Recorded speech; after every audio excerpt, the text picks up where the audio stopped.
The Implosion of Contemporary Capitalism. Samir, Amin. Contents. Preface. 1. Capitalism in the age of generalized monopolies. 2. The South, emerging countries and lumpen development. 3. China, the emerging country. 4. Implosion of the European system. 5. The socialist alternative, challenges for the radical left. Conclusion. Index. Preface. Having attained the current phase of its evolution, capitalism, the capitalism of generalized, financialized, and globalized monopolies, I will specify the significance of those adjectives further on, has nothing left to offer the human race but the lamentable perspective of self-destruction, which is the ineluctable destination of its drive toward ever-extended capital accumulation. So capitalism is done for. It has laid the ground for conditions allowing us to envisage the necessary transition to a higher phase of civilization. The implosion of this system, resulting from its ongoing loss of control over its internal contradictions, by that very fact constitutes the autumn of capitalism. But this autumn does not coincide with the springtime of peoples. That would imply the workers and the struggling peoples having ascertained exactly what is needed, not to emerge from the crisis of capitalism but to emerge from capitalism in crisis, the title of one of my recent books. This is not, or not yet, the case. The current historical moment, so dangerously dramatic, is fully characterized by the gap separating the autumn of capitalism from the possible springtime of peoples. The battle between the defenders of the capitalist order and those who, more than just resisting, are capable of embarking the human race on the long road to a socialism conceived as a higher phase of civilization, that battle has scarcely begun. So all the alternatives, the best as well as the most atrocious, remain possible. The very existence of that gap needs to be explained. Capitalism is not merely a system based on the exploitation of labor by capital, it is just as much a system based on the polarized way in which it has been extended over the planet. Capitalism and imperialism, in their historic reality, are the two faces of a single coin. The system was called into question, over the whole 20th century, until 1980, in the unfolding of a long wave of victorious struggles by workers and oppressed peoples. Revolutions carried out under the banners of Marxism and communism, reforms won as steps in a gradual evolution towards socialism, victories by the national liberation movements of oppressed and colonized peoples, all these together shaped a balance of forces more favorable to the workers and the peoples than was previously the case. But that wave has petered out without reaching the point at which it would have established the conditions for further advances beyond its high water mark. Its exhaustion then allowed monopoly capital to regain the offensive and to re-establish its unilateral and absolute power, whereas the outlines of the new wave that would again call the system into question had barely begun to be traced. Monsters and specters loom up before dawn in the dark twilight landscape of an uncompleted night. For even though generalized monopoly capitalism's project is indeed monstrous, the replies from its rejecting forces remain mainly spectral. Contemporary capitalism is a system based on false premises, according to which markets are self-regulating, whereas by their very nature they are explosive. Nevertheless, the forces contending with one another are so unbalanced that so stupid an idea was able to succeed. At times marked by a relative balance of contending forces, as was the case while the previous century's wave was still unfurling, the active forces in society are compelled to engage in intellectual development without which they cannot consolidate their gains. In contrast, an absolute imbalance rewards stupidity. Capital is allowed to imagine that it can forever do whatever it wants because historical development had reached its outer limits with the definitive defeat of socialism. The astounding mediocrity of our epoch's political class is a pale reflection of this stupidity bonus. I have always believed, against the conventional wisdom, that this system is not viable. A study of the different aspects of its inexorable and ongoing implosion makes up the subject matter of this book, contradictions between a growth policy and the requirements of a financialization that the generalized monopolies find indispensable to their domination, implosion of a European system that is circumscribed by this form of globalization, The prospect of increasing conflicts between emerging countries and the world order, violent explosions of anger from the peoples condemned to undergo a lumpen development model. But this is not the whole story. The ongoing period is a time of chaotic transition. My 1991 book was titled The Empire of Chaos. The response of the victims, the workers and peoples confronting the destructive effects of the dominant system's implosion remains far less than is required to meet the challenge. I do not believe that the challenge can possibly be met by putting forward ready-made formulas with one or another model of 21st century socialism. In contrast, I do believe it necessary and possible to trace the outlines of that boldness in thought and action without which there can be no rebirth of a radical left.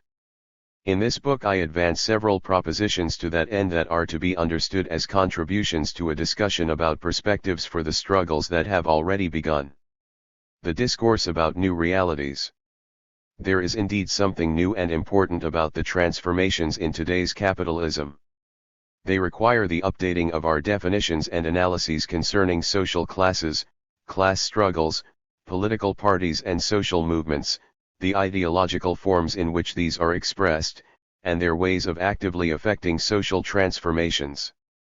But the verbal formulae referring to that something new post-industrial society, cybernetic revolution, the growth in production of immaterial or non-material goods, the knowledge-based economy, the service society, all these remain vague. They need to be re-examined in the light of a critical perspective on capitalism. Post-industrial society or a new stage in global industrialization.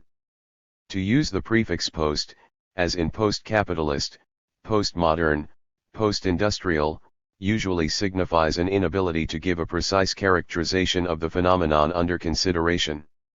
In a commonplace sense, the central countries, basically the United States, Europe, and Japan, seem indeed to be post-industrial societies. The percentages of the labor force engaged in material transforming industries, and of the value added contributed to nominal GDP by those industries, are plainly declining. But at the same time, in the major emerging peripheral countries, China, India, Brazil, and others, similar manufacturing industries are growing at an accelerated rate. It even seems that the two proportions referred to above are growing there, even though there is still only modest growth in the proportion of the labor force in industry. The growth rate is even more modest where emergence is linked to a mode of lumpen development, and still more so when the so-called development process is limited to that mode. Thus, on the world system scale, an exact estimation of this possible post-industrial evolution remains to be done. And even were it to be done, this simple description of the recorded facts would require an explanation that those who use this phrase fail to supply. I will return below to the hypotheses which I offer about this. Classes or social categories. Class struggles or social movements. The fashionable thing, in discussing post-industrial society, is hurriedly to declare that the concepts of class and of class struggle are outmoded. It is then suggested, for example by the sociologist Alain Touraine, that the Marxist, and therefore outmoded, traditional vision of class struggle, particularly of struggle between the proletariat and the bourgeoisie, is to be replaced with struggle, primarily directed against the state, by activist militants in the social movements. Here again, and even if one might feel that empirical facts give a measure of credibility to the description at issue, there would still be no explanation of why such is the case. Touraine and the rest offer only a tautological account. Things are that way because modern post-industrial society is marked by the fragmentation of waged labor, status differentiations in regard to skills and working conditions, the prevalence of individualism, etc. These characteristics, linked to changes in organization of production that are themselves results of technological revolutions, especially cybernetics, are supposed to have wiped out the broad inclusive classes, like the proletariat of the industrial period, and replaced them with an ever-increasing number of social categories that express their ambitions in ways as diverse as those categories themselves. For its part, individualism raises the citizen, or a generic category, women, or a community, immigrants from some given country, to the rank of transformative social actors. It goes with the adoption of a new stance within social movements that renounces the strategic objective of conquering power as the means of social transformation, replacing it with individualized goals tending to reduce the power of the state in favor of power exercised directly by civil society. All of this is seemingly evident, these phenomena are there to be seen. But these realities are themselves problematic. For example, the question that needs to be asked about the fragmentation of labor and the conditions in which it is carried out is whether it necessarily results from technological revolutions, or whether it stems from strategies whereby capital turns those revolutions to its profit. In regard to the prevalence of individualism, the question is whether the space it opens for the individuals involved to act freely is really what they imagine it to be, or, if that is not the case, which as well seems to be a recognizable fact, how and why the ideology of individualism has come to prevail. And a complementary question, what is the real distance between the things that can be transformed through the progress of social movements and the things that cannot be transformed without the transformation of state power itself? Non-material production, service society, or generalized monopoly capitalism. Here again we must go beyond mere recognition of facts, the undeniable growth in the type of production clumsily called immaterial by some, more correctly non-material, output of services, by others. This is incontestably the case in regard to the advanced and dominant capitalist centers. But it is more doubtful in regard to the peripheries, which are marked by the growth of activities that seem equally non-material but whose nature is of a very different sort from that characteristic of the transformations in the centers. Although material outputs defined as those produced by transforming physically existing raw materials, by means of equally visible equipment, in order to fabricate completed physical products make up, despite their diversity, a homogeneous whole, all corresponding to this definition, such is not the case with non-material outputs. Activities of a profoundly different nature are being linked all too casually. For some of these services are, by their very nature, directly articulated with material production. For example, transportation of and commerce in material products, or financial activities servicing material production and the services involved with it. But other immaterial products are not related, or only distantly related, to material production.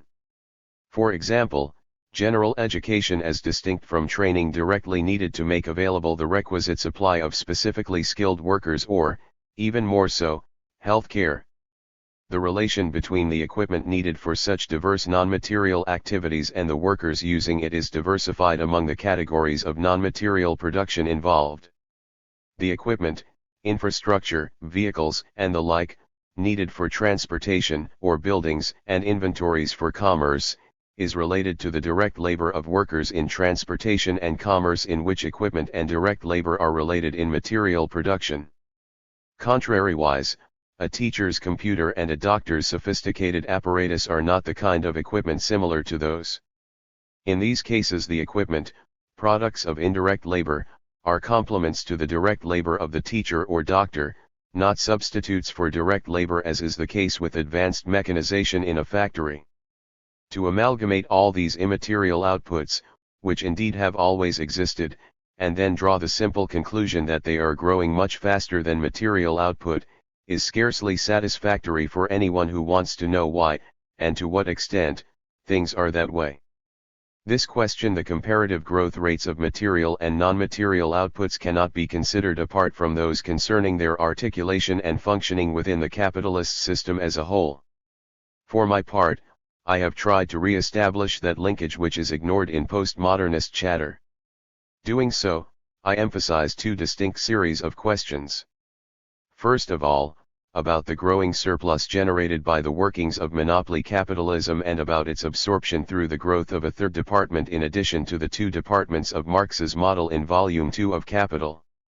Secondly, about the social utility of certain non-material activities both in capitalist society and even more so in the socialist project of building a society with a more advanced civilization. The arguments dealing with these two questions will be taken up further on. The fact remains that in capitalist society the social substance of both material and non-material production is to be found in the amount of social labor time expended to obtain any given product, whether material or non-material. And insofar as the reward for labor, basically wage labor, is identical, or comparable, in all these productive activities as they are performed in developed center capitalism, that is, compensated with a wage corresponding to a set of goods and services costing for their output a lesser quantity of labor time than that provided by the worker involved, all such material and non-material activities are part of the production of surplus value, as defined by Marx, and thereby are productive of profit. And yet the measurement of social labor's productivity in some types of non-material production is subject to certain difficulties and uncertainties peculiar to that activity. In material production, at least in the short term, any improvement in the productivity of social labor can be easily measured. So many meters of cotton fabric produced today using a lesser amount of direct and indirect social labor as against the labor needed to produce that many meters yesterday. But how to measure the productivity of a teacher's or doctor's labor by the number of students or of patients? Or by the quality of the results? In capitalism, nevertheless, all non-material activities that have been privatized do indeed have a productivity that is manifest to the capital managing their production, the profit that can be derived from them. But in such a case the productivity is purely private and can conflict with the social productivity of the activity at issue, as against material production, in which case private and social productivities are conflated. The apparent growth of non-material activities is inseparable from the evolution of the division of labor. As soon as the conception of, design of, and/or control over the market are externalized, that is, carried out by other firms than those providing a given material or non-material product, non-material production is inflated by that very externalization. In general, externalization as carried out by a firm turns some elements of its output into subcontracted services. What is more, growth in the dominant center's non-material activities is inseparable from how the division of labor is unequally shared between centers and peripheries. That material production is outsourced to the peripheries aggravates, in the centers, the growth of the non-material activities involved in controlling it, for example, by concentration in the centers of the means of control over technologies, of globalized finance, and of communications. Postmodernist talk about a post-capitalist service society is linked to fashionable arguments about a so-called cognitive economy, in which scientific knowledge and technological mastery are supposedly divorced from direct labor and have become factors of production in their own right. Marx, contrariwise, unifies, and doesn't dissociate, the different dimensions of the single reality that is social labor, and he conceptualizes its productivity quite differently. Social labor applies to its work the special and general forms of knowledge that lets its productivity be what it is. We need only recall how important Marx considered the general intellect to be in this regard. The economy has forever been cognitive because, even among the most primitive of prehistoric hunter-gatherers, production has always involved the application of existing knowledge. Granted, the forms of knowledge now applied in production are infinitely more advanced than those required in past forms of production, even in the near past of 19th century industry. But even that obvious fact allows no in-depth understanding until these questions have been answered: who governs the development of knowledge in contemporary society? How are those parts of knowledge serviceable to capital chosen and used? I believe that I have not failed to take into account the realities described above. Nor have I limited myself to critique of the dominant discourse about them. I have attempted to go further, to integrate them into an overall analysis, which is the only way to situate them, to give them their rightful place. The analysis in which the totality of these phenomena coheres has as its central axis what I call generalized monopoly capitalism. To analyze it is the aim of this book. 1. Capitalism in the age of generalized monopolies. Contemporary capitalism is a capitalism of generalized monopolies. By this I mean that monopolies are now no longer islands in a sea of other still relatively autonomous companies, but are constitutive of an integrated system. Therefore, These monopolies now tightly control all the systems of production. Small and medium enterprises, and even the large corporations that are not strictly speaking oligopolies, are locked in a network of control put in place by the monopolies. Their degree of autonomy has shrunk to the point that they are nothing more than subcontractors of the monopolies. This system of generalized monopolies is the product of a new phase of centralization of capital in the countries of the Triad, the United States, Western and Central Europe, and Japan, that took place during the 1980s and 1990s. The generalized monopolies now dominate the world economy. Globalization is the name they have given to the set of demands by which they exert their control over the productive systems of the periphery of global capitalism, the world beyond the partners of the Triad. It is nothing other than a new stage of imperialism. This capitalism of generalized and globalized monopolies is a system that guarantees these monopolies a monopoly rent levied on the mass of surplus value, transformed into profits, that capital extracts from the exploitation of labor. To the extent that these monopolies are operating in the peripheries of the global system, monopoly rent is imperialist rent. The process of capital accumulation, which defines capitalism in all its successive historical forms, is therefore driven by the maximization of monopoly/imperialist rent-seeking. This shift in the center of gravity of the accumulation of capital is the source of the continuous concentration of income and wealth to the benefit of the monopolies, largely monopolized by the oligarchies, plutocracies, that govern oligopolistic groups, at the expense of the remuneration of labor and even the remuneration of non-monopolistic capital. This imbalance in continued growth is, in turn, the source of the financialization of the economic system. By this I mean that a growing portion of the surplus cannot be invested in the expansion and deepening of systems of production, and therefore the financial investment of this excessive surplus becomes the only option for continued accumulation under the control of the monopolies. The implementation of specific systems by capital permits the financialization to operate in different ways. 1. Subjugation of the management of firms to the principle of shareholder value. 2. Substitution of pension systems funded by personal saving and capitalization, pension funds, for systems of pension distribution paid by current taxation, transfer payments. 3. Adoption of the principle of flexible exchange rates. 4. Abandonment of the principle of central banks determining the interest rate, the price of liquidity, and the transfer of this responsibility to the market. Financialization has transferred the major responsibility for control of the reproduction of the system of accumulation to some 30 giant banks of the Triad. What are euphemistically called markets are nothing other than places where the strategies of these actors who dominate the economic scene are deployed. In turn, this financialization, which is responsible for the growth of inequality in income distribution and fortunes, generates the growing surplus on which it feeds. The financial investments, or rather the investments in financial speculation, continue to grow at dizzying speeds, not commensurate with growth in GDP, which is therefore becoming largely fictitious, or with investment in real production. Among other things, the explosive growth of financial investment requires, and fuels, debt in all its forms, especially sovereign debt. When the governments in power claim to be pursuing the goal of debt reduction, they are deliberately lying. The strategy of financialized monopolies requires the growth in debt, which they seek rather than combat, as a way to absorb the surplus profit of monopolies.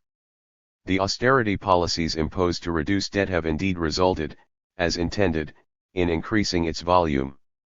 It is this system commonly called neoliberal, the system of generalized monopoly capitalism, globalized, imperialist, and financialized, of necessity for its own reproduction, that is imploding before our eyes. This system, apparently unable to overcome its growing internal contradictions, is doomed to continue its wild ride. The crisis of the system is due to its own success.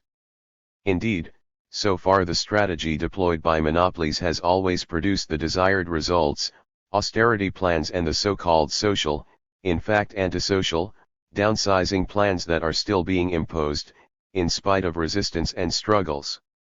To this day the initiative remains in the hands of the monopolies, the markets, and their political servants the governments that submit to the demands of the so-called market.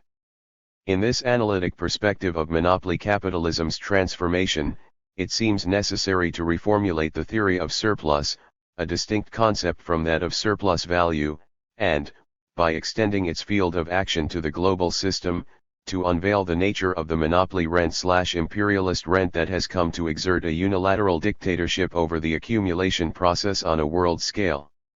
Beyond surplus value, the concept of surplus. The surplus at issue is the result of growth in the productivity of social labor exceeding that of the price paid for labor power. Let us assume, for example, that the rate of growth in the productivity of social labor is about 4.5% per year, sufficient to double the net product over a period of about 15 years, corresponding to an assumed average lifetime for capital equipment. Let us assume that, in the long run, real wages would grow at a rate of about 2.5% per year to bring about an increase of 40% over a 15-year span.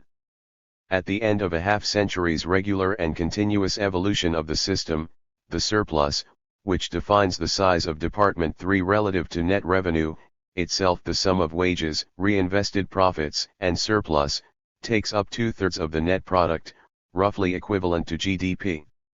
The shift indicated here is approximately what happened during the 20th century in the developed centers of world capitalism, the United States/Europe/Japan triad. Analysis of the components corresponding to the concept of surplus shows the diversity of the regulations governing their administration. Corresponding approximately to Marx's departments I and II in the national accounts are the sectors defined respectively as primary, agricultural production and mining, secondary, manufacturing, and a portion of so-called tertiary activities that are hard to derive from statistics that were not designed for that purpose, even when the definition of their status is not itself confusing. To be held to participate indirectly in the output of departments I and II are transportation of implements, raw materials, and finished products, trade in those products, and the cost of managing the financial institutions needed to service the two departments. What are not to be regarded as direct or indirect constitutive elements in their output, and therefore counted as elements of surplus, are government administration, public expenditures and transfer payments, for education, health, social security, pensions, and old age benefits, services, advertising, corresponding to selling costs, and personal services paid for out of income, including housing. Whether the services at issue, lumped together in the national accounts under the title tertiary activities, with the possibility of distinguishing among them a new sector termed quaternary, are administered by public or private entities does not by itself qualify them as belonging to Department 3, the surplus. The fact remains that the volume of tertiary activities in the developed countries of the center, as in many of the peripheral countries, though that question a different one does not concern us here, is much larger than that of the primary and secondary sector. Moreover, the sum of taxes and obligatory contributions in those countries by itself amounts to or exceeds 40% of their GDP.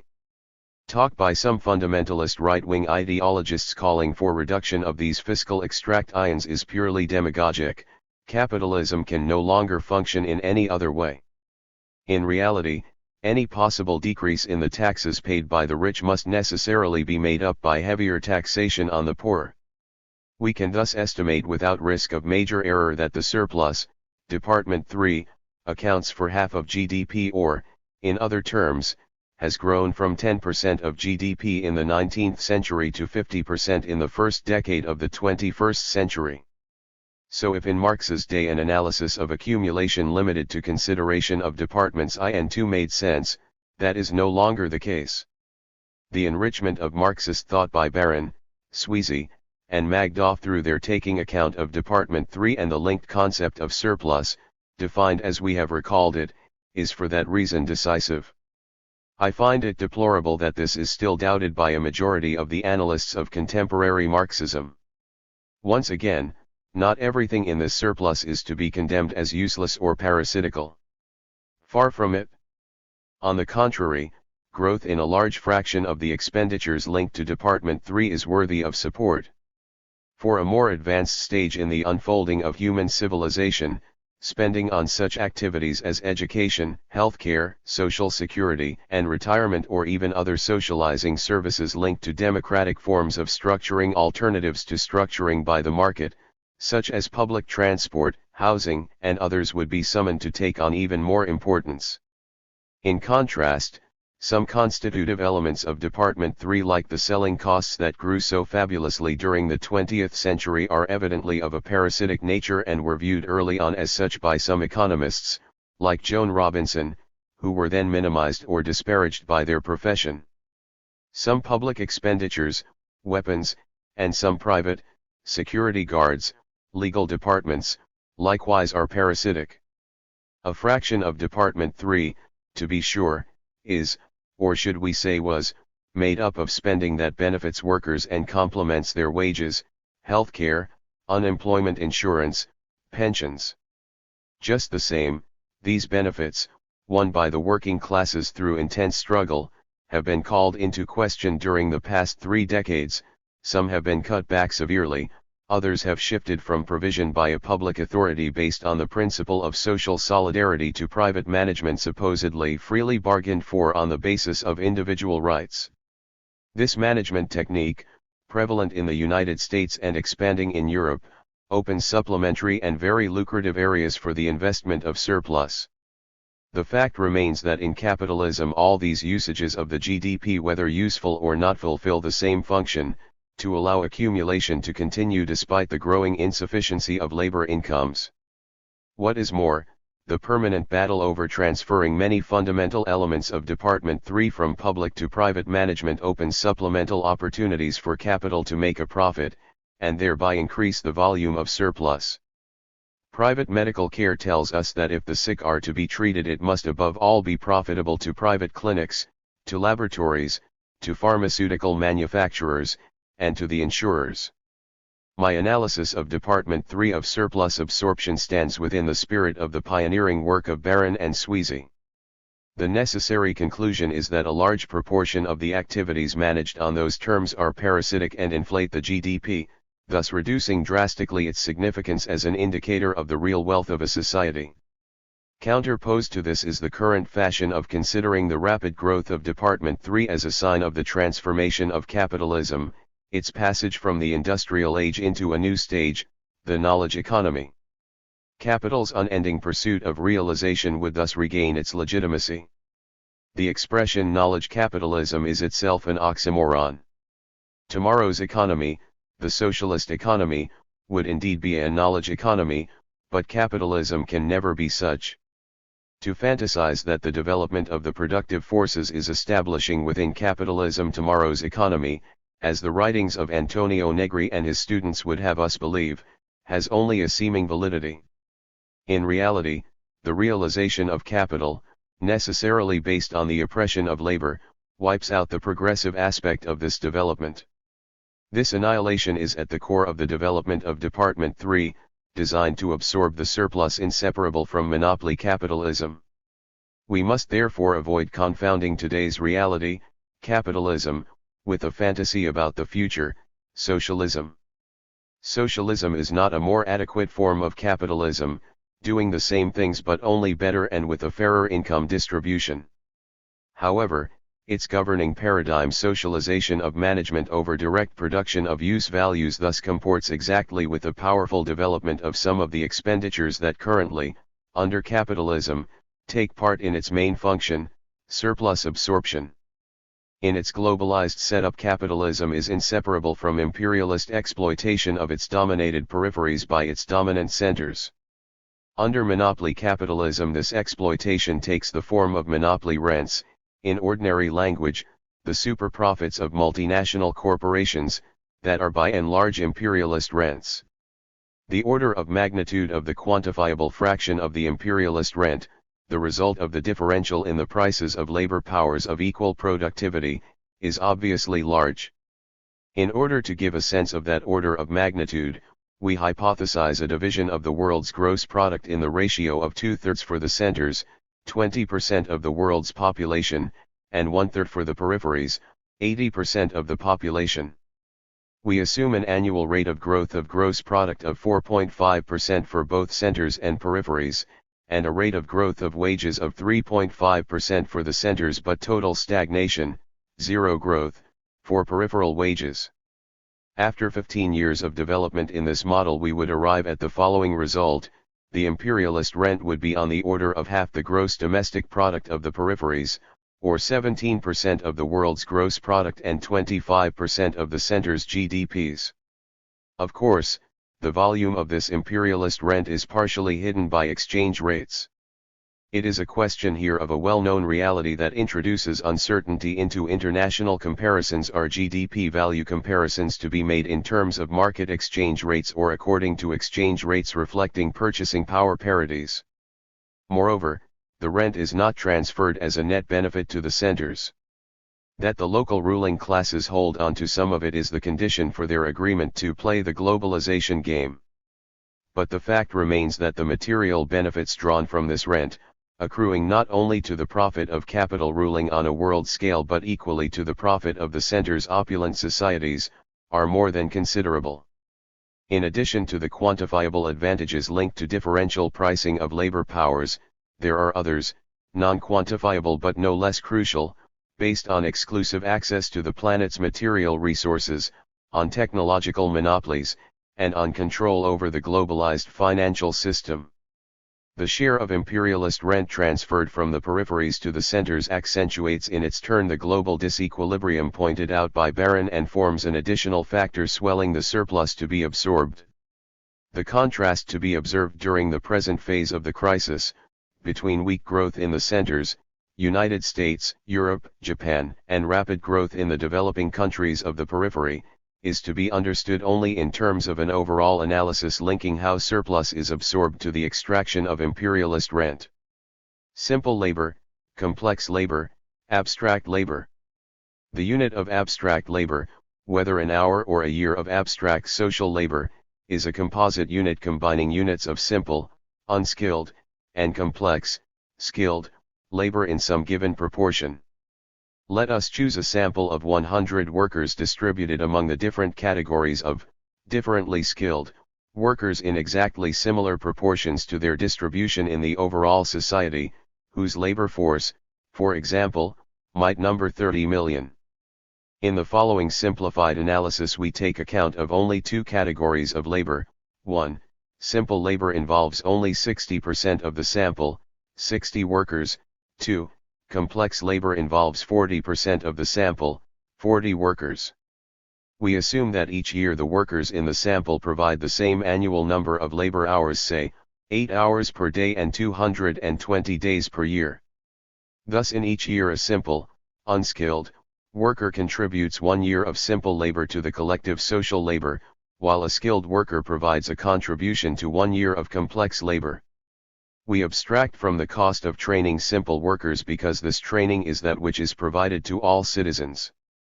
Contrariwise, we take into consideration the cost of supplementary training for skilled workers. The latter, for example, would extend for 10 years and for each of those years would cost, for each worker involved, the equivalent of 2 years of social labor to cover the cost of teachers, training equipment, and the students' living expenses. Whereas the unskilled worker would work for 30 years, the skilled one would work for only 20 years, having devoted the first 10 years to being trained. The cost of this training, 20 years of social labor, would be recovered over 20 years of this labor through the valorization of complex labor. In other words, the unit of complex labor, an hour or a year, would be worth 2 units of simple labor. It follows that 60% of a composite unit of abstract labor would consist of the equivalent of 1 unit of simple labor, and 40% of the equivalent of 1 unit of complex labor, worth 2 units of simple labor. In other words, 1 unit of abstract labor provided by the labor collective is worth 1.4 units of simple labor. I call attention to the following points. 1. The value of a commodity is to be measured according to the quantity of abstract labor required for its production because none of the workers work in isolation, he is nothing apart from the team in which he is a part. Production is collective, and the productivity of labor is that of the social labor collective, not that of team members taken separately one from the other. 2. I have not introduced into my argument the scale of real wages received by each category of workers, only the cost of their training, which is the sole price paid by the society to dispose of the labor force appropriate to its productions. Production of surplus value, consumption of surplus value. The value of the team's annual production and the measure of the extraction of a surplus value on this occasion are calculated in quantities of abstract labor. Under point 1, and for our team of 100 workers, we assume that the real wage given to each skilled worker is double that of a simple worker, this relationship being that of the value of an hour of complex labor to that of an hour of simple labor. It is easy to recognize that the wage for a skilled worker is double that for an unskilled worker, as the former contributes twice as much to the value of the product as does the latter. Both equally contribute to the extraction of surplus value, in the same proportion. The rate of surplus value here is 100%. For an hour of labor provided by a simple worker, he receives a wage allowing him to buy consumption goods whose value is equal to 1/2 hour of abstract labor. Each labor hour provided by a skilled worker is worth twice as much, and likewise his wage is twice as large, allowing him to buy consumption goods whose value is equal to 1 hour of abstract labor. We now take a wage scale different from that which would imply an equality between the wage and the contribution to the formation of value. In this second hypothesis, the wage retained by a skilled worker is 4 times, rather than double, that of a simple worker. Under this hypothesis, then, we recognize that only unskilled workers contribute to the formation of surplus value, the skilled workers devour the surplus value to whose formation they contribute. It then is quite clear that if the wage scale for the various categories of skilled labor has a broad extent, going, say, from 1.5 to 2 times the subsistence minimum wage, the wage for unskilled labor, for many, 3 to 4 times as much for some and much more for a tiny, extra skilled, minority, we would recognize that if the majority of workers contribute to the formation of surplus value, although in different proportions, and this gives its full meaning to the term superexploited for the majority, 2/3, of the workers, there exists a category of the supposed extra skilled, who may sometimes actually be so, who consume more surplus value than what they contribute to its formation. Some reflections. In Marx's analysis there exists only one productivity, that of social labor, defined by the quantities of abstract labor contained in the commodity produced by a collective of workers. Bourgeois economic theory attempts to prove that the mode of decision-making in the framework of its system of prices and incomes produces a rational allocation of labor and capital resources synonymous with an optimum pattern of output. But it can reach that goal only through cascading tautological arguments. To do so, it artificially slices productivity into components attributed to factors of production. Although this pattern of slices has no scientific value and rests only on tautological argument, it is useful because it is the only way to legitimize capital's profits. The operative method of this bourgeois economics to determine the wage by the marginal productivity of the last employee hired stems from the same tautology and breaks up the unity of the collective, the sole creator of value. Moreover, contrary to the unproven affirmations of conventional economics, employers do not make decisions by using such marginal calculations. The wage scale under real capitalism is not determined by the cost of training skilled workers. It is broadly larger and has no other explanation except through considering the history of concrete social formations and class struggles. Its attempted legitimization through the marginal productivities of the contributions of different categories of workers is tautological. The fundamental inequality in capitalism's characteristic distribution of income rests primarily on the contrast opposing the power of capital owners to the subordination of labor power sellers. The wage scale comes as an addition to that. But this wage scale has by now acquired a new dimension. The contemporary capitalist system of generalized monopolies is based on an extreme centralization of control over capital, accompanied by a generalization of wage labor. In these conditions, a large fraction of profit is disguised in the form of the wages, or quasi-wages, of the higher layers of the middle classes whose activities are those of the servants of capital. The separation among the formation of value, the extraction of surplus value, and its distribution has become wider. We now have the means to grasp how social structures are being transformed, which I term the diversification of the generalized proletariat. The financial oligarchy and generalized proletarianization. The formation of generalized monopoly capitalism resulted in structural transformation both of the dominant and the dominated classes. In the dominant centers, social polarization has taken on an extreme form, opposition between a financial oligarchy, supported by new middle classes, and an agglomeration of dominated classes made up of segments whose diverse statuses belie their common inclusion in what I call a generalized proletariat. In the peripheral countries, the forms of polarization differ according to whether the country is, or is not, in emergence. The logic of accumulation is the logic of an ever-growing concentration and centralization of control over capital. I count as crucial this distinction between property in, and control over, capital. Formal property ownership might be widespread, as with workers having a right to retirement benefits from their pension funds, but how that property is managed is under the control of finance capital. Competition whose virtues, both real and imaginary, are extolled by the system's ideology remains. But now the competitors are no more than an ever-dwindling number of oligopolies. It is a competition that is neither perfect nor even open. Such competition has never existed, and, as really existing capitalism develops, its workings resemble such competition less and less. We have now been brought to a degree of centralization of capital's dominating powers such that all hitherto known forms of the bourgeoisie's existence and organization have been abolished. The bourgeoisie used to be made up of stable bourgeois families. From one generation to another, their heirs maintained a certain specialization in the business of their firms. The bourgeoisie built, and constructed itself, in a long-term perspective. That stability promoted confidence in bourgeois values, and facilitated their extension throughout society. To a very great extent the position of the bourgeoisie as dominant class was generally accepted. In return for services rendered to society, the bourgeoisie seemed entitled to their privileged access to comfort, even to wealth.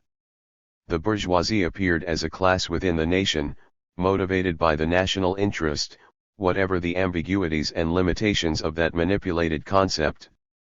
Now the new ruling class has broken abruptly with that tradition. Some term this transformation a mobilization of activist shareholders fully re-establishing the rights of proprietors, and even of working-class shareholders.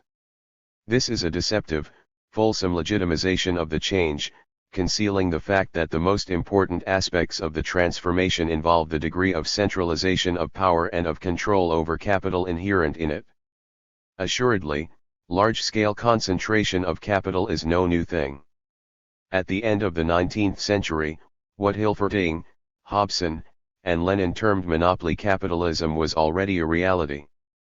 Certainly this concentration was and has continuously been more advanced in the United States than in the other capitalist centers. In the United States the formation of very large, incipiently transnational, corporations had begun before the Second World War and expanded without resistance afterward. Europe followed in its footsteps. Just as assuredly, the American ideology of the self-made man, a la John D. Rockefeller or Henry Ford, is a clear break with European familial conservatism. As also the cult of true competition, even where such competition was non-existent, which is why antitrust laws were passed as early as 1890. But irrespective of these real differences in their political cultures, there prevails the same transformation in the mode of existence of capitalism's new ruling class in Europe as in the United States. The new ruling class is counted by the tens of thousands and no longer, like the old bourgeoisie, by the millions. What is more, a large fraction of this class is made up of parvenus who rose much more by successful financial, notably stock market, operations than by any contribution to our epoch's technological breakthroughs. Their ultra-rapid rise contrasts with the protracted, generations-long ascent of their forerunners. Likewise, the appearance of a swarm of startups points to a new characteristic: extreme instability leading to failure for nearly all of these naive upstarts, despite the thoughtless laudatory rhetoric about them. Centralization of political power is even more striking than concentration of capital. It accentuates the interpenetration of economic and political power. Once again, there is nothing new in this. After all, the class nature of political power, democratic or not, means that the governing elite is at the service of capital. As payback, the great capitalist fortunes have always invited some among the governing politicians to share in their emoluments. But henceforward this interpenetration became a virtual homogenization, and that is new. It is expressed in the transformations of capitalism's ideological discourse. Capitalism's traditional ideology emphasized the virtues of property as such, especially for small, in reality mid or medium-large-sized, enterprises. They were regarded, thanks to their stability, as the bringers of social and technological progress. In contrast, the new ideology worships winners and has only unconditional contempt for the losers. The dominant rhetoric paints an illusory image of success, the better to ascribe the losers' failures to their personal circumstances and in that way absolve the social system of its responsibility. Do we really have to point out that this ideology, evoking a sort of social Darwinism, the reference to Darwin being quite wrong, as Anton Pannekoek and many others have pointed out, is close to that of the mafia? For the winner is scarcely ever wrong, though his methods, even when not technically illegal, border on illegality, and in any case has no regard for established moral values. A concrete illustration of this harsh judgment is the collusion of the business world with its audit and rating institutions, with the at least tacit complicity of governmental regulatory institutions. Those agencies, in the pay of the monopolies, pose as arbiters standing above all others with exclusive power to set the rules of the game, the bounds beyond which democracy itself is forbidden to step. To pay the least attention to such agencies is to capitulate. A leftist policy worthy of the name has to throw any ratings by those agencies into the trash can. Then the problem can be posed as it should be in a democracy: how to define the conflicting social interests, how to frame propositions of a social compromise that would enjoy broad popular support, how to impose its provisions on monopoly capital. It is said that the particular way in which enterprises are financed in the United States, their resort to the financial market for the issuance of equity and debt certificates rather than to banks and or specialized governmental institutions, is at the origin of such a conjunction. This is true in part. But the fact remains that the German and Japanese models favoring financial integration between banks and corporations, as well as the French model based on partial capital ownership by the state and by state-owned financial institutions, have not kept these systems from being swept up in the same ongoing evolution.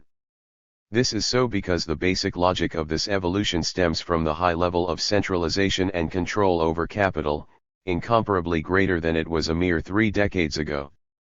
The collusion between economic and political power, fusing to become a single power, recalls what Marx and Brodel said of capitalism, that it cannot be reduced to the market, as the dominant discourse reiterates ad nauseam.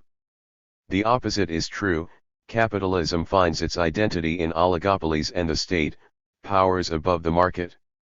In the new capitalism, this collusion, which was far weaker during the 18th and 19th centuries, now operates as forcefully as it did at the very beginnings of capitalism, when the Republic of Venice was run as a joint stock company owned by the richest merchants, or in the Elizabethan or Colbertian epochs of absolute monarchy.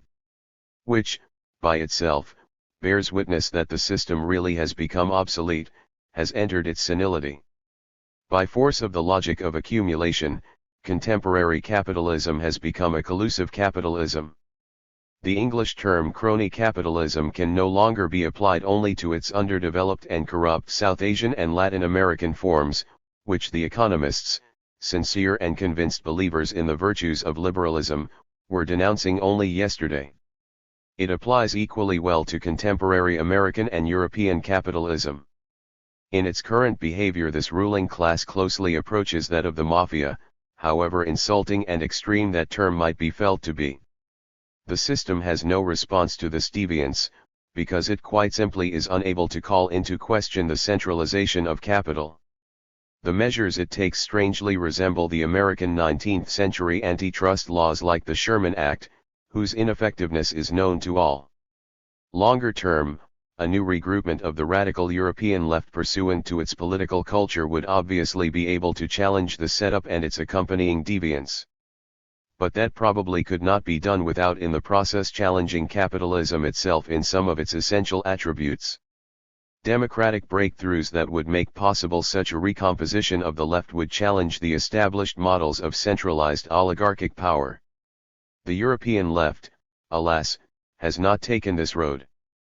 Contemporary capitalism's preferred political system, henceforward, is plutocracy, which easily goes along with continuation of representative democratic institutions in what has become a low-intensity democracy. You are free to vote for whomever you want, because your choice has no importance. It is the market, not the representative assembly, that decides everything. The market gets along just as well with autocratic political regimes as it does with those designated by an electoral farce. These transformations altered both the status of the middle classes and the modalities of their integration into the overall system. These middle classes are now mainly composed of wage workers, no longer of small commodity producers.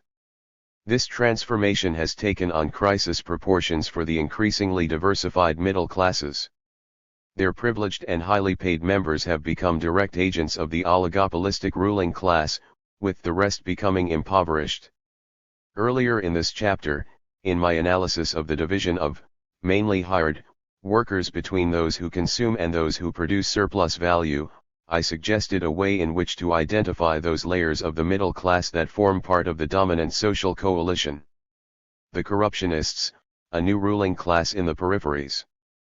The contrast between central and peripheral countries is not a new one, it was present in globalized capitalist expansion in its very origins, 5 centuries ago. Whether in independent countries or in colonies, the local ruling classes in capitalism's peripheral lands have always had subaltern status. Nevertheless, they were allies of the capitalist center, thanks to the profits deriving from their role within the globalized capitalist system. There is considerable diversity among those classes, which generally descend from the classes that dominated those societies before their subordination to capitalism/imperialism. They have undergone equally considerable transformations stemming from their subaltern integration. Former political chiefs became great landed proprietors, modernized former aristocracies, etc. Regained independence often involved replacement of those former collaborating subordinate classes by new ruling classes, bureaucracies, state bourgeoisies that originally seemed more legitimate to their peoples thanks to their association with national liberation movements. Even so, the local ruling classes in those peripheral countries dominated by the former imperialism, the pre-1950 model, or by the new imperialism, from Bandung to about 1980, clearly enjoyed a relative stability. For a long time the successive generations of aristocrats and neo-bourgeois, and then the new generation sprung from political forces brought to power by national liberations, at least adhered to some moral or national value system, which endowed the men, and occasionally the women, representing those generations with some, though varying, degrees of legitimacy. The former ruling classes in the periphery found their power uprooted by the upheavals that the oligopoly capitalism of the new collective imperialist center, the United States/Europe/Japan triad, brought about. In their place, power passed to a new class that I term corruptionists, a label that spontaneously has become current in many countries of the South. The corruptionist is a businessman, not a creative entrepreneur. He draws his wealth from his associations with the established political power holders and the foreign masters of the system, the representatives, especially the CIA, of the imperialist states or of the oligopolies. He operates as a highly compensated intermediary, profiting from an actual political rent that is the essential source of his accumulated wealth. The corruptionist adheres to no system of national or moral values whatsoever. A caricatured image of his counterparts in the dominant centers, he recognizes only success, only money, only greed barely screened by his praise for a supposed individuality. His behavior, likewise, is never far from that of a mafioso or a gangster. This sort of phenomenon is not altogether novel. The very nature of imperialist domination over submissive local ruling classes favored the emergence of this sort of power broker. But what is certainly new is that these types have now taken over virtually the whole domain of power and wealth. They are friends, the only friends, of the world's ruling plutocracy. But their power is fragile, because their people regard them as having no legitimacy whatsoever, not from traditional status, nor from participation in national liberation. This is the framework for what has been called the crisis of the middle classes in the peripheral countries. The formation of this new corruptionist class is inextricably implicated in the extension of forms of lumpen development to cover most of today's global south. But the central element of the dominant coalition is made up of this class only in the situation in which its country is not emergent. The dominant coalition in the emergent countries is of a different sort. I will attempt, further on, to specify the conditions for emergence and to show the possible combinations between emergence and the extension of pauperization involved in what I call lumpen development. The dominant social coalitions in peripheral countries are not merely, as they have always been, specific to each country, they differ insofar as the country is or is not emergent. Political governance itself is different in emergent and non-emergent countries. In the emergent countries there is a real state power, and its commitment to a project, whatever its limitations, of social transformation endows these regimes with some legitimacy. But legitimacy has been destroyed where the country remains entirely under the sway of imperialist capital. There we have comprador states, complementing their comprador bourgeoisies. The subordinate classes, a generalized but segmented proletariat. Marx gave a rigorous definition of the proletarian, a human being constrained to sell his labor power to capital, and recognized the diversity of conditions under which that sale, formal or real, in Marx's terminology, has always taken place. There is nothing new about segmentation of the proletariat. It is understood that for some segments of the working class workers in the new machine industries of the 19th century, or, better yet, workers in the Fordist factories of the 20th, their skilled status was more visible than for others. Their concentration around the workplace facilitated their solidarity in struggle and the maturation of their political consciousness, but it also fed into the trade unionist outlook characterizing certain historical forms of Marxism. Today, the fragmentation of production resulting from capital's strategy of using all the possibilities of modern technology while keeping control over subcontracted or outsourced production has, of course, weakened working-class solidarity and accentuated the class's perception of a diversity of interests within itself. The proletariat thus seems to disappear at the very moment when the proletarian condition becomes generalized. Millions of small farmers and their farms, artisans, small shopkeepers with their independent enterprises, are wiped out. Their place taken, their status becomes that of independent contractors, part-time employees of Walmart and other mass distribution outlets, etc. Whether in material or non-material production, 90% of workers have, in one form or another, become waged employees. Earlier in this chapter I attempted to illustrate the consequences of diversity in the pay scale, which, far from mapping directly the relative acquisition cost of required skills, vastly exaggerates their disparity. Yet the sentiment of solidarity is being reborn. The Occupy movements take up the refrain, "We are the 99%. Even though that 99% is really only 80%, it comprises a decisive majority of workers. This double reality, all are exploited by capital but in diverse forms and with differing degrees of violence, challenges the left. The left cannot afford, without giving up on a coherent program, to ignore contradictions within the people, which, in turn, impose the need for diverse forms of organization and action by the new generalized proletariat. Movement ideology takes no notice of these challenges. But before it can return to the offensive, the left has the inescapable task of rebuilding central leaderships able to formulate its strategic objectives in coherent programmatic form. On at least 4 levels the image of the generalized proletariat differs in the emergent and non-emergent peripheral countries in 1. Whether the working class is becoming, as seen in the emerging countries, progressively stronger. 2. The persistence of a peasant class, whose members are nevertheless ever more integrated into the capitalist market and are thereby, albeit indirectly, subject to capitalist exploitation. 3. The dizzying growth of survival occupations resulting from lumpen development.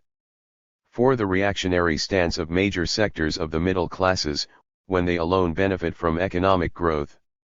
In the terminology of the Third International, the challenge here for the radical left is to unite the workers and peasants, to unite the working people, including those of the informal sectors, the critical intelligentsia, and the middle classes in a united front against the compradors. The novel forms of political domination. Transformations of the system's economic foundations, with concomitant changes in class structure, have altered the modalities of political power. We have been brought to what I call the phase of abstract capitalism, by which I mean that capitalism is no longer centered in bourgeois proprietary families, it is now expressed directly and exclusively through the power of money. That is why I consider a Gliettis term proprietary capitalism to be a misleading characterization of the regime. Financialization, which spreads the illusion that money generates its own offspring without any connection to actual production, expresses to the very highest degree contemporary capitalism's abstract character. Political domination henceforward is exerted through a new style political class and a media clergy, both entirely at the service of abstract generalized monopoly capitalism. The new modalities by which capital exerts its power are confirmed, not challenged, by the sovereign individual ideology and by the illusion of a movement that might transform the world and even change our lives without ever posing the question of how the workers and the people are to take power. In the peripheral countries, we reach the point of extreme caricature when lumpen development gives power to a state and class of corruptionist compradors. On the other hand, in the emergent countries social coalitions of a different sort hold real power, deriving their legitimacy from the economic success of their political practice. This gives rise to the illusion that emergence within globalized capitalism and by capitalist methods would allow them to catch up. In fact, the limited possibilities available within that framework, and the resulting political and social conflicts, open the way to various potentialities, from the best, towards socialism, to the worst, failure and restoration of a comprador regime. The media clergy and the new political class. I have copied the title of this section from a statement I heard at the Mouvement Politique d'Emancipation Populaire, MPEP, conference in October 2011. I believe the theme conveyed by that statement deserves to be developed. It seems to me that there is an irrefutable parallel between our contemporary society and the situation that prevailed in France on the eve of 1789. At that time, decision-making authority resided with the landed aristocracy, nobility who stood by their king. Nowadays, this power rests with the financial plutocracy in positions of power in capitalist monopolies the world over. In the France of yesteryear, this power was the preserve of nobles of the robe bourgeoisie dressed in aristocratic robes. Today, the power of capitalistic monopolies is in the hands of the political class, made up of bona fide financiers, in the ordinary finance sense of the word, associated with politicians from the traditional right wing and those from the electoral left. As for the aristocratic/monarchical political power of the old regime in France, it was sustained by the clergy of the Catholic Church, whose role was to give the regime a semblance of legitimacy by developing an appropriate casuistic rhetoric. Today, the onus is on the media to play this role. And the casuistry that it develops to accomplish this task and give the dominant power a veneer of legitimacy is characteristic of traditional methods devised by the religious clergy. My purpose here is to analyze the role played by media clergy in contemporary society. The subject of the nobility of the robe whose role is played today by politicians could be treated in the same vein. Does media power exist? A cursory look at global reality across historical time frames would reveal the coexistence of multiple power structures. For example, in our contemporary world, economic power exists side by side with political power structures, legislative, executive, judiciary, exercised through established institutions that may be democratic or undemocratic. An example would be the power that ideological schools of thought and beliefs, religious and others, wield over people. Another example would be the power of the media that disseminate information, select, and make commentary about it. Recognizing this plurality is an extremely banal task. The real question that begs to be asked is the following: how do these powers, diverse as they are, get organized to complement each other in the functions they fulfill in the construction of the social fabric, or otherwise enter into confrontation in the field? Undoubtedly, the response to this question can only be concrete. In other words, it deals with specific societies at specific historical periods. The reflections that follow focus on the articulation of relations between media powers and facets of social power structures in contemporary capitalist societies. One more word on the notion of media power. Abundant literature is out there that analyzes the diverse qualifications of human beings, including their homo communicans character. The implication of this is that the volume and intensity of information to which human beings have access, without taking into account what they were in the past, would have really transformed human beings and society. This may be an exaggeration, given that from the outset, human beings have always identified with the power of speech, means of communication par excellence. It ensues from this affirmation that the proposition regarding the volume and intensity of information is by its own definition correct, and by this token endows the media, which is the essence of its existence, some power, as well as increasing moral, political, and social responsibilities. However, this observation does not preclude the pertinence of the following question: how does this media power relate to others? Media power in the contemporary capitalist system, myths and realities. Media power, like all power structures, is not, has never been, and cannot be, independent. I am not implying that media power is under the aegis of another power structure, political, religious, or economic. No, media power can be, and actually is, generally autonomous. What I mean to say is that in its functions it enjoys an autonomy that is inherent to it, distinct from the reproductive logic of other power structures. This autonomy is analogous with the autonomy enjoyed by the Catholic clergy in France under the Ancien regime. The clergy in France functioned like other religious clergies of the time. This is the role the new media clergy play today. Media autonomy translates into ethical deontology. In this perspective, there are media outlets that are at the beck and call of others, there are some that are not.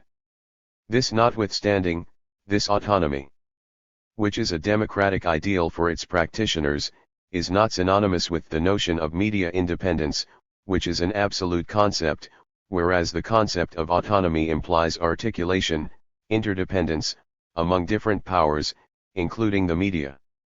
Thus the whole notion of articulation remains central and unavoidable. Now, I maintain that in the contemporary capitalist system, the one in which we have lived for about 40 years, a superior power appears to have imposed itself on the rest. It subordinates all these other powers and makes them comply with its dictates. I am referring to a strong trend and not a state of fait accompli. This is because resistance to the articulation of this tendency is strong, and perhaps becomes reinforced over time.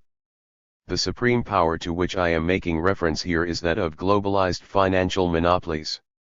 In brief, we are dealing here with economic power, and this power is the product of the evolution that results in the extreme centralization of prosperity and management of capital, with no similarity to what it was only half a century ago. These monopolies, or oligopolies if you prefer to use this term, directly or indirectly control the entirety of the productive systems, and this is new, not only at the level of dominant traditional capitalist ventures the most developed countries brought together under the umbrella of the triad of United States/Europe/Japan, but also at the global level. Certainly, this tendency is taking concrete shape through economic and political action strategies and has to face resistance from emerging economies like China and others. This qualitative transformation has reduced the relative space of autonomy that political power traditionally benefited from within the triad under consideration, an autonomy that gave meaning and significance to bourgeois democracy, worldview, current trends, consensus on religious beliefs, in short, trends of the time.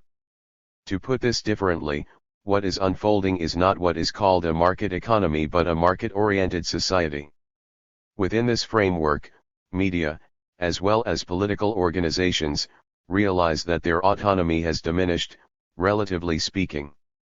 Without necessarily becoming instruments at the beck and call of others, they find themselves in situations where they have to fulfill useful functions that are necessary to guarantee the success of deployments of supreme powers of global monopolies. Thus we are not living in an era of advanced democracy, on the contrary, we are witnessing the disfigurement and retrogression of democratic values. A citizen who tries to understand the true state of affairs is subjected to tribulations that make him feel depoliticized. But there is no democracy without politically savvy citizens who are capable of thinking creatively and conceiving alternative ways of doing things coherently and differently. In lieu of these kinds of individuals, one finds passive people, devoid of authentic freedom, reduced to the status of passive consumers/spectators. These individuals are often asked to endorse a consensus, a false consensus that is nothing but a reflection of the sacrosanct demands of the executives in global monopolies. In this scenario, elections are transformed into a farce, in which candidates whose managerial modus operandi in the organization of power structures shows signs of the existence of para-personnel aligned behind the same consensus. The apogee of this farce is reached when ratings agencies, in other words, employees of these monopolies, identify the limits of feasibility. Now, sadly enough, major media networks are part and parcel of the distillation of this unilateral thought pattern, the very opposite of critical thinking. Certainly, the media does not always resort to falsehood. Respectable media outlets try to steer clear of easily discovered malpractices. But they do pick and choose, and their commentaries constitute the messages their owners expect from them. Therefore, their autonomy is reduced to the institutionalization of a functional casuistry that gives legitimacy to the powers that be. It is in this sense that I contend that the power of financial aristocracy is complemented by the power of media clergy. One could provide countless examples of instances of the media casuistry that hails criminal judges as champions of democracy, like the judge in Libya who passed a death sentence on Bulgarian nurses, and presents Arabs such as the Sultan of Qatar and the King of Saudi Arabia as advocates of democracy. It is hard to imagine a more effective fraud than this one. An example of casuistry by media clergy is the question of intervention, military, humanitarian, economic, etc., by imperialists in the affairs of the South. It is forbidden to open a debate on the real motives behind these interventions, notably in matters relating to access to the natural resources of the countries in question, or the establishment of military bases there. It should be noted that the reasons for these interventions are often only those given by Western powers. As far as democratic precepts are concerned, these powers expect Southerners to take their word at face value. Democrats do not tell lies. They make you believe or make believe that these interventions have been agreed upon by the international community. It is forbidden to remind people that this international community is represented by no one but the ambassador of the United States as well as ambassadors from small allies from the European Union/NATO, at times supported by a few countries like Qatar. It is necessary to believe or make believe that the real motives behind these interventions are presented to us by intervening forces, liberate a people caught in the lair of a bloody dictatorship, promote democracy, and come to the aid of victims of repression. From the outset, the media assumes the posture of analyst, in fact, phony analysts of reality. The role of the public, then, is to observe whether or not the intended objectives have been achieved, whether serious blunders have been committed, and whether unforeseen obstacles have stymied the accomplishment of set goals. There is great casuistry that prevents role players from taking the debate to the field, what the real motives behind these interventions are. Need for media that work to repoliticize citizens. During the French Revolution, some members of the lower clergy dissociated themselves from the hierarchy of the aristocracy to contribute to the formation of a new citizenry endowed with the capacity to engage in real critical thinking. A similar process is noticeable in the media today. There is no question that proponents of media's New Deal, which would be truly democratic, are up against stiff competition from the big media that has access to huge financial resources. One can only salute and support the contributions made by this minority. An honorable media power conceives its responsibility as analogous to that of independent and politically conscious citizens who have the wherewithal to contribute to the construction of what I have codenamed, with peers in the Forum Mondial de Alternatives, the convergence of struggles with respect for diversity. The point here is not to subscribe to a single school of thought which strives to provide legitimacy for the practices of global monopolies but another singular thought pattern. It is not an appeal to juxtapose ideas and projects that are considered equally legitimate. The point is to engage in patient and sustained work in a bid to contribute to the development of critical thought that is likely to give direction to social and political struggles geared toward the emancipation of spirits and human beings, individually and collectively, in their common struggle. The notion of diversity as used here is not restricted to the choice of specific battlefields. Our conceptualization of diversity harbors the idea of appreciating instruments of social theory conceived to deepen the analytical thought pattern on the real world. It also takes into account the meaning provided by all and sundry on the perception of desired emancipation. Then and only then would the media acquire power that could be wielded responsibly in order to give recognition to the quest and definition of immediate objectives in the struggle and in long-term perspectives to which the media wants to subscribe. The new political class. During the extended 19th century, until the emergence of generalized monopoly capitalism, the years 1975 to 1990, bourgeois democracy was real. Its reality derived from the fact that it expressed historical compromises linking the capitalist bourgeoisie sometimes with the former aristocracies, sometimes with the peasantry, later with the working class, in the post-Second World War welfare states. Competing political parties represented the various interests within the dominant coalition. Politicians, few women among them, at the time, were socially, and often territorially, based. The same held true of the parties and organizations, trade union, among others, outside the dominant coalitions. Such is no longer the case. Politics has become a trade, that of power brokers for the generalized monopolies. Political parties are no longer straightforward representatives of differing interests within society. They have become action groups, specialists in shaping a consensus public opinion. They merely each devise their own rhetorical tricks, distinctive but ultimately complementary, for appealing to particular sensibilities. This search for consensus deprives the right-left dichotomy of all meaning. Senile capitalism and the end of bourgeois civilization. The characteristics of the new ruling classes are no mere passing phenomena. They correspond strictly to what is required for the operations of contemporary capitalism.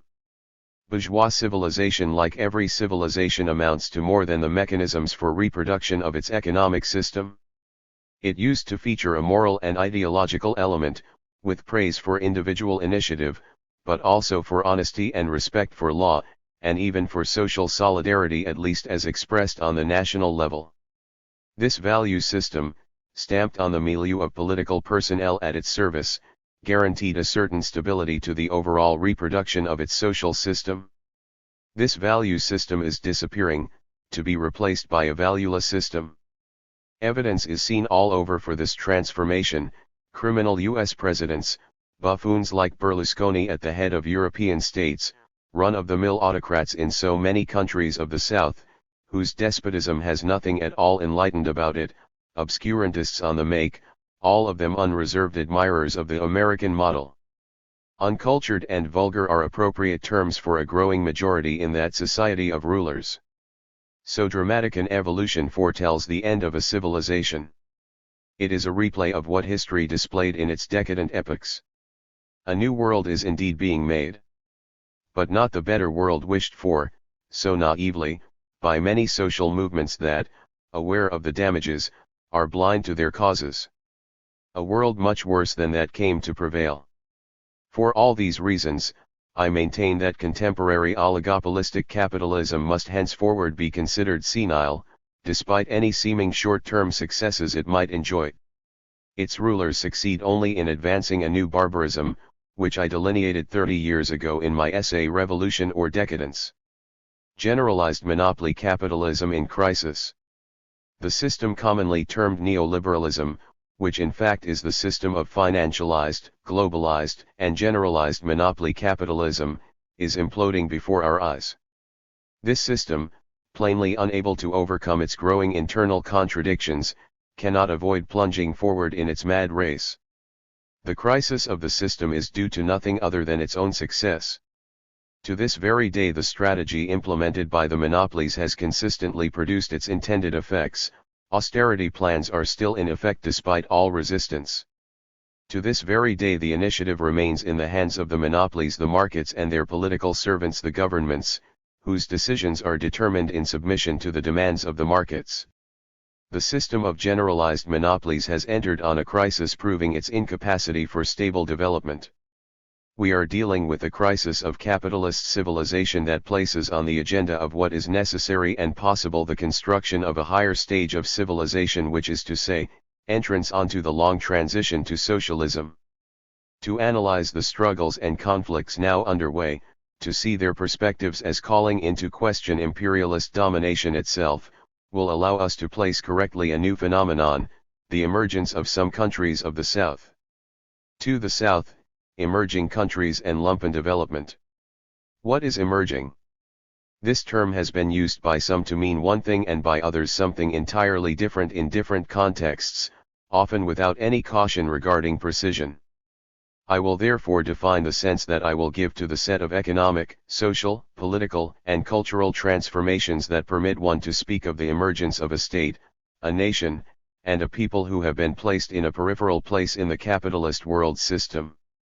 Emergence is not measured by a rising rate of GDP growth or exports over a long period of time, more than a decade, nor by the fact that the society in question has obtained a higher level of GDP per capita, as defined by the World Bank, aid institutions controlled by Western powers, and conventional economists. Emergence involves much more, a sustained growth in industrial production in a state and a strengthening of the capacity of these industries to be competitive on a global scale. Again, one must define which specific industries are important and what is meant by competitiveness. Extractive industries, minerals and fossil fuels, must be excluded from this definition. In states endowed by nature with these resources, accelerated growth can occur without necessarily leaving in its wake productive activities. The extreme example of this situation of non-emergence would be the Gulf states, Venezuela, Gabon, and others. One must also understand that the competitiveness of productive activities in the economy should be considered as a productive system in its entirety and not a certain unit of production alone. Due to the preference for outsourcing and subcontracting, multinationals operating in the South can be the impetus for the creation of local units of production tied to transnationals, or autonomous and capable of exporting to the world market, which earns them the status of competitive in the language of conventional economists. This truncated concept of competitiveness, which proceeds from an empiricist method, is not ours. Competitiveness is that of a productive system. For this to exist, the economy must be made up of productive elements, with branches of this production sufficiently interdependent that one can speak of it as a system. Competitiveness depends upon diverse economic and social factors, among others the general level of education and training of workers on all levels and the efficiency of the group of institutions that manage the national political economy, fiscal policy, business law, labor law, credit, social services, etc. The productive system cannot reduce productive transformation only to activities involved in manufacturing and consumption, although the absence of these annuls the existence of a productive system worthy of the name. Rather, it must integrate food and agriculture as services required for the normal functioning of the system. A real productive system can be more or less advanced. By this I mean that the group of activities must be qualified.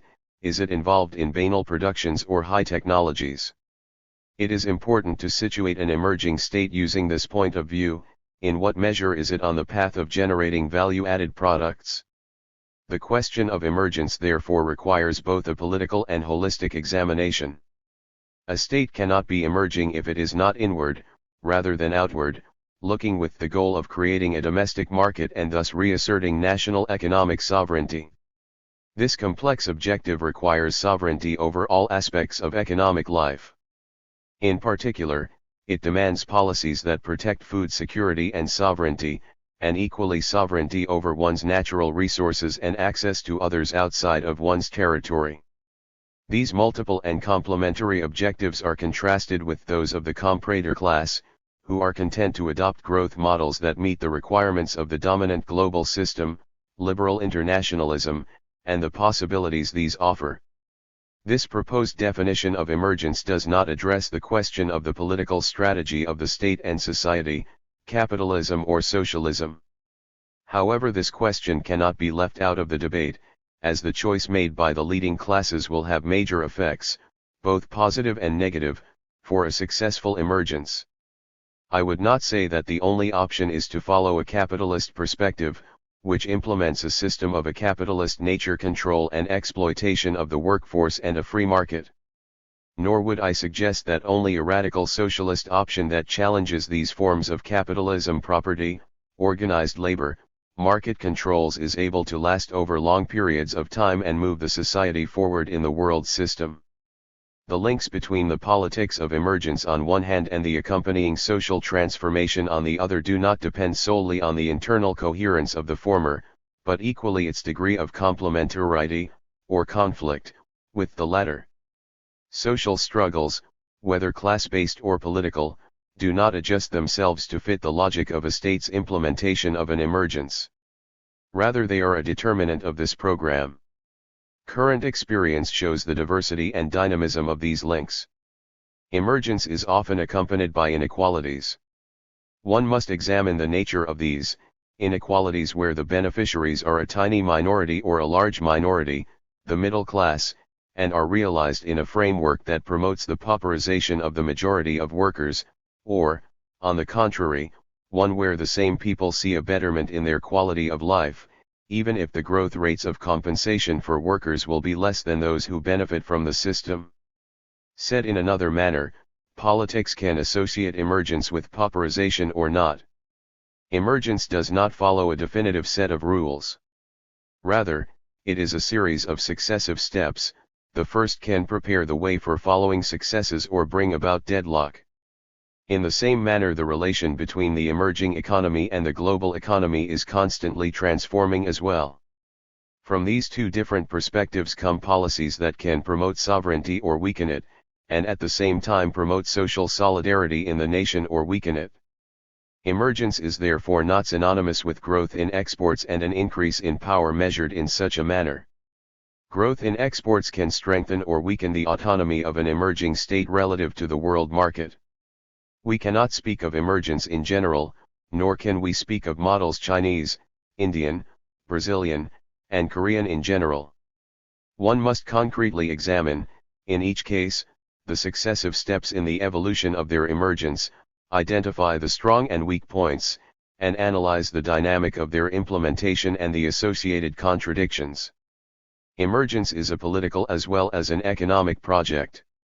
The measure of success is therefore determined by reducing the means by which the countries in the dominant capitalist center perpetuate their domination, despite the fact that economic success of emergent states is measured in conventional economic terms. I define the means as control of the dominant powers over the areas of technological development, access to natural resources, the global financial system, dissemination of information, and weapons of mass destruction. The imperialist collective triad United States, Europe, and Japan intends to conserve, using all of these means, their privileged positions in dominating the planet and prohibiting emergent states from bringing this domination into question.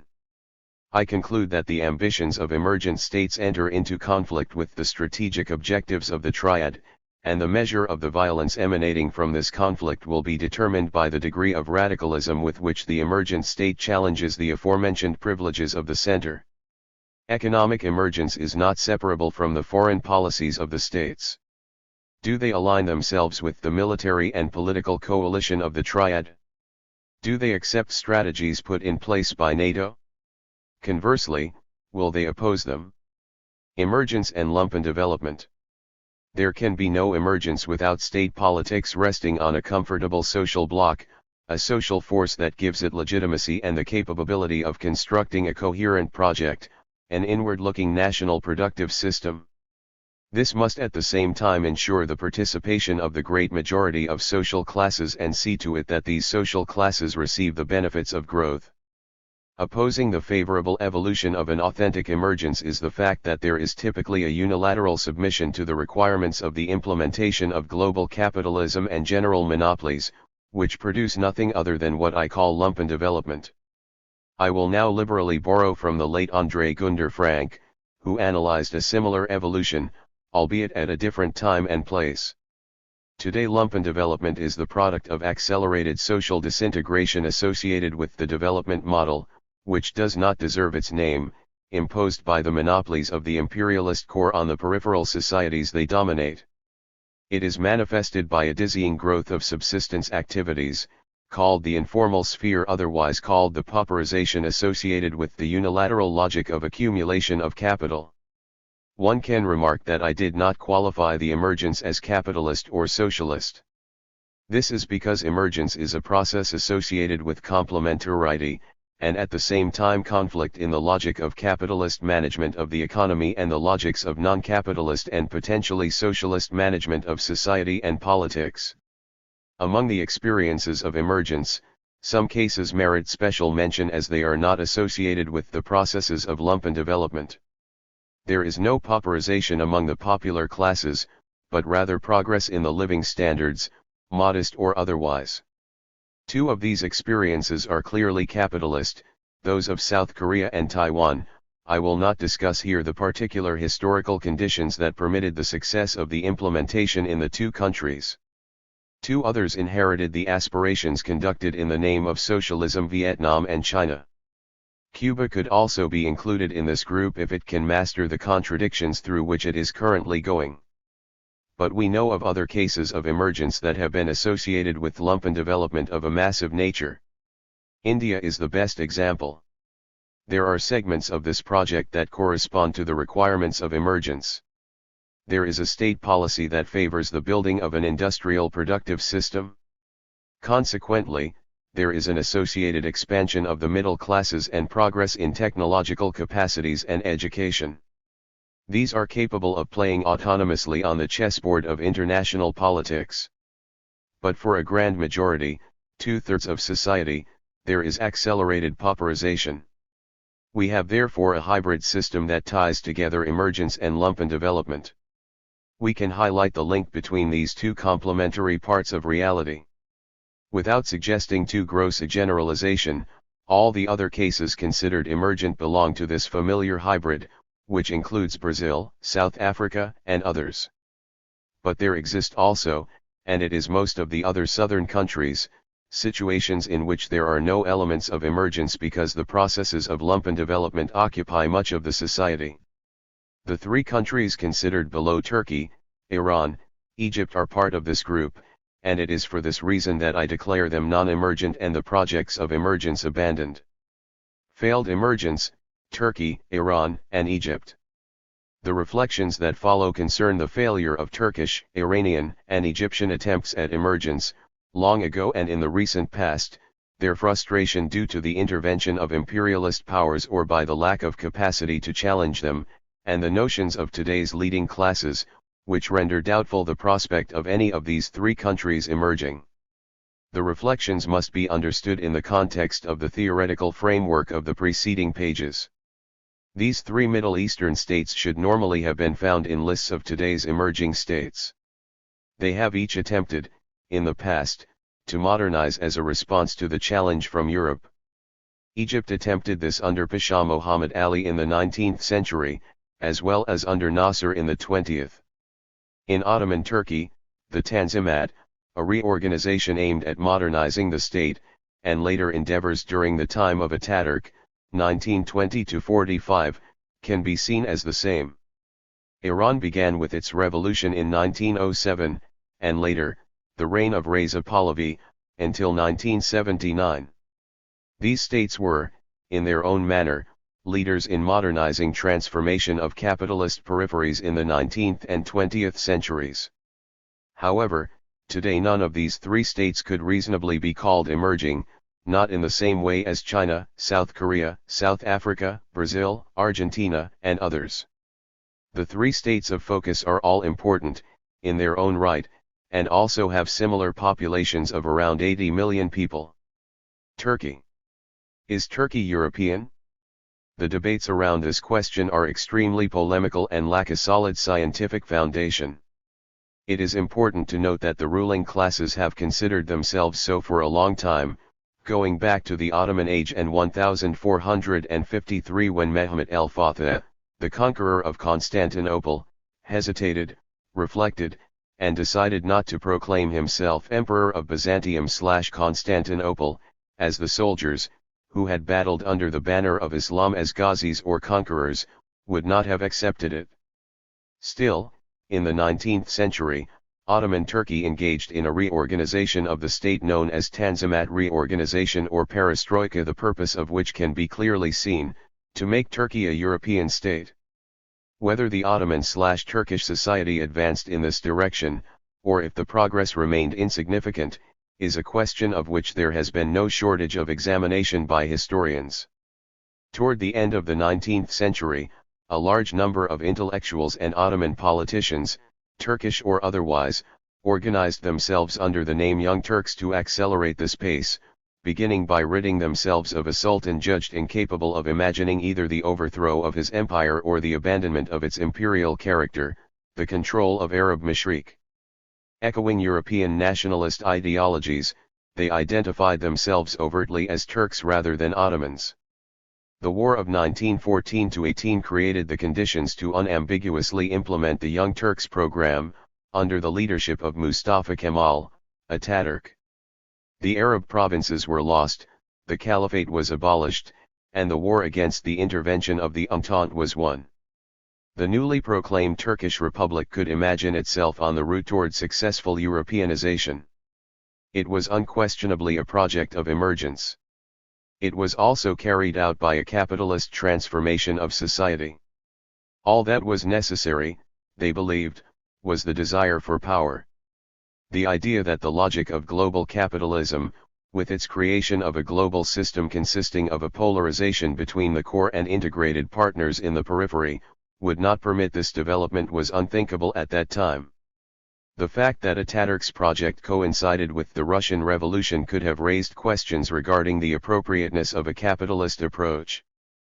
But Ataturk and his contemporaries did not dwell on this thought, and the Turkish communists had even fewer clear ideas on the question. Social reality was to shape the implementation of the new attempt at emergence. A capitalist bourgeoisie was, at most, in its infancy in 1924 Turkey. However, there was an important class of intellectuals, politicians, and bureaucrats, only male, and the military, who were responsible for assuming the leadership of the country. This class was recruited from the western part of the country, Istanbul, Edirne, Smyrna, and was identified, by themselves and others, as Rumelian, from the original Rome, or Byzantium, which indicated cultural aspirations. The East, Anatolia, was made up exclusively of peasants. The Turks at that time recognized Rumelians as civilized or European and Anatolians as wretches in need of being civilized.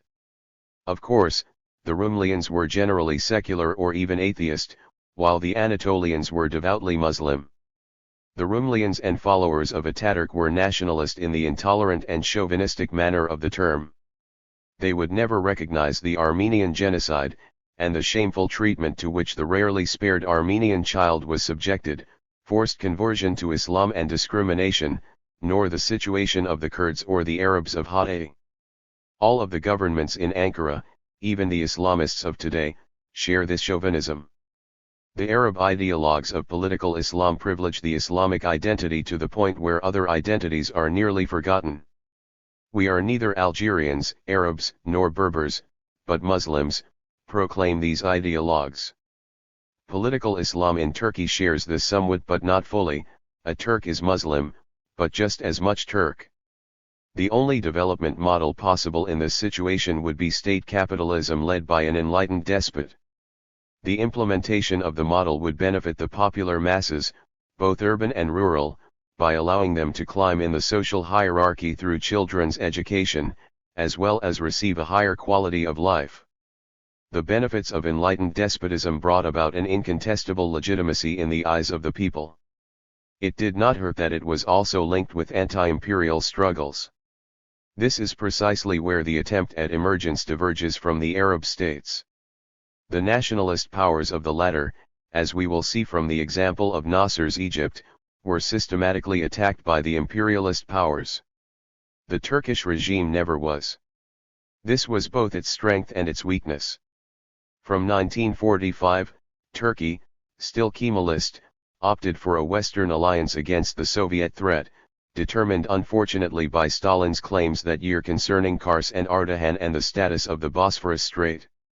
Turkey would become a founding member of NATO, at a time when no requirement existed that the members make any declaration of democracy. The weakness of the Kemalist capitalist state permitted it, as an American ally instead of opponent, to integrate into the global capitalist system that followed the war.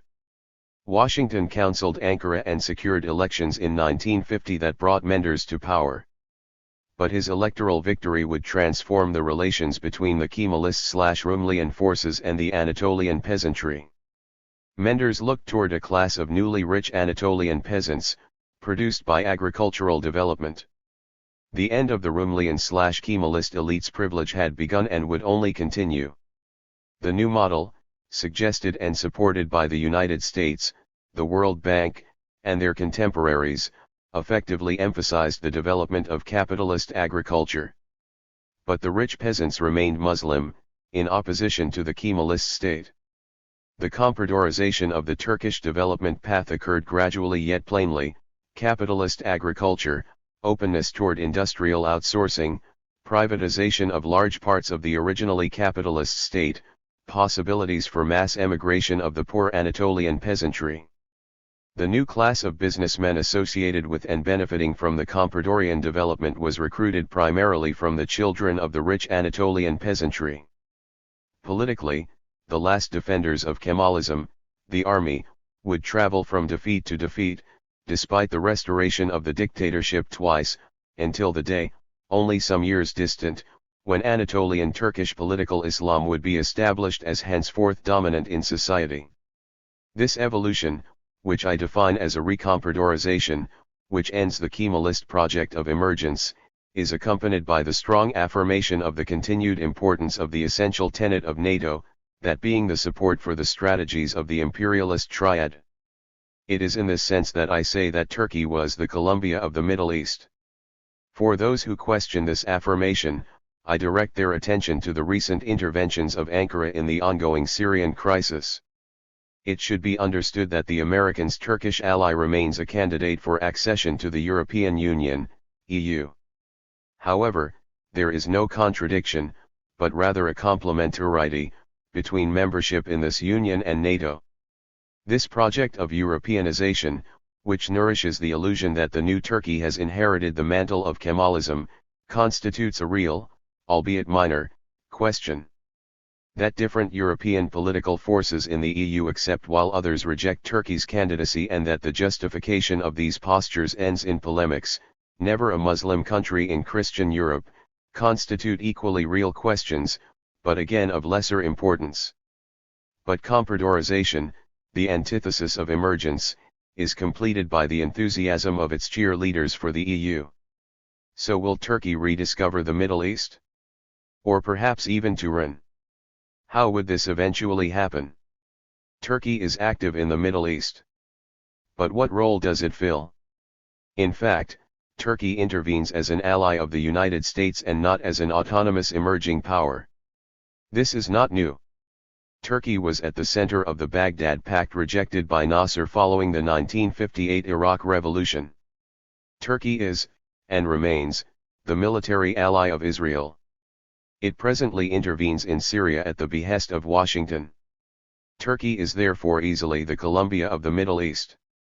The Turanian alternative to reject Europeanization was tried first in 1918 by Enver Pasha. But the rise of the Soviet Union rendered these ambitions impossible, although after its collapse it appeared that it could be reborn from the ashes. However, Turkey can hardly do more than be a subordinate ally implementing the plan of its American masters. Postures taken by the powers in the South are not neutral in the effects on the orientation of economic development. Inclusion in the geostrategic considerations of the imperialist powers is naturally associated with economic comprodorization, the antithesis of emergence. Turkish political Islam is, like the Arab states or Pakistan, reactionary in its social postures. It overtly opposes the struggles of workers and peasants. This is in line with what is permitted in the corridors of power in the West, whose leaders are always therefore eager to certify their democracy. Emergent states must enter into conflict with the dominant imperialists, even if the intensity of the conflict is variable from moment to moment. How prepared are they, though, to be treated as an adversary by the imperialist powers in order to be a candidate for emergence? Iran. Iran is an old and great nation, proud of its history, which reacted strongly, and quite early, to the European menace, both English and Russian.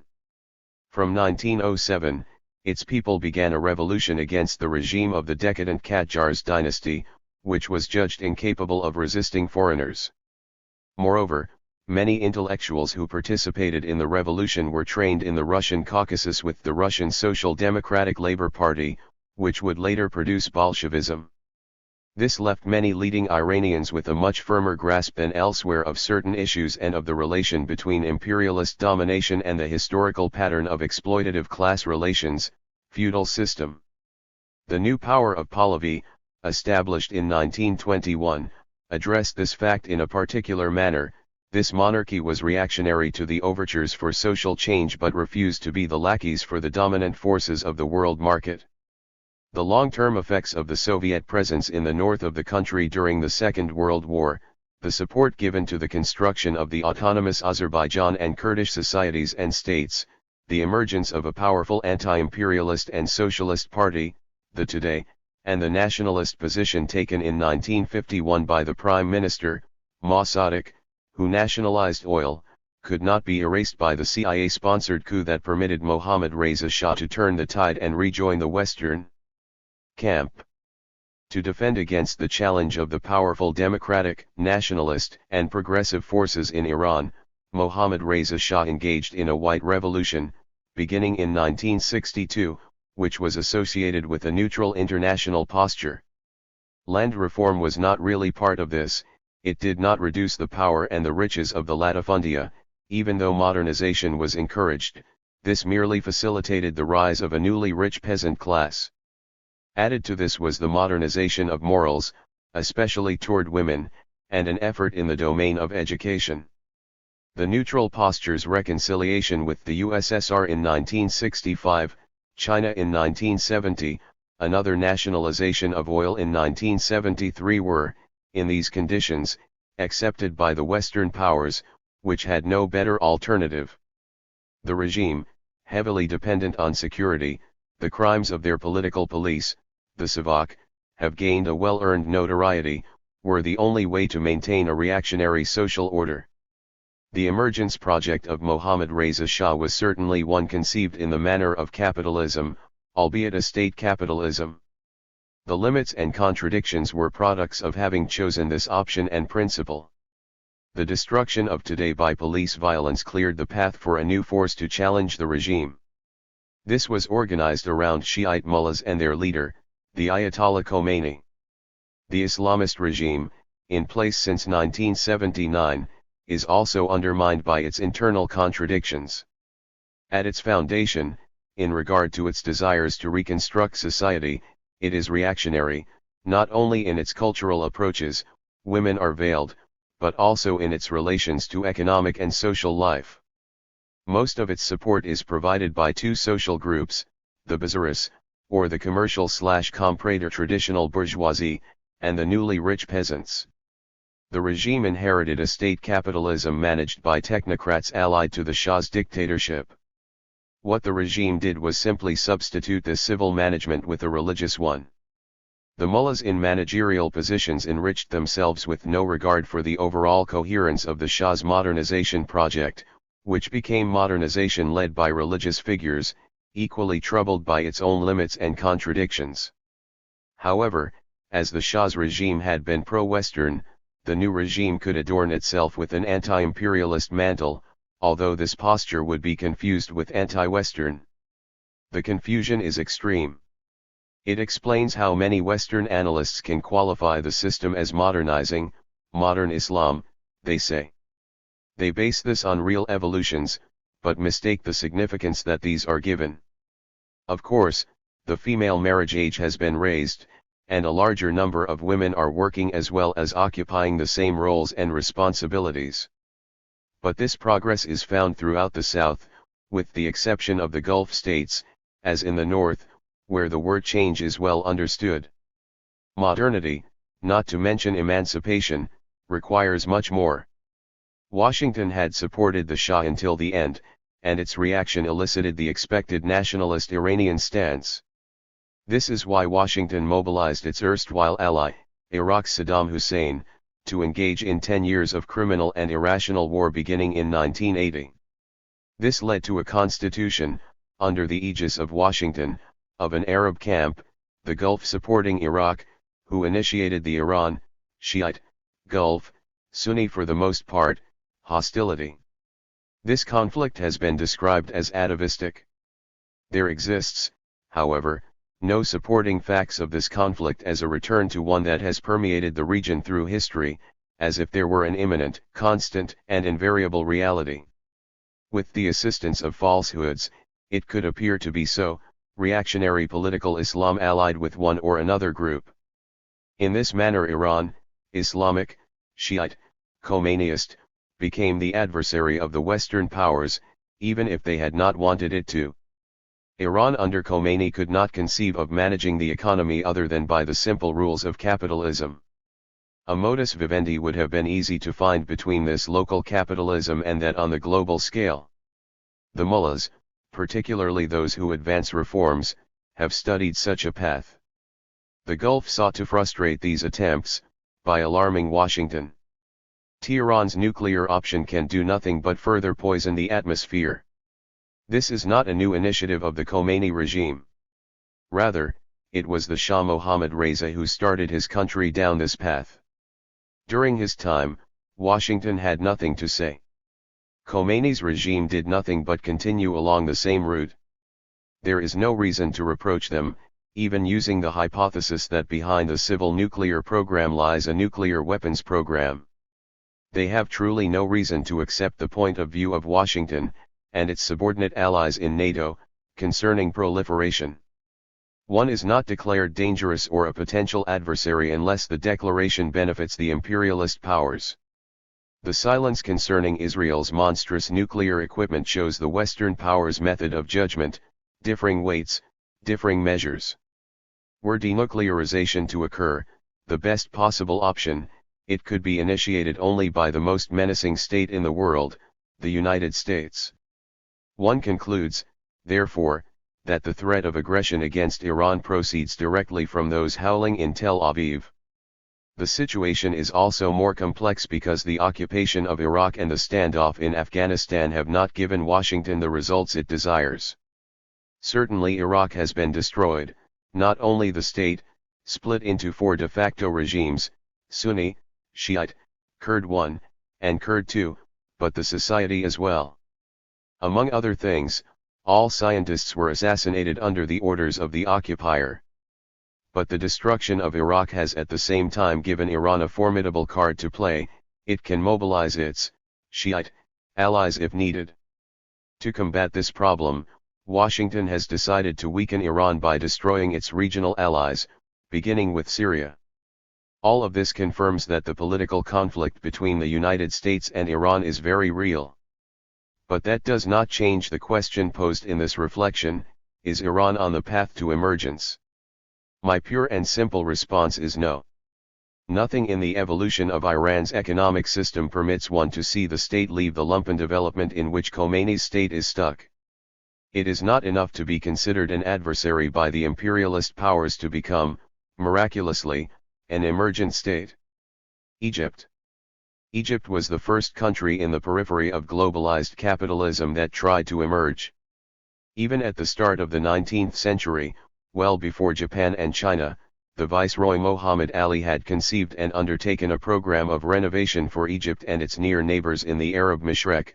Mashreq means east, that is, eastern North Africa and the Levant. That vigorous experiment took up 2/3 of the 19th century and only belatedly ran out of breath in the 1870s, during the second half of the reign of the Khedive Ismail. The analysis of its failure cannot ignore the violence of the foreign aggression by Great Britain, the foremost power of industrial capitalism during that period. Twice, in the naval campaign of 1840 and then by taking control of the Khedive's finances during the 1870s, and then finally by military occupation in 1882, England fiercely pursued its objective, to make sure that a modern Egypt would fail to emerge. Certainly the Egyptian project was subject to the limitations of its time, since it manifestly envisaged emergence within and through capitalism, unlike Egypt's second attempt at emergence, which we will discuss further on. That project's own social contradictions, like its underlying political, cultural, and ideological presuppositions, were undoubtedly responsible, at least in part, for its failure. The fact remains that without imperialist aggression, those contradictions would probably have been overcome, as they were in Japan. Beaten, emergent Egypt was forced to undergo nearly 40 years, 1880 to 1920, as a servile periphery, whose institutions were refashioned in service to that period's model of capitalist/imperialist accumulation. That imposed retrogression struck not only its productive system, but also the country's political and social institutions. Egypt operated systematically to reinforce all the reactionary and medieval cultural and ideological conceptions that had been useful for keeping the country in its subordinate position. The Egyptian nation, its people, its elites never accepted that position. This stubborn refusal in turn gave rise to a second wave of rising movements, which unfolded during the next half-century, 1919 to 67. Indeed, I see that period as a continuous series of struggles and major forward movements. It had a triple objective: democracy, national independence, and social progress. These three objectives, however limited and sometimes confused their formulations, were inseparable one from the other. In this reading, the chapter of Nasserist systematization, 1955 to 67, is nothing but the final chapter of that long series of advancing struggles, which began with the revolution of 1919 to 20. The first moment of that half-century of rising emancipation struggles in Egypt had put its emphasis with the formation of the Wafd in 1919 on political modernization through adoption in 1923 of a bourgeois form of constitutional democracy, limited monarchy, and on the reconquest of independence. The form of democracy envisaged allowed progressive secularization, if not secularism in the radical sense of that term, whose symbol was the flag linking cross and crescent, a flag that reappeared in the demonstrations of January and February 2011. Normal elections were then allowed, without the least problem, not merely for Copts, native Egyptian Christians, to be elected by Muslim majorities, but for those very Copts to hold high positions in the state. The British put their full power, supported actively by a reactionary bloc composed of the monarchy, the great landlords, and the rich peasants, into undoing the democratic progress made by Egypt under Wafdist leadership. In the 1930s, the dictatorship of Sedki Pasha, abolishing the democratic 1923 constitution, clashed with the student movement then spearheading the democratic anti-imperialist struggles. It was not by chance that, to counter this threat, the British Embassy and the Royal Palace actively supported the formation in 1927 of the Muslim Brotherhood, inspired by Islamist thought in its most backward Salafist version of Wahhabism as formulated by Rashid Rida. This was the most reactionary version, anti-democratic and against social progress, of the newborn political Islam. The conquest of Ethiopia undertaken by Mussolini, with World War looming, forced London to make some concessions to the democratic forces. In 1936, the Wafd, having learned its lesson, was allowed to return to power and a new Anglo-Egyptian treaty was signed. The Second World War necessarily constituted a sort of parenthesis. But a rising tide of struggles resumed on February 21, 1946, with the formation of the Worker-Student Bloc, reinforced in its radicalization by the entry on stage of the Communists and the working class movement. Once again the Egyptian reactionaries, supported by London, responded with violence and to this end mobilized the Muslim Brotherhood behind a second dictatorship by Sedki Pasha without, however, being able to silence the protest movement. Elections had to be held in 1950, and the Wafd returned to power. Its repudiation of the 1936 treaty and the inception of guerrilla actions in the Suez Canal zone were defeated only by setting fire to Cairo, January 1952, an operation in which the Muslim Brotherhood was deeply involved. A first coup d'état in 1952 by the Free Officers, and above all a second coup in 1954 by which Nasser took control, was taken by some to crown the continual flow of struggles and by others to put it to an end. Rejecting the view of the Egyptian awakening advanced above, Nasserism put forth an ideological discourse that wiped out the whole history of the years 1919 to 1952 in order to push the start of the Egyptian Revolution to July 1952. At that time many among the communists had denounced this discourse and analyzed the coups d'état of 1952 and 1954 as aimed at putting an end to the radicalization of the democratic movement. They were not wrong, since Nasserism took the shape of an anti-imperialist project only after the Bandung Conference of April 1955. Nasserism then contributed all it had to give, a resolutely anti-imperialist international posture, in association with the pan-Arab and pan-African movements, and some progressive, but not socialist, social reforms. The whole thing done from above, not only without democracy, the popular masses being denied any right to organize by and for themselves, but even by abolishing any form of political life. This was an invitation to political Islam to fill the vacuum thus created. In only 10 short years, 1955 to 65, the Nasserist project used up its progressive potential. Its exhaustion offered imperialism, henceforward led by the United States, the chance to break the movement by mobilizing to that end its regional military instrument, Israel. The 1967 defeat marked the end of the tide that had flowed for a half-century. Its reflux was initiated by Nasser himself, who chose the path of concessions to the right, the infida or opening, an opening to capitalist globalization, rather than the radicalization called for by, among others, the student movement, which held the stage briefly in 1970, shortly before and after the death of Nasser.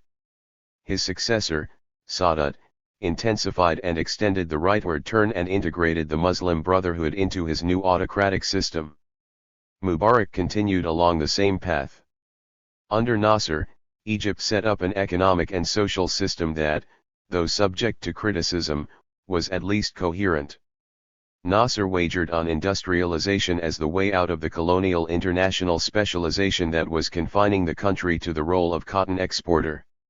His system maintained a division of incomes that favored the expanding middle classes without impoverishing the popular masses. Sadat and Mubarak dismantled the Egyptian productive system, putting in its place a completely incoherent system based exclusively on the profitability of firms, most of which were mere subcontractors for the imperialist monopolies. Supposed high rates of economic growth, much praised for 30 years by the World Bank, were completely meaningless. Egyptian growth was extremely vulnerable. Moreover, such growth was accompanied by an incredible rise in inequality and by unemployment afflicting the majority of the country's youth. This was an explosive situation. It exploded. During the Bandung and non-alignment period, 1955–70, the Arab countries were in the forefront of the struggles of the peoples, the nations, and the states of the South for a better future and a less unequal global system. Algeria's FLN and Boumediene, Nasser's Egypt, the Baz regimes in Iraq and Syria, the South Yemen Republic, shared common characteristics. These were not democratic regimes according to Western criteria, they were one-party systems, nor even according to my criteria, which implies positive empowerment of the peoples. But they were nevertheless legitimate in the eyes of their peoples for their actual achievements, mass education, health, and other public services, industrialization and guarantees for employment, socially upward mobility, associated with independent initiatives and anti-imperialist postures. Therefore they were continually and fiercely opposed by the Western powers, in particular through repeated Israeli aggressions. These regimes achieved whatever they could within that framework in a short period, say 20 years, and then ran out of steam, as a result of their internal limits and contradictions. This, coinciding with the breakdown of Soviet power, facilitated the imperialist neoliberal offensive. The ruling circles, in order to remain in office, chose to retreat and submit to the demands of neoliberal globalization. The result has been a fast degradation of the social conditions. All that had been achieved in the era of the national popular state to the benefit of the popular and middle classes was lost in a few years, poverty and mass unemployment the result of the neoliberal policies pursued. Thus the objective conditions for the revolts were created. The period of retreat lasted, in its turn, almost a half-century. Egypt, submissive to the demands of globalized liberalism and to U.S. strategy, simply ceased to exist as an active factor in regional or global politics. Instead, the major U.S. allies Saudi Arabia and Israel occupied the foreground. Israel was then able to pursue its course of expanding colonization of occupied Palestine with the tacit complicity of Egypt and the Gulf countries. Depoliticization of the society due to the modus operandi of the Nasserist regime is behind the rise of political Islam. Note that Nasserism was not the only system that took this approach. Rather, most national populist regimes of the first wave of awakening in the South had a similar approach in the management of politics. Note also that the existing socialist regimes have also taken this approach, at least after the revolutionary phase, which was democratic in nature, when they solidified their rule. So, the common denominator is the abolition of democratic praxis. And I do not mean to equate democracy with multi-party elections. Rather, I mean the practice of democracy in the proper sense of the word, that is, respect for the plurality of political views and political schemes and for political organizing. Because politicization assumes democracy, democracy does not exist if those who differ in opinion with the authority do not enjoy freedom of expression. The obliteration of the right to organize around different political views and projects eliminated the politicization, which ultimately caused the subsequent disaster. This disaster has manifested itself in the return to bygone archaic views, religious or otherwise, and is also reflected in the acceptance of the project of the consumer society based on solidification of the so-called trend of individualism, which has spread not only within the middle class that benefits from such a pattern of development, but also among the poor masses who call for participating in what appears a minimal welfare even with its maximum simplicity in the absence of a credible, real alternative. Therefore one must consider this as a legitimate demand from the popular classes. The depoliticization in Islamic societies took a prevailing form manifested in the apparent or superficial return to Islam. Consequently, the discourse of the mosque along with the discourse of the authority became the only ones allowed in Nasser's period, and became even more so during the periods of Sadat and Mubarak.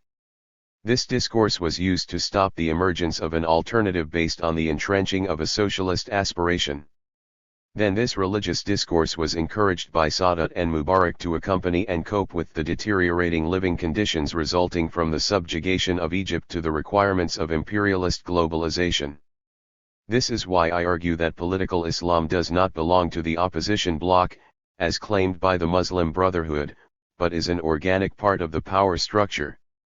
The success of political Islam requires further clarification regarding the relationship between the success of imperialist globalization on the one hand, and the rise of the Brotherhood on the other. The deterioration that accompanied this globalization produced proliferation in the activities of the informal sector in economic and social life, which represents the most important sources of income for the majority of people in Egypt. Statistics say 60%. The Brotherhood's organizations have a real ability to work in these circumstances, so that the success of the Brotherhood in these areas has in turn produced more inflation in these activities and thus ensured its reproduction on a larger scale. The political culture offered by the Brotherhood is known for its great simplicity. As this culture is content with only conferring Islamic legitimacy to the principle of private property and the free market relations, without considering the nature of the activities concerned, which are rudimentary bizarre activities that are unable to push forward the national economy and lead to its development. Furthermore, the wide provision of funds by the Gulf states has allowed a boom in such activities, pumping in funds in the form of small loans or grants. This is in addition to charity work, clinics, etc., that has accompanied this inflated sector thanks to the support of the Gulf states.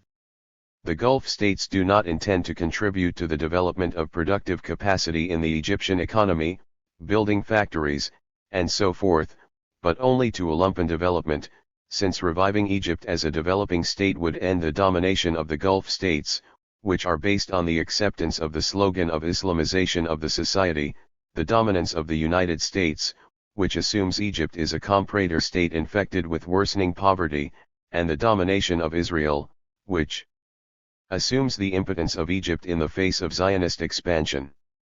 The apparent stability of the regime, boasted of by successive U.S. officials like Hillary Clinton, is based on a monstrous police apparatus of 1.2 million men, the army numbering a mere 500,000, free to carry out daily acts of criminal abuse. The imperialist powers claimed that this regime was protecting Egypt from the threat of Islamism. This was nothing but a clumsy lie. In reality, the regime had perfectly integrated reactionary political Islam, on the Wahhabite model of the Gulf, into its power structure by giving it control of education, the courts, and the major media, especially television. The sole permitted public speech was that of the Salafist mosques, allowing the Islamists, to boot, to pretend to make up the opposition.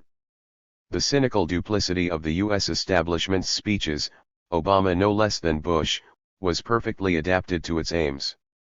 The de facto support for political Islam destroyed the capacity of Egyptian society to confront the challenges of the modern world, bringing about a catastrophic decline in education and research. By occasionally denouncing its abuses, like assassinations of Copts, Washington could legitimize its military interventions as actions in its self-styled war against terrorism. The regime could still appear tolerable as long as it had the safety valve provided by mass emigration of poor and middle-class workers to the oil-producing countries. The exhaustion of that system, Asian immigrants replacing those from Arabic countries, brought with it the rebirth of opposition movements. The workers' strikes in 2007, the strongest strikes on the African continent in the past 50 years, the stubborn resistance of small farmers threatened with expropriation by agrarian capital, and the formation of democratic protest groups among the middle classes, like the Kifaya and April 6 movements, foretold the inevitable explosion expected by Egyptians but startling to foreign observers. And thus began a new phase in the tide of emancipation struggles, whose directions and opportunities for development we are now called on to analyze. The history of modern Egypt is that of successive waves of attempts at emergence, designed using essentially the model of a capitalist society. Nonetheless, it is associated with progressive social transformations and advances in democracy, benefiting from a clear vision that the hostility of Western powers must be confronted. The abandonment of these attempts must be largely attributed to this hostility, which has been directed more at Egypt than against the others, particularly modern Turkey. Egypt entered, in 2011, a new phase in her history. The analysis that I propose consists of a democratic movement, national and popular in its appeal. The strategies of the local reactionary adversary and its outside allies permit one to imagine a multitude of different paths toward emergence. In conclusion to this analysis, one could not say that Egypt is on the path toward emergence. Rather, for the foreseeable future, Egypt will sink into a fatal combination of lumpen development, powerful political Islam, and submission to the domination of the global imperial system. However, the struggle will continue and will perhaps permit an exit from this impasse and a reinvention of an appropriate road to emergence. In Turkey and Egypt, submission to the comprador economic model, geostrategic alignment with the United States, lumpen development and pauperization, and the increase in reactionary political Islam trap the societies in a downward spiral. This is because the more a society succumbs to lumpen development, the more susceptible it is to political Islam. In Iran, the duo of lumpen development and control of society by the mullahs relegate the country to the downward spiral. Despite the political conflict with Washington, there has not been in Iran a rupture with the pursuit of a political economy analogous to that of a comprador state. It is therefore more necessary than ever to rid oneself of the illusions of transition led by exercising the power of political Islam. A prevailing media discourse that is extremely naive contends that the victory of political Islam became inevitable because Islamic self-identity dominates the reality of our societies, and it is a reality that some had rejected, and thus this reality imposed itself on them. However, this argument completely ignores another reality, namely, that the depoliticization process was deliberate, and without it no political Islam would have been able to impose itself on these societies.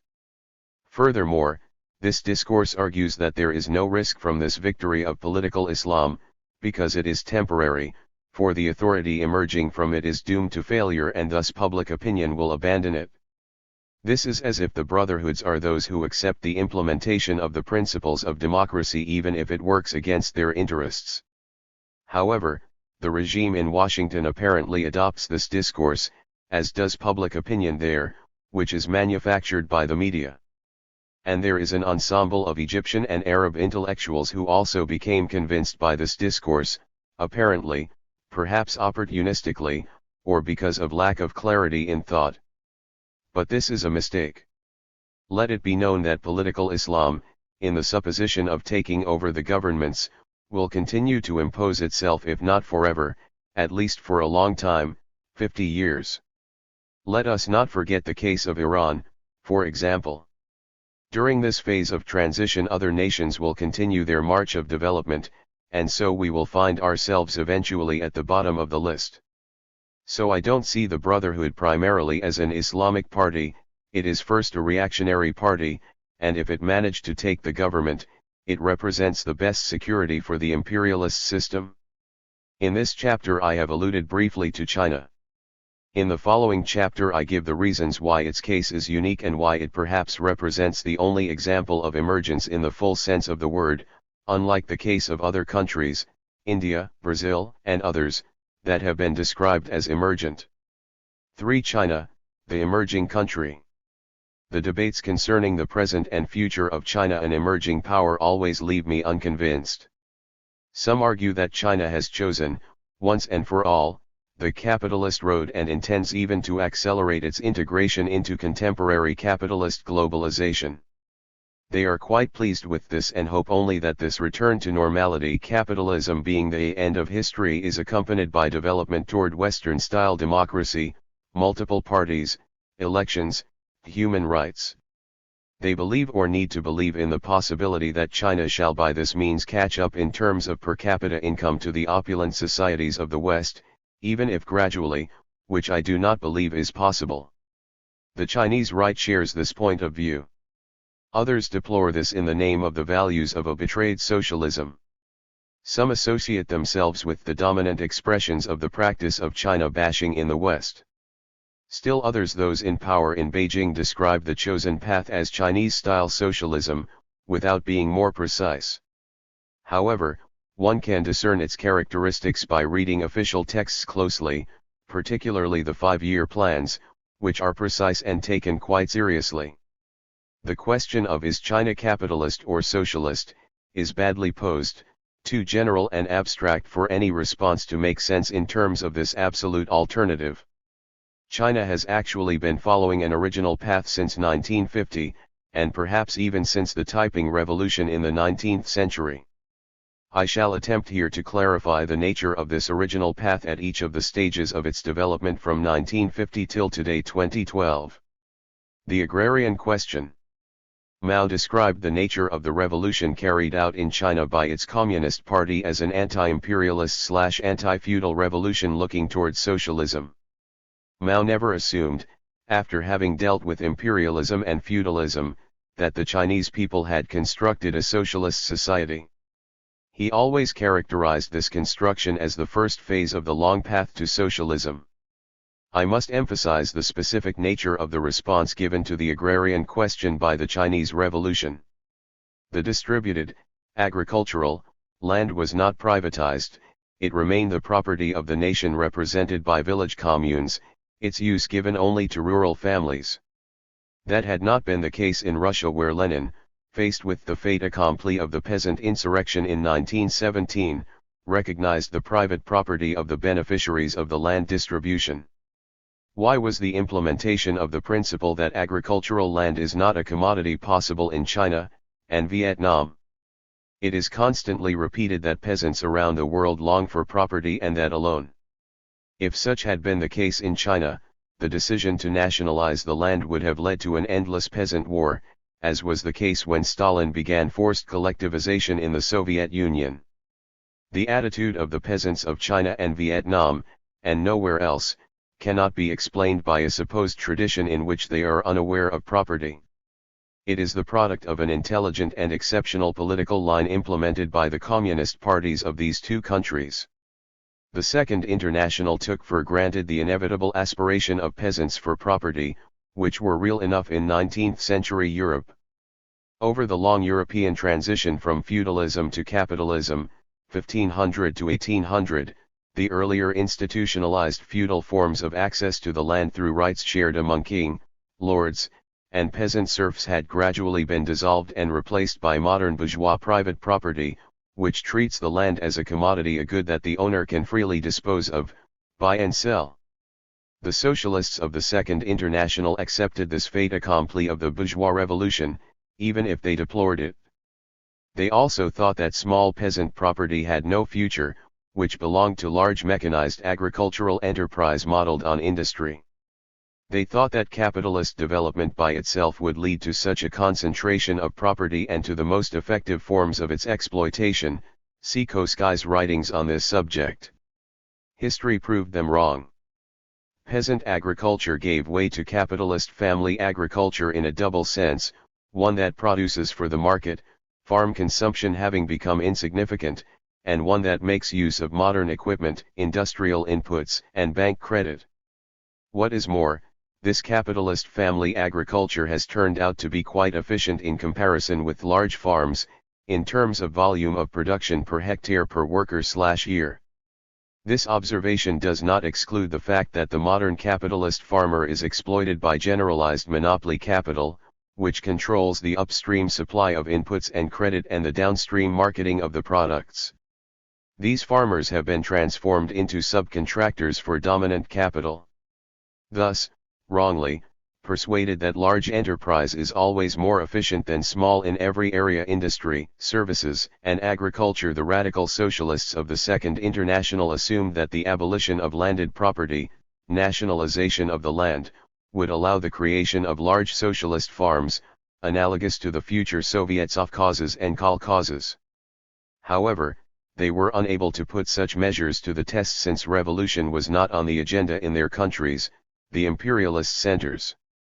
The Bolsheviks accepted these theses until 1917. They contemplated the nationalization of the large estates of the Russian aristocracy, while leaving property in communal lands to the peasants. However, they were subsequently caught unaware by the peasant insurrection, which seized the large estates. Mao drew lessons from this history and developed a completely different line of political action. Beginning in the 1930s in southern China, during the long civil war of liberation, Mao based the increasing presence of the Communist Party on a solid alliance with the poor and landless peasants, the majority, maintained friendly relations with the middle peasants, and isolated the rich peasants, kulaks, at all stages of the war, without necessarily antagonizing them. The success of this line prepared the large majority of rural inhabitants to accept a solution to their problems that did not require private property in plots of land acquired through distribution. I think that Mao's ideas, and their successful implementation, have their historical roots in the 19th century typing revolution.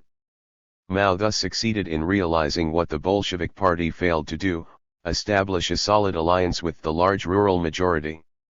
In Russia, the fait accompli of summer 1917 eliminated later opportunities for an alliance with the poor and middle peasants against the rich ones, the kulaks, because the former were anxious to defend their acquired private property and, consequently, preferred to follow the kulaks rather than the Bolsheviks.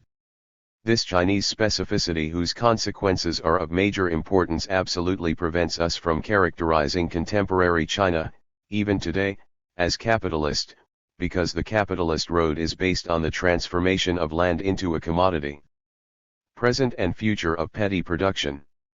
Once this principle is accepted, the forms of using this common good, the land of the village communities, can be diverse.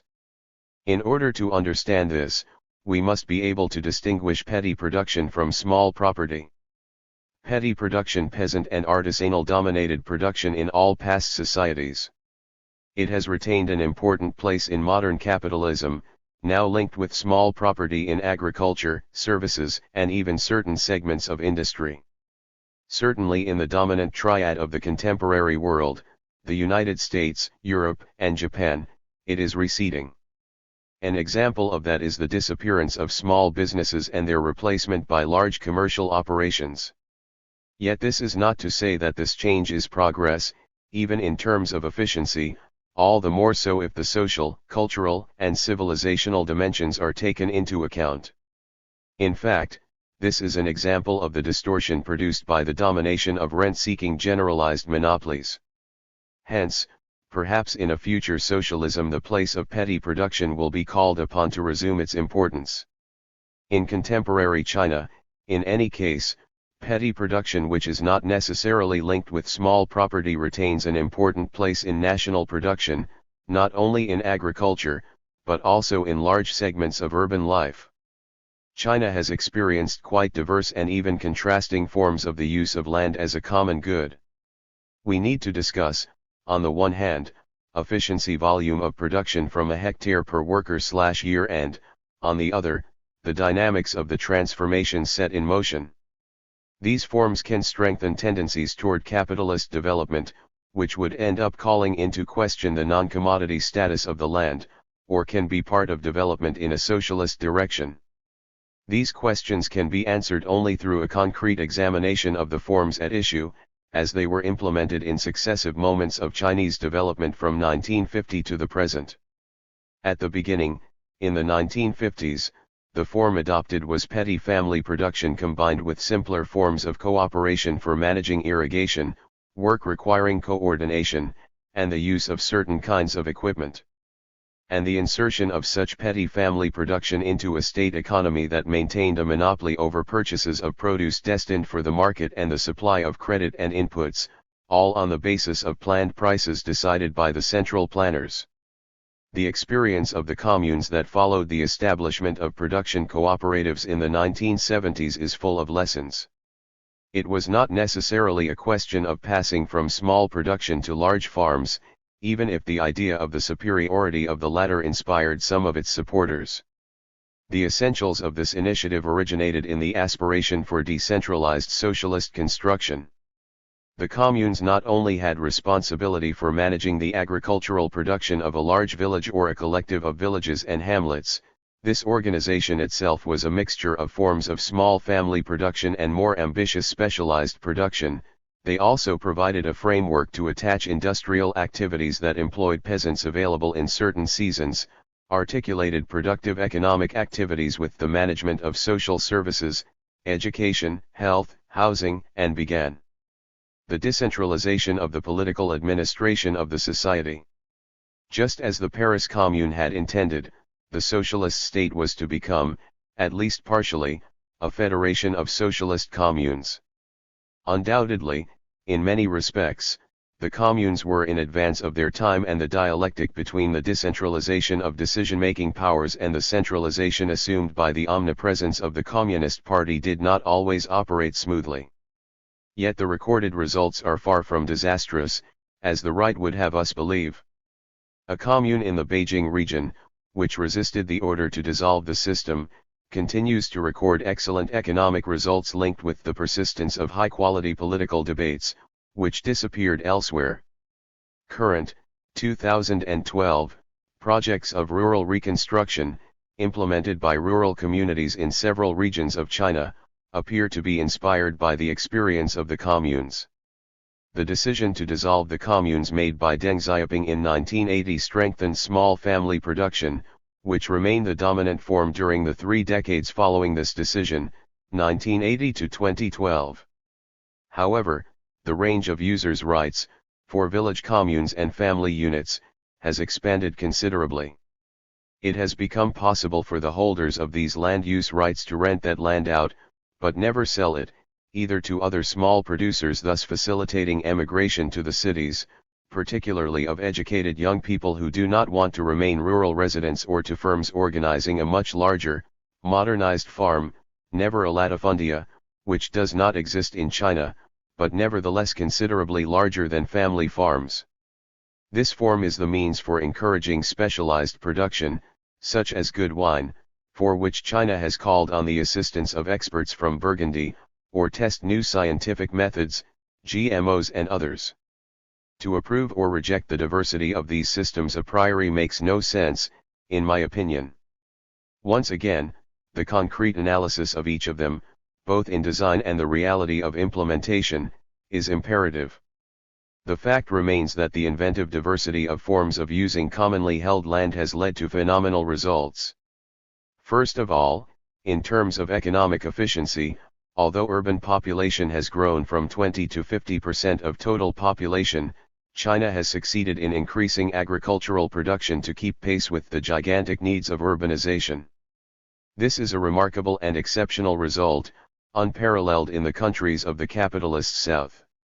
It has preserved and strengthened its food sovereignty, even though it suffers from a major handicap.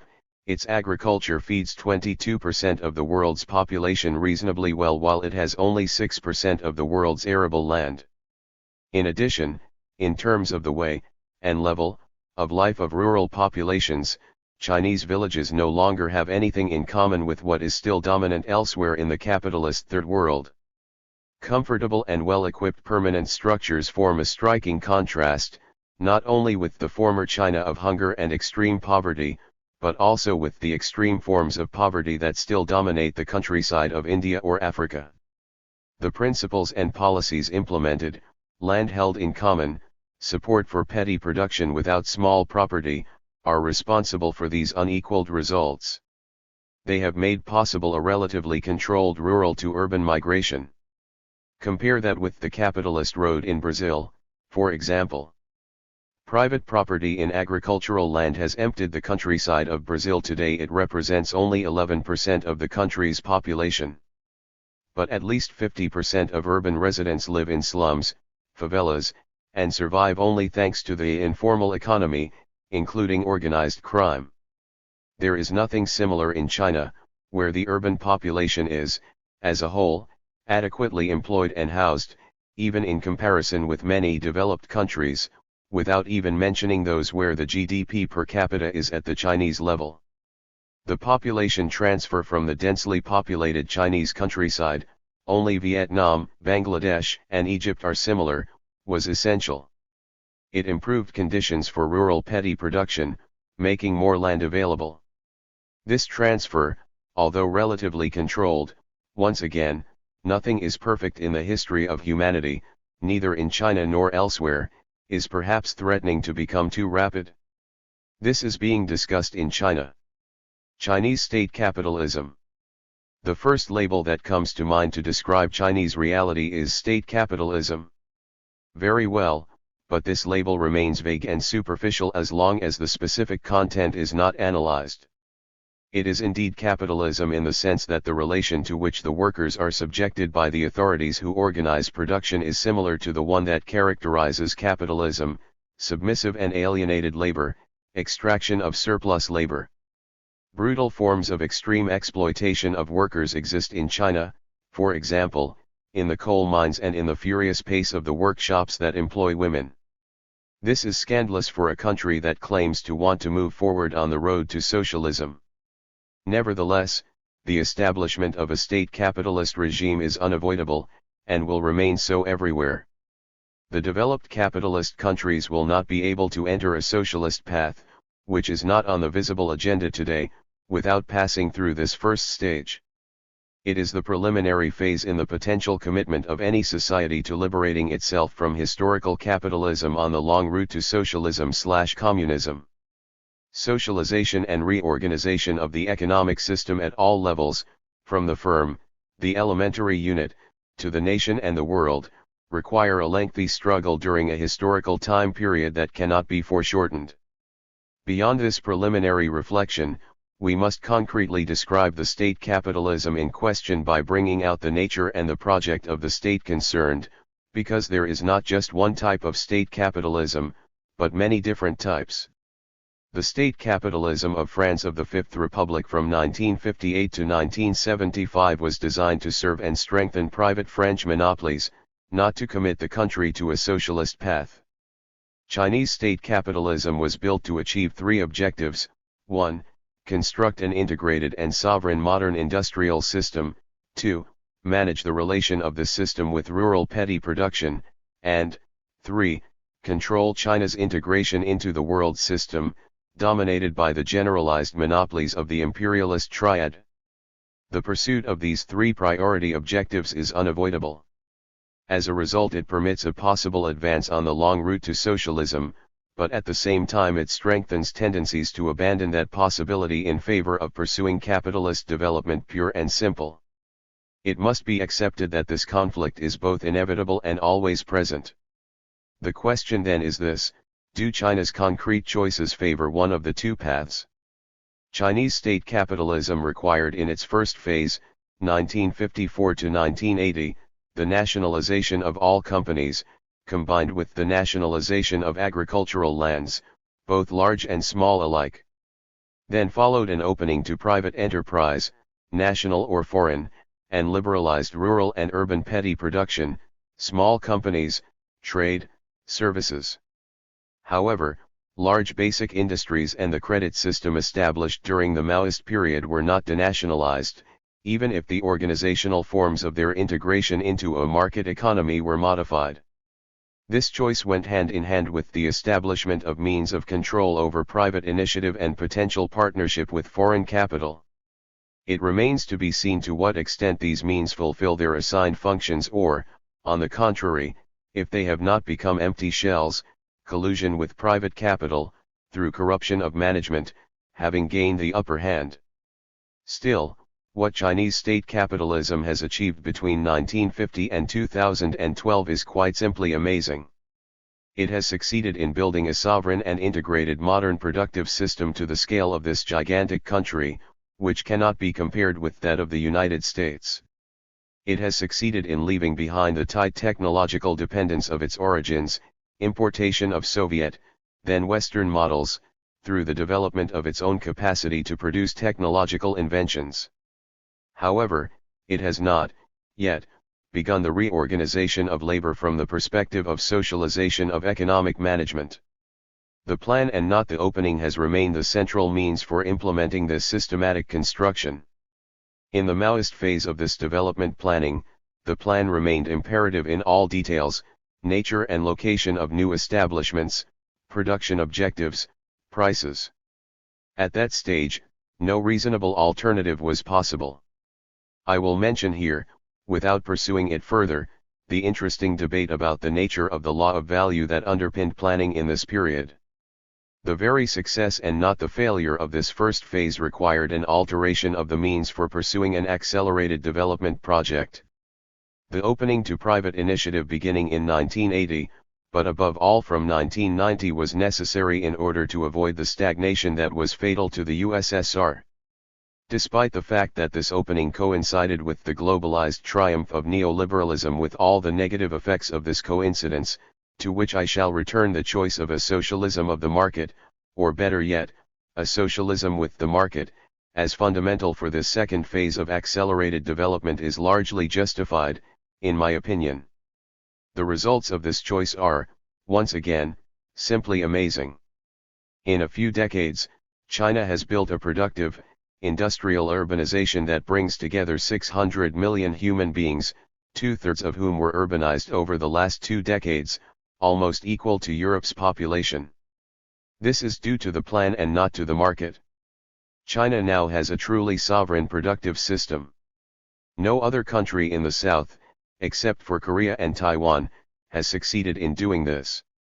In India and Brazil there are only a few disparate elements of a sovereign project of the same kind, nothing more. The methods for designing and implementing the plan have been transformed in these new conditions. The plan remains imperative for the huge infrastructure investments required by the project, to house 400 million new urban inhabitants in adequate conditions, and to build an unparalleled network of highways, roads, railways, dams and electric power plants, to open up all or almost all of the Chinese countryside, and to transfer the center of gravity of development from the coastal regions to the continental West. The plan also remains imperative at least in part for the objectives and financial resources of publicly owned enterprises, state, provinces, municipalities. As for the rest, it points to possible and probable objectives for the expansion of small urban commodity production as well as industrial and other private activities. These objectives are taken seriously and the political economic resources required for their realization are specified. On the whole, the results are not too different from the planned predictions. Chinese state capitalism has integrated into its development project visible social, I am not saying socialist, dimensions. These objectives were already present in the Maoist era: eradication of illiteracy, basic health care for everyone, etc. In the first part of the post-Maoist phase, the 1990s, the tendency was undoubtedly to neglect the pursuit of these efforts. However, it should be noted that the social dimension of the project has since won back its place and, in response to active and powerful social movements, is expected to make more headway. The new urbanization has no parallel in any other country of the South. There are certainly chic quarters and others that are not at all opulent, but there are no slums, which have continued to expand everywhere else in the cities of the Third World. The integration of China into capitalist globalization. We cannot pursue the analysis of Chinese state capitalism called market socialism by the government without taking into consideration its integration into globalization. The Soviet world had envisioned a delinking from the world capitalist system, complementing that delinking by building an integrated socialist system encompassing the USSR and Eastern Europe. The USSR achieved this delinking to a great extent, imposed moreover by the West's hostility, even blaming the blockade for its isolation. However, the project of integrating Eastern Europe never advanced very far, despite the initiatives of Comecon. The nations of Eastern Europe remained in uncertain and vulnerable positions, partially delinked but on a strictly national basis and partially open to Western Europe beginning in 1970. There was never a question of a USSR-China integration, not only because Chinese nationalism would not have accepted it, but even more because China's priority tasks did not entail it. Maoist China practiced delinking in its own way. Should we say that, by reintegrating itself into globalization beginning in the 1990s, it has fully and permanently renounced delinking? China entered globalization in the 1990s by the path of the accelerated development of manufactured exports possible for its productive system, giving first priority to exports whose rates of growth then surpassed those of the growth in GDP. The triumph of neoliberalism favored the success of this choice for 15 years, from 1990 to 2005. The pursuit of this choice is questionable not only because of its political and social effects, but also because it is threatened by the implosion of neoliberal globalized capitalism, which began in 2007. The Chinese government appears to be aware of this and very early began to attempt a correction by giving greater importance to the internal market and to development of Western China. To say, as one hears ad nauseum, that China's success should be attributed to the abandonment of Maoism, whose failure was obvious, the opening to the outside and the entry of foreign capital is quite simply idiotic. The Maoist construction put in place the foundations without which the opening would not have achieved its well-known success. A comparison with India, which has not made a comparable revolution, demonstrates this. To say that China's success is mainly, even completely, attributable to the initiatives of foreign capital is no less idiotic. It is not multinational capital that built the Chinese industrial system and achieved the objectives of urbanization and the construction of infrastructure. The success is 90% attributable to the sovereign Chinese project. Certainly, the opening to foreign capital has fulfilled useful functions, it has increased the import of modern technologies. However, because of its partnership methods, China absorbed these technologies and has now mastered their development. There is nothing similar elsewhere, even in India or Brazil, a fortiori in Thailand, Malaysia, South Africa, and other places. China's integration into globalization has remained, moreover, partial and controlled, or at least controllable, if one wants to put it that way. China has remained outside of financial globalization. Its banking system is completely national and focused on the country's internal credit market. Management of the UN is still a matter for China's sovereign decision-making. The UN is not subject to the vagaries of the flexible exchanges that financial globalization imposes. Beijing can say to Washington, "The UN is our money and your problem," just like Washington said to the Europeans in 1971, "The dollar is our money and your problem." Moreover, China retains a large reserve for deployment in its public credit system. The public debt is negligible compared with the rates of indebtedness considered intolerable in the United States, Europe, Japan, and many of the countries of the South. China can thus increase the expansion of its public expenditures without serious danger of inflation. The attraction of foreign capital to China, from which it has benefited, is not behind the success of its project. On the contrary, it is the success of the project that has made investment in China attractive for Western transnationals.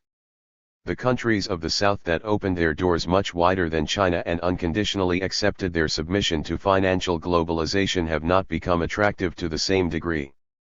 Transnational capital is not attracted to China to pillage the natural resources of the country nor, without any transfer of technology, to outsource and benefit from low wages for labor, nor to seize the benefits from training and integration of offshore units unrelated to non-existent national productive systems, as in Morocco and Tunisia, nor even to carry out a financial raid and allow the imperialist banks to dispossess the national savings, as was the case in Mexico, Argentina, and Southeast Asia. In China, by contrast, foreign investments can certainly benefit from low wages and make good profits, on condition that their plans fit into China's and allow technology transfer. In sum, these are normal profits, but more can be made if collusion with Chinese authorities permits. China, emerging power. No one doubts that China is an emerging power. One current idea is that China is only attempting to recover the place it had occupied for centuries and lost in the 19th century. However, this idea is certainly correct, and flattering, moreover does not help us much in understanding the nature of this emergence and its real prospects in the contemporary world. Incidentally, those who propagate this general and vague idea have no interest in considering whether China will emerge by rallying to the general principles of capitalism, which they think is probably necessary, or whether it will take seriously its project of socialism with Chinese characteristics. For my part, I argue that if China is indeed an emerging power, this is precisely because it has not chosen the capitalist path of development pure and simple, and that, as a consequence, if it decided to follow that capitalist path, the project of emergence would be in serious danger of failing. The thesis that I support implies rejecting the idea that peoples can leap over the necessary sequence of stages, thus China must go through a capitalist development before the question of its possible socialist future is considered. The debate on this question between the different currents of historical Marxism was never concluded. Marx remained hesitant on this question. We know that right after the first European attacks, the Opium Wars, he wrote that the next time you, England, send your armies to China they will be welcomed by a banner saying, "Attention, you are at the frontiers of the bourgeois Republic of China." This is a magnificent intuition and shows confidence in the capacity of the Chinese people to respond to the challenge, but at the same time an error because in fact the banner read, "You are at the frontiers of the People's Republic of China." Yet we know that, concerning Russia, Marx did not reject the idea of skipping the capitalist stage, see his correspondence with Varazé Sulich. Today, one might believe that the first Marx was right and that China is indeed on the route to capitalist development. But Mao understood better than Lenin that the capitalist path would lead to nothing and that the resurrection of China could only be the work of communists. The Qing emperors at the end of the 19th century, followed by Sun Yat-sen and the Kuomintang, had already planned a Chinese resurrection in response to the challenge from the West. However, they imagined no other way than that of capitalism and did not have the intellectual wherewithal to understand what capitalism really is and why this path was closed to China, and to all the peripheries of the world capitalist system for that matter. Mao, independent Marxist spirit, understood this. More than that, Mao understood that this battle was not won in advance by the 1949 victory and that the conflict between commitment to the long route to socialism, the condition for China's renaissance, and return to the capitalist fold would occupy the foreseeable future.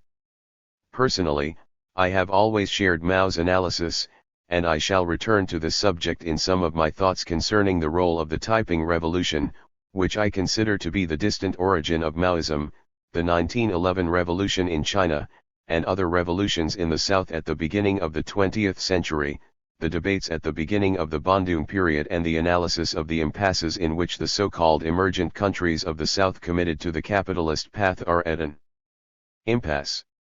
All these considerations are corollaries of my central thesis concerning the polarization, that is, construction of the center/periphery contrast, imminent to the world development of historical capitalism. This polarization eliminates the possibility for a country from the periphery to catch up within the context of capitalism. We must draw the conclusion, if catching up with the opulent countries is impossible, something else must be done, it is called following the socialist path. China has not followed a particular path since 1980, but since 1950, although this path has passed through phases that are different in many respects. China has developed a coherent, sovereign project that is appropriate for its own needs. This is certainly not capitalism, whose logic requires that agricultural land be treated as a commodity. This project remains sovereign insofar as China remains outside of contemporary financial globalization. The fact that the Chinese project is not capitalist does not mean that it is socialist, only that it makes it possible to advance on the long road to socialism. Nevertheless, China is also still threatened with a drift that moves it off that road and ends up with a return, pure and simple, to capitalism. China's successful emergence is completely the result of this sovereign project. In this sense, China is the only authentically emergent country, along with Korea and Taiwan, about which I will say more later. None of the many other countries to which the World Bank has awarded a certificate of emergence is really emergent because none of these countries is persistently pursuing a coherent sovereign project. All subscribe to the fundamental principles of capitalism pure and simple, even in potential sectors of their state capitalism. All have accepted submission to contemporary globalization in all its dimensions, including financial. Russia and India are partial exceptions to this last point, but not Brazil, South Africa, and others. Sometimes there are pieces of a national industry policy, but nothing comparable with the systematic Chinese project of constructing a complete, integrated, and sovereign industrial system, notably in the area of technological expertise. For these reasons, all these other countries, too quickly characterized as emergent, remain vulnerable, certainly in varying degrees, but always much more than China. For all these reasons, the appearances of emergence, respectable rates of growth, capacities to export manufactured products are always linked with the processes of pauperization that impact the majority of their populations, particularly the peasantry, which is not the case with China.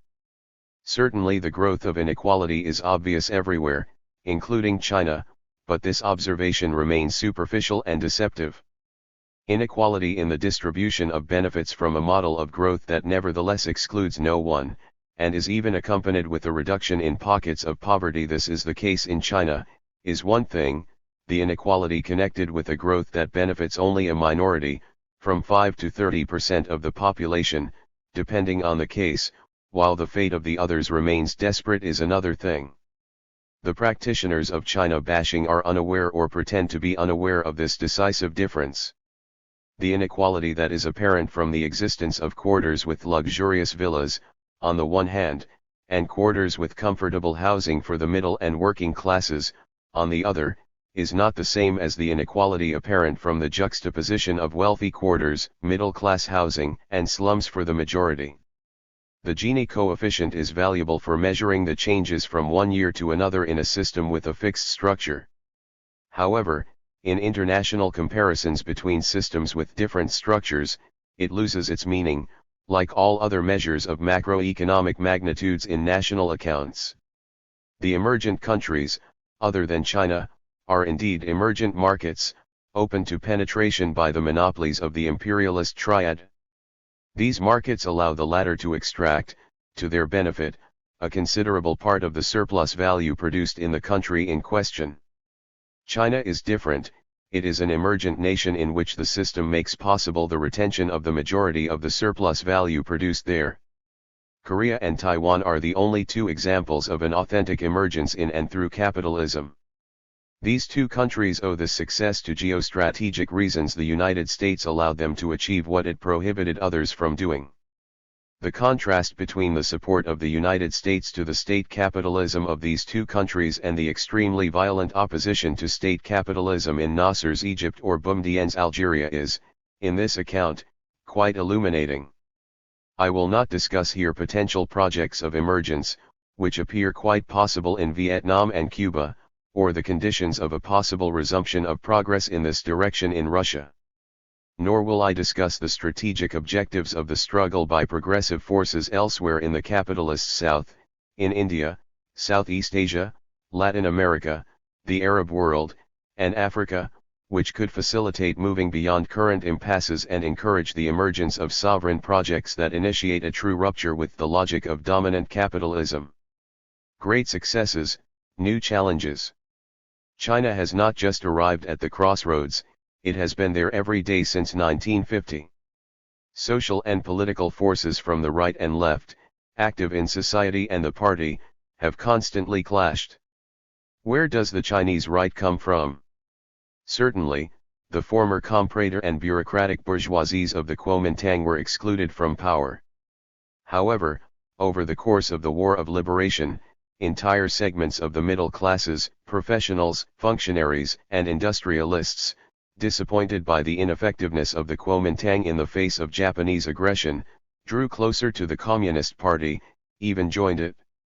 Many of them, but certainly not all, remained nationalists, and nothing more. Subsequently, beginning in 1990 with the opening to private initiative, a new, more powerful right made its appearance. It should not be reduced to businessmen who have succeeded and made, sometimes colossal, fortunes, strengthened by their clientele including state and party officials, who mix control with collusion, even corruption. This success, as always, encourages support for rightist ideas in the expanding educated middle classes.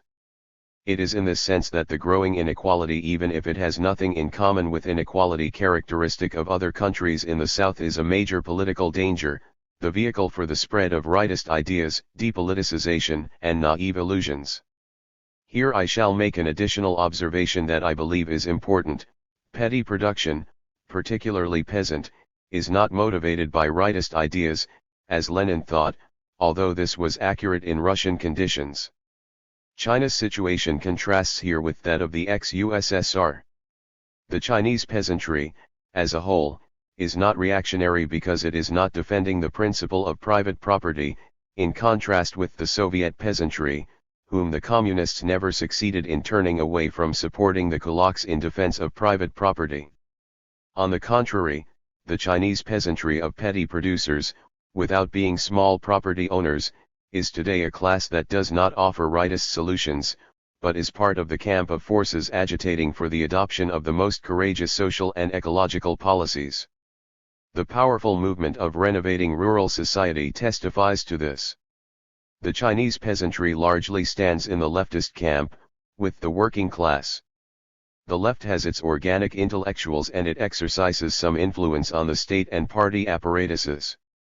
The perpetual conflict between the right and left in China has always been reflected in the successive political lines implemented by the state and party leadership. In the Maoist era, the leftist line did not prevail without a fight. Assessing the progress of rightist ideas within the party and its leadership, a bit like the Soviet model, Mao unleashed the Cultural Revolution to fight it. Bombard the headquarters, that is, the party leadership, where the new bourgeoisie is forming. However, though the Cultural Revolution met Mao's expectations during the first 2 years of its existence, it subsequently deviated into anarchy, linked to the loss of control by Mao and the left in the party over the sequence of events. This deviation led to the state and party taking things in hand again, which gave the right its opportunity. Since then, the right remains a strong part of all leadership bodies. Yet the left is present on the ground, restricting the supreme leadership to compromises of the center, but is that center right or center left? To understand the nature of challenges facing China today, it is essential to understand that the conflict between China's sovereign project, such as it is, and North American imperialism and its subaltern European and Japanese allies will increase in intensity to the extent that China continues its success. There are several areas of conflict: China's command of modern technologies, access to the planet's resources, the strengthening of China's military capacities and pursuit of the objective of reconstructing international politics on the basis of the sovereign rights of peoples to choose their own political and economic system. Each of these objectives enters into direct conflict with the objectives pursued by the imperialist triad. The objective of U.S. political strategy is military control of the planet, the only way that Washington can retain the advantages that give it hegemony. This objective is being pursued by means of the preventive wars in the Middle East, and in this sense these wars are the preliminary to the preventive, nuclear, war against China, cold-bloodedly envisaged by the North American establishment as possibly necessary before it is too late. Fomenting hostility to China is inseparable from this global strategy, which is manifest in the support shown for the slave owners of Tibet and Xinjiang, the reinforcement of the American naval presence in the China Sea, and the unstinting encouragement to Japan to build its military forces. The practitioners of China bashing contribute to keeping this hostility alive. Simultaneously, Washington is devoted to manipulating the situation by appeasing the possible ambitions of China and the other so-called emergent countries through the creation of the G20, which is intended to give these countries the illusion that their adherence to liberal globalization would serve their interests. The G2, United States/China, is in this vein a trap that, in making China the accomplice of the imperialist adventures of the United States, could cause Beijing's peaceful foreign policy to lose all its credibility. The only possible effective response to this strategy must proceed on 2 levels: 1. Strengthen China's military forces and equip them with the potential for a deterrent response, and, 2. Tenaciously pursue the objective of reconstructing a polycentric international political system, respectful of all national sovereignties, and, to this effect, act to rehabilitate the UN, now marginalized by NATO. I emphasize the decisive importance of the latter objective, which entails the priority of reconstructing a front of the South, Bandung II, capable of supporting the independent initiatives of the peoples and states of the South.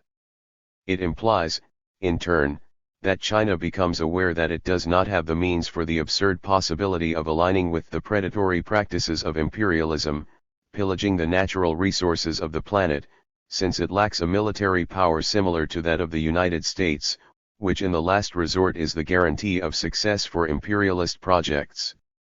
China, on the other hand, has much to gain by developing its offer of support for the industrialization of the countries of the South, which the club of imperialist donors is trying to make impossible. The language used by Chinese authorities concerning international questions, restrained in the extreme, which is understandable, makes it difficult to know to what extent the leaders of the country are aware of the challenges analyzed above.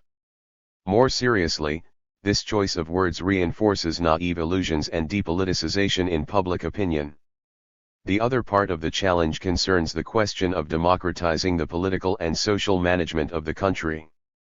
Mao formulated and implemented a general principle for the political management of the new China that he summarized in these terms: rally the left, neutralize, and not eliminate, the right, govern from the center left.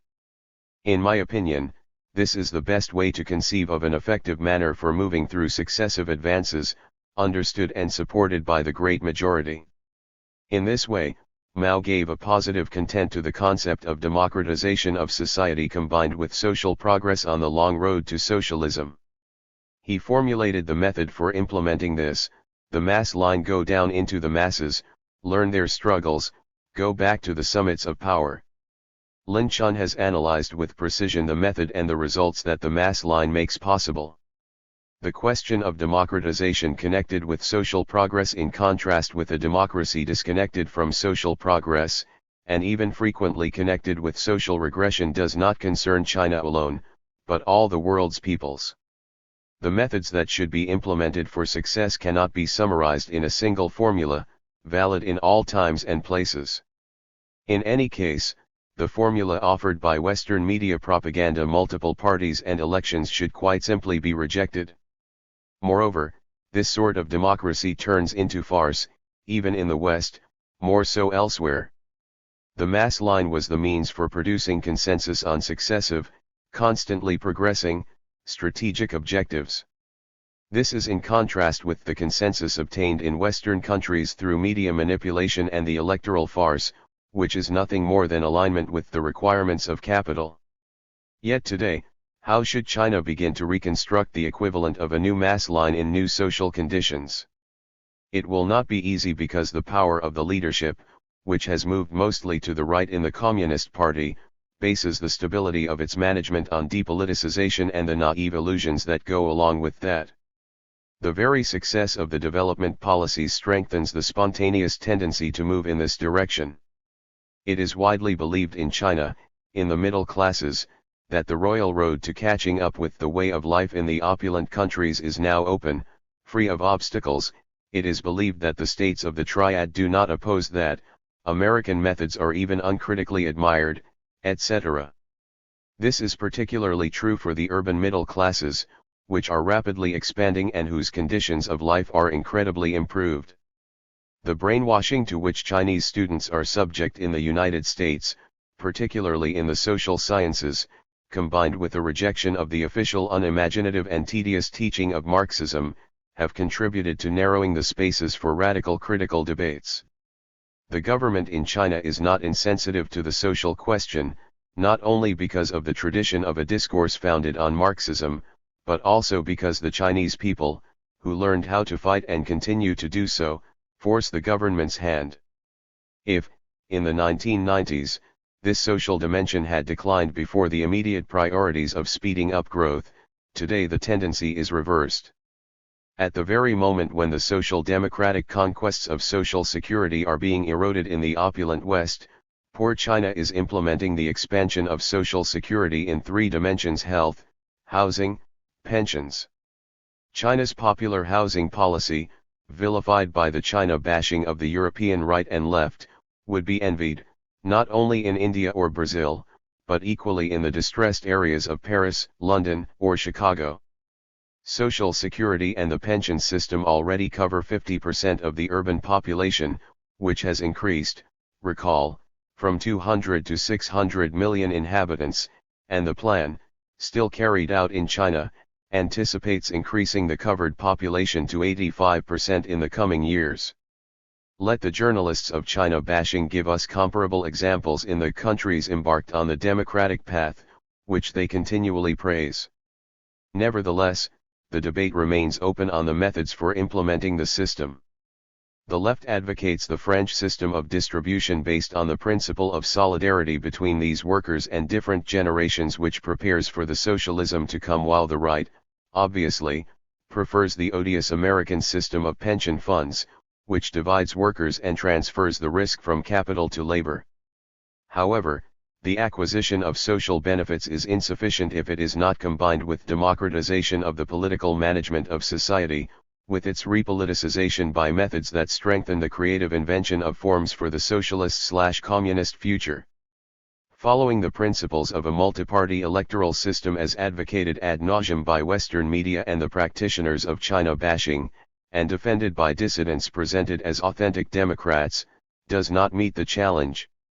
On the contrary, the implementation of these principles could only produce in China, as all the experiences of the contemporary world demonstrate, in Russia, Eastern Europe, the Arab world, the self-destruction of the project of emergence and social renaissance, which is the actual objective of advocating these principles, masked by an empty rhetoric. There is no other solution than multi-party elections. Yet it is not sufficient to counter this bad solution with a fallback to the rigid position of defending the privilege of the party, itself sclerotic and transformed into an institution devoted to recruitment of officials for state administration. Something new must be invented. The objectives of repoliticization and creation of conditions favorable to the invention of new responses cannot be obtained through propaganda campaigns. They can only be promoted through social, political, and ideological struggles. This implies the preliminary recognition of the legitimacy of these struggles and legislation based on the collective rights of organization, expression, and proposing legislative initiatives. That implies, in turn, that the party itself is involved in these struggles, in other words, reinvents the Maoist formula of the mass line. Repoliticization makes no sense if it is not combined with procedures that encourage the gradual conquest of responsibility by workers in the management of their society at all levels: company, local, national. A program of this sort does not exclude recognition of the rights of the individual person. On the contrary, it supposes their institutionalization. Its implementation would make it possible to reinvent new ways of using elections to choose leaders. 4. Implosion of the European system. Majority opinion in Europe holds that Europe has all it takes to become an economic and political power comparable to, and consequently independent of, the United States. Simple addition of its component populations and GDPs makes that seem obvious. As for me, I believe that Europe suffers from three major handicaps that rule out such a comparison. First, the northern part of the American continent, the United States, and what I call its external province, Canada, is endowed with natural resources incomparably greater than the part of Europe to the west of Russia, as is shown by Europe's dependence on imported energy. Second, Europe is made up of a good number of historically distinct nations whose diversity of political cultures, even though this diversity is not necessarily marked by national chauvinism, has sufficient weight to exclude recognition of a European people on the model of the United States American people. We will return to this important matter. In the third place, and this is the main ground excluding such a comparison, capitalist development in Europe was and remains uneven, whereas American capitalism has developed in a fairly uniform way throughout the Northern American area, at least since the Civil War. Europe, to the west of historic Russia, which includes Ukraine and Belarus, is itself composed of three unequally developed sets of capitalist societies. Historic capitalism, that is to say, the form of the capitalist mode of production that has become established on a world scale, took shape beginning in the 16th century in the London-Amsterdam-Paris triangle and attained its completed form with the political French Revolution and the English Industrial Revolution. This model, which was to become prevalent in the dominant capitalist centers up until the contemporary epoch, liberal capitalism, as Wallerstein called it, expanded in the United States vigorously and rapidly after the Civil War, which put an end to the dominant position of slave power, and also expanded rapidly, later, in Japan. In Europe, after 1870, the model expanded just as rapidly in Germany and Scandinavia. The European core, Great Britain, France, Germany, the Netherlands, Belgium, Switzerland, Austria, and Scandinavia, has now come under the economic, political, and social sway of its own generalized, as I call them, monopolies, which, starting from earlier forms of monopoly capitalism, attained that status in the 1975-90 period. Still, the generalized monopolies proper to this European region are not European, they are still strictly national, that is to say, German, British, Swedish, etc., even though their businesses are trans-European and even transnational, carried out on a worldwide scale. The same is the case with the contemporary generalized monopolies of the United States and Japan, which along with those of the major European economies, constitute the first level of generalized monopolies. In my commentary on the impressive research work that has been done on this subject, I have emphasized the decisive importance of this conclusion. The second level involves Italy, Spain, and Portugal, in which that same dominant model currently, that of generalized monopoly capitalism, only took shape much more recently, after the Second World War. Because of this, these societies retain peculiarities in their forms of economic and political governance that obstruct their rise to equality with the others. But the third level, comprising the countries of the former socialist, Soviet-style, world and Greece, is not the base for any generalized monopolies proper to their own national societies, Greek shipowners being a possible exception, though their status as Greeks is highly questionable. Until the Second World War, all these societies were far from constituting developed capitalist societies like those of the European core. Afterward, Soviet-style socialism suppressed still further their embryonic national capitalist bourgeoisies, replacing their rule with a state capitalism having social, if not socialist, features. Having become reintegrated into the capitalist world through membership in the European Union and NATO, these countries thenceforward shared the situation of others in peripheral capitalism, not ruled by their own national generalized monopolies but subject to those of the European core. This heterogeneity of Europe strictly excludes comparison with the United States/Canada ensemble. But, you might ask, can't this heterogeneity be made to disappear gradually precisely through the construction of Europe? That is the prevailing opinion in Europe. I disagree, however, and will return to this matter. Is Europe to be compared to the American dual continent? My belief is that it is more realistic to compare Europe to the American dual continent, United States/Canada on one side, Latin America and the Caribbean on the other, than to Northern America alone.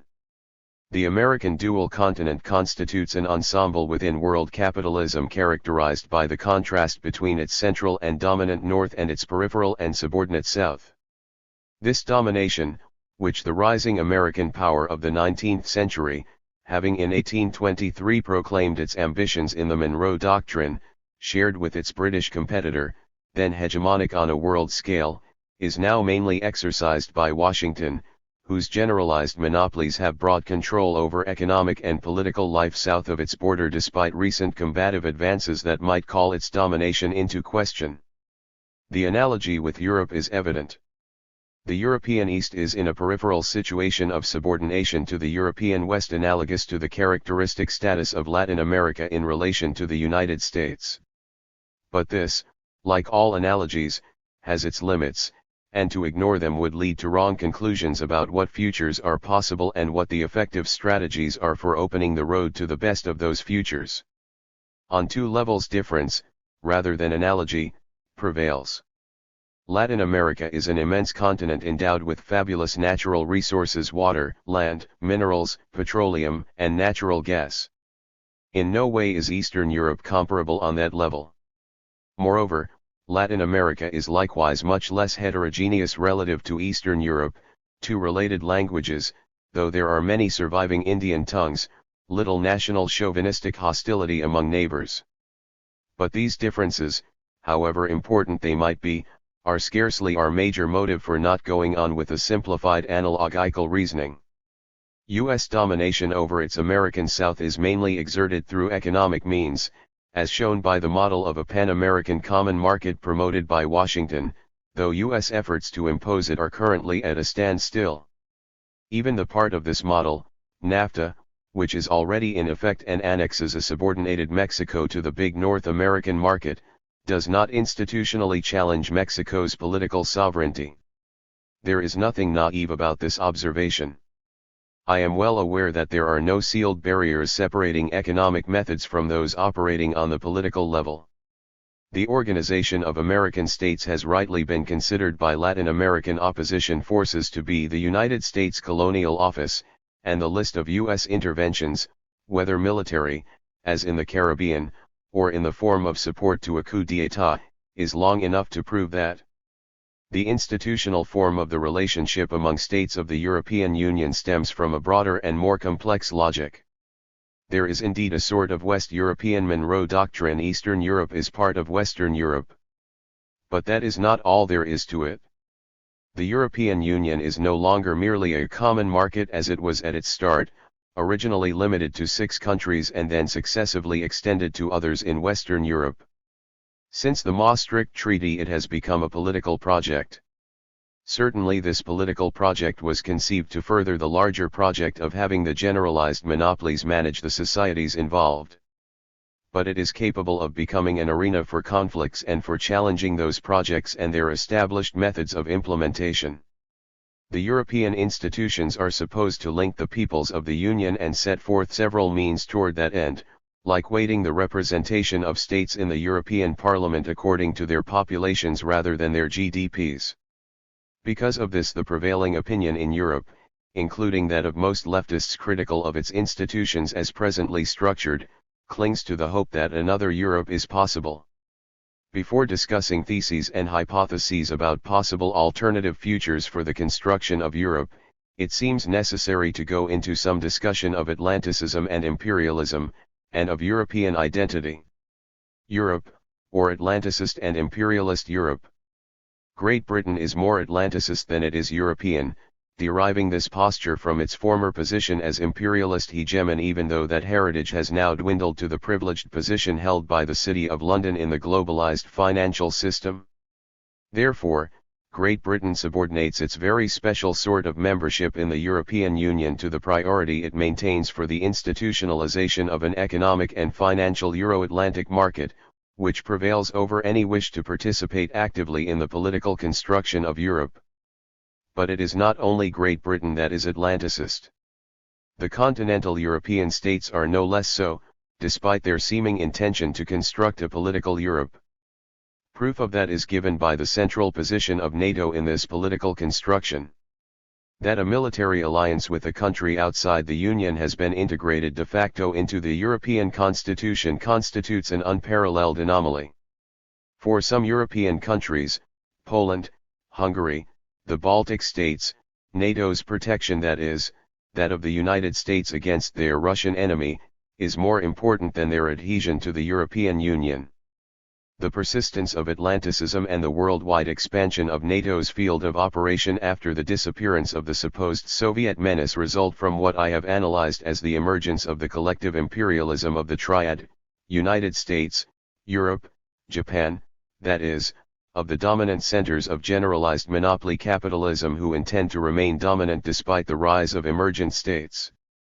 It is a matter of a relatively recent transformation of the imperialist system, which had previously, and traditionally, been based on conflict among the imperialist powers. The cause for the emergence of this collective imperialism is the need for united confrontation of the challenge by the peripheral peoples and states of Asia, Africa, and Latin America eager to escape from their subordination. The European imperialist segment at issue involves only Western Europe, all of whose states have always in the modern period been imperialist whether or not they held colonies, since they have and always have had a share in the imperialist rent. Contrariwise, the Eastern European states have no access to it since they have no national generalized monopolies of their own. They have swallowed the illusion, however, that they have a right to it just because of their Europeanness. Who knows if they will ever be able to get rid of that illusion? Imperialism having become collective, and remaining so henceforward, shares in regard to the South but a single common policy, that of the Triad, which is a policy of permanent aggression against those peoples and states that dare to call into question its special system of globalization. And collective imperialism has a military leader, if not a hegemon, the United States. It is understood, then, that neither the European Union nor any of its component states any longer has a foreign policy. The facts show that there is but a single reality, alignment behind whatever Washington, perhaps in agreement with London, decides on its own. Viewed from the South, Europe is nothing else but the unconditional ally of the United States. And though there may be some illusions about this in Latin America, no doubt because hegemony there is exercised brutally by the United States alone and not by its subaltern European allies, that is not the case in Asia and Africa. The power holders in the emerging countries know it. Those in charge of the other countries in the two continents accept their status as submissive compradors. For all, only Washington counts, not a Europe that might as well not exist at all. Is there a European identity? This time the viewpoint from which this question is to be considered is internal to Europe. For from an external viewpoint, that of the broad South, yes, indeed, Europe seems to be a reality. For the peoples of Asia and Africa, whose languages and religions are non-European, even when that reality has been attenuated by missionary conversions to Christianity or by adopting the official language of the former colonizers, the Europeans are the other. Matters are different in Latin America, which, like Northern America, results from the construction of the other Europe, the New World, linked as a necessity to the formation of historic capitalism. The question of European identity can only be discussed by looking at Europe as seen from inside. But the theses affirming and denying the reality of this identity clash, in polemics that lead each side to bend the stick too far in its own favor. So some evoke Christianity, although one should talk about Catholic, Protestant, and Orthodox Christianities and not pass by the far from negligible numbers of those with no religious practice and even no religious belief at all. Others will point out that a Spaniard is more at ease with an Argentine than with a Lithuanian, that a Frenchman will understand an Algerian better than she will a Bulgarian, that the English move more freely in the parts of the world where people share their language than in Europe. The ancestral Greco-Roman civilization, whether as it was or as reconstructed, ought to make Latin and Greek, rather than English, the official languages of Europe, as they were in the Middle Ages. The 18th century Enlightenment scarcely involved more than the London-Amsterdam-Paris triangle, even though it was exported as far as Prussia and Russia. Representative electoral democracy is still very insecure and too recent to see its origins as going back to the formation of Europe's visibly diverse political cultures. There is no difficulty in showing that the still present power of national identities in Europe, France, Germany, Spain, and Great Britain were all formed through centuries of bitter warfare. Though the insignificant Prime Minister of Luxembourg can say that his fatherland, or that of his bank, is Europe, no French President, German Chancellor, or British Prime Minister would dare to say anything so stupid. But does there really have to be a common identity for there to be a legitimate project of regional political integration? I hold that to be in no way the case. Provided that the diversity of identities, call them national, be recognized, and that the serious reasons underlying the common will for a political construction be set forth precisely. This principle is not valid merely for Europeans, it is equally so for the peoples of the Caribbean, of Iberian America, of the Arab world, of Africa. One need not believe in Arabism or negritude to accept an Arab or African project as fully legitimate. Unfortunately, the Europeanists do not behave with such intelligence. The great majority of them think it enough to call themselves supranational or anti-sovereigntist, which is at best meaningless and may even clash with reality. Therefore, my discussion of the viability of a European political project will not be based on the shifting sands of identity but on the firm ground of the stakes at issue and the institutional forms for their management. Is the European Union viable? The question is not whether a European project, which project, to do what, would be possible? The answer, obviously, is yes, but whether the currently established project is viable or could be transformed to make it viable. I give no heed to the right-wing Europeanists, those who in submission to the demands of generalized monopoly capitalism accept the European Union essentially as is and care only to provide a solution to its present conjunctural difficulties, which I maintain are not conjunctural at all. I care only about the arguments of those who claim that another Europe is possible, including the advocates of a reformed human-faced capitalism, as well as those who share a perspective of socialist transformation for Europe and the world. Central to the debate is the nature of the crisis pervading Europe and the world. And, as far as Europe is concerned, the upstage crisis of the Eurozone and the backstage crisis of the European Union are inseparable. At least since the Maastricht Treaty and, in my opinion, since much earlier, the construction of the European Union and of the Eurozone have been conceived and designed as components for the construction of so-called liberal globalization, construction of a system to assure the exclusive domination of generalized monopoly capitalism. In this context, the necessary starting point is analysis of the contradictions that make this project, and therefore the European project included in it, unviable. But it will be said, in unconditional defense of a European project, the project that has the advantage of existing, of already being in place, it can be transformed. To be sure, it can in abstract theory. But what conditions might allow that? I think it would take a double miracle: 1, that the transnational European construction recognize the reality of national sovereignties, the diversity of interests at stake, and organize its institutional functioning on that basis, and, 2, that capitalism, insofar as it maintains the general framework of its way of governing its economy and society, be constrained to work in a way different from that dictated by its own logic, which is now that of domination by the generalized monopolies. I see no indication that the majority of Europeanists are able to take account of these requirements. Nor do I see the left minority, who do take account of them, as able to mobilize political and social forces capable of inverting the conservatism of the established Europeanism. Which is why I conclude that the European Union can be nothing else than what it is, and as such is unviable. The Eurozone crisis shows how impossible it is for this project to be viable. The European project as defined by the Maastricht Treaty and the Eurozone project were sold to public opinion by a propaganda campaign that can only be described as imbecilic and disingenuous. Some relatively, privileged peoples of opulent Western Europe were told that by erasing national sovereignties an end would be put to the hate-filled wars that had bloodied the continent, and the success of that claptrap is easily understood. It was served up with a sauce: the friendship of the great American democracy, the common struggle for democracy in that big backward South, a new form of acceptance for the old imperialist postures, etc.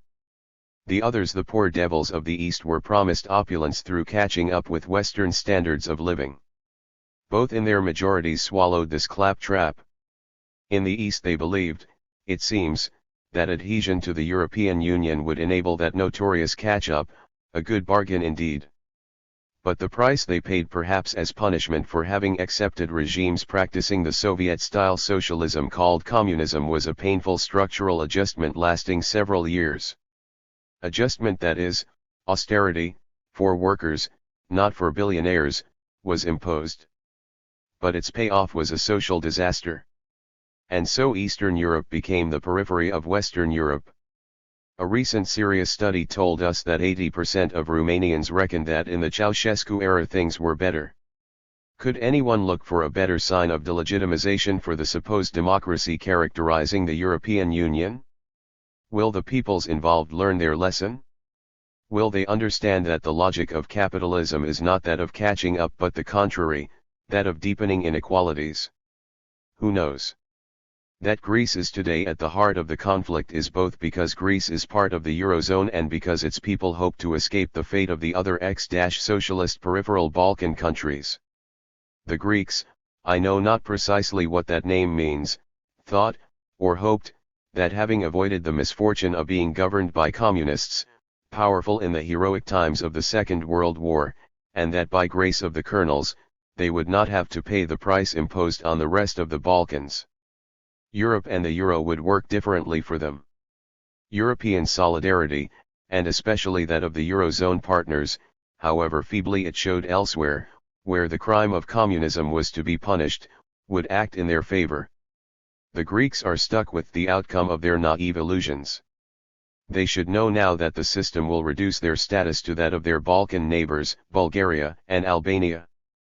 For the logic of the Eurozone is no different from that of the European Union, on the contrary, it reinforces its violence. In a general fashion, the logic of capitalist accumulation produces an accentuation of the inequality among nations.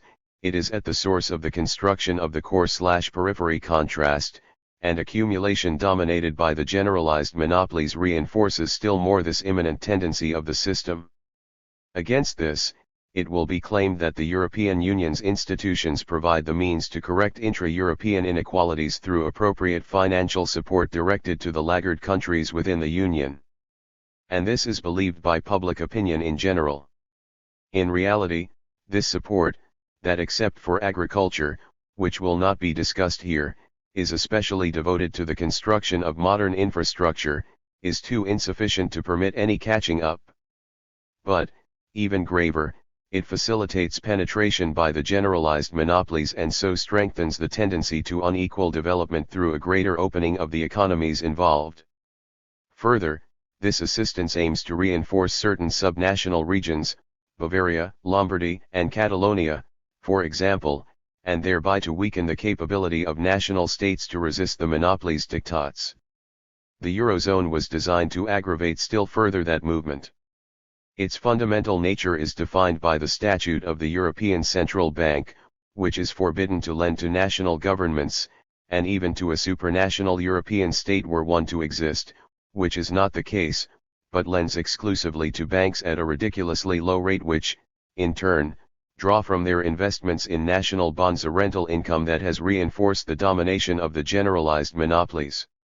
What is called the financialization of the system is inherent in the strategy of those monopolies. From its inception I had analyzed this system as non-viable, destined to collapse as soon as capitalism would be stricken by a serious crisis, which is happening before our eyes. I had maintained that the only alternative that might support a gradual and solid European construction required maintenance of national currencies linked in a system of defined exchange rates conceived as a seriously negotiated structure of exchange rates and industrial policies. A system designed to last until, eventually and much later, maturation of its political cultures would allow the establishment of a confederal European state above, but not annihilating, the various national states.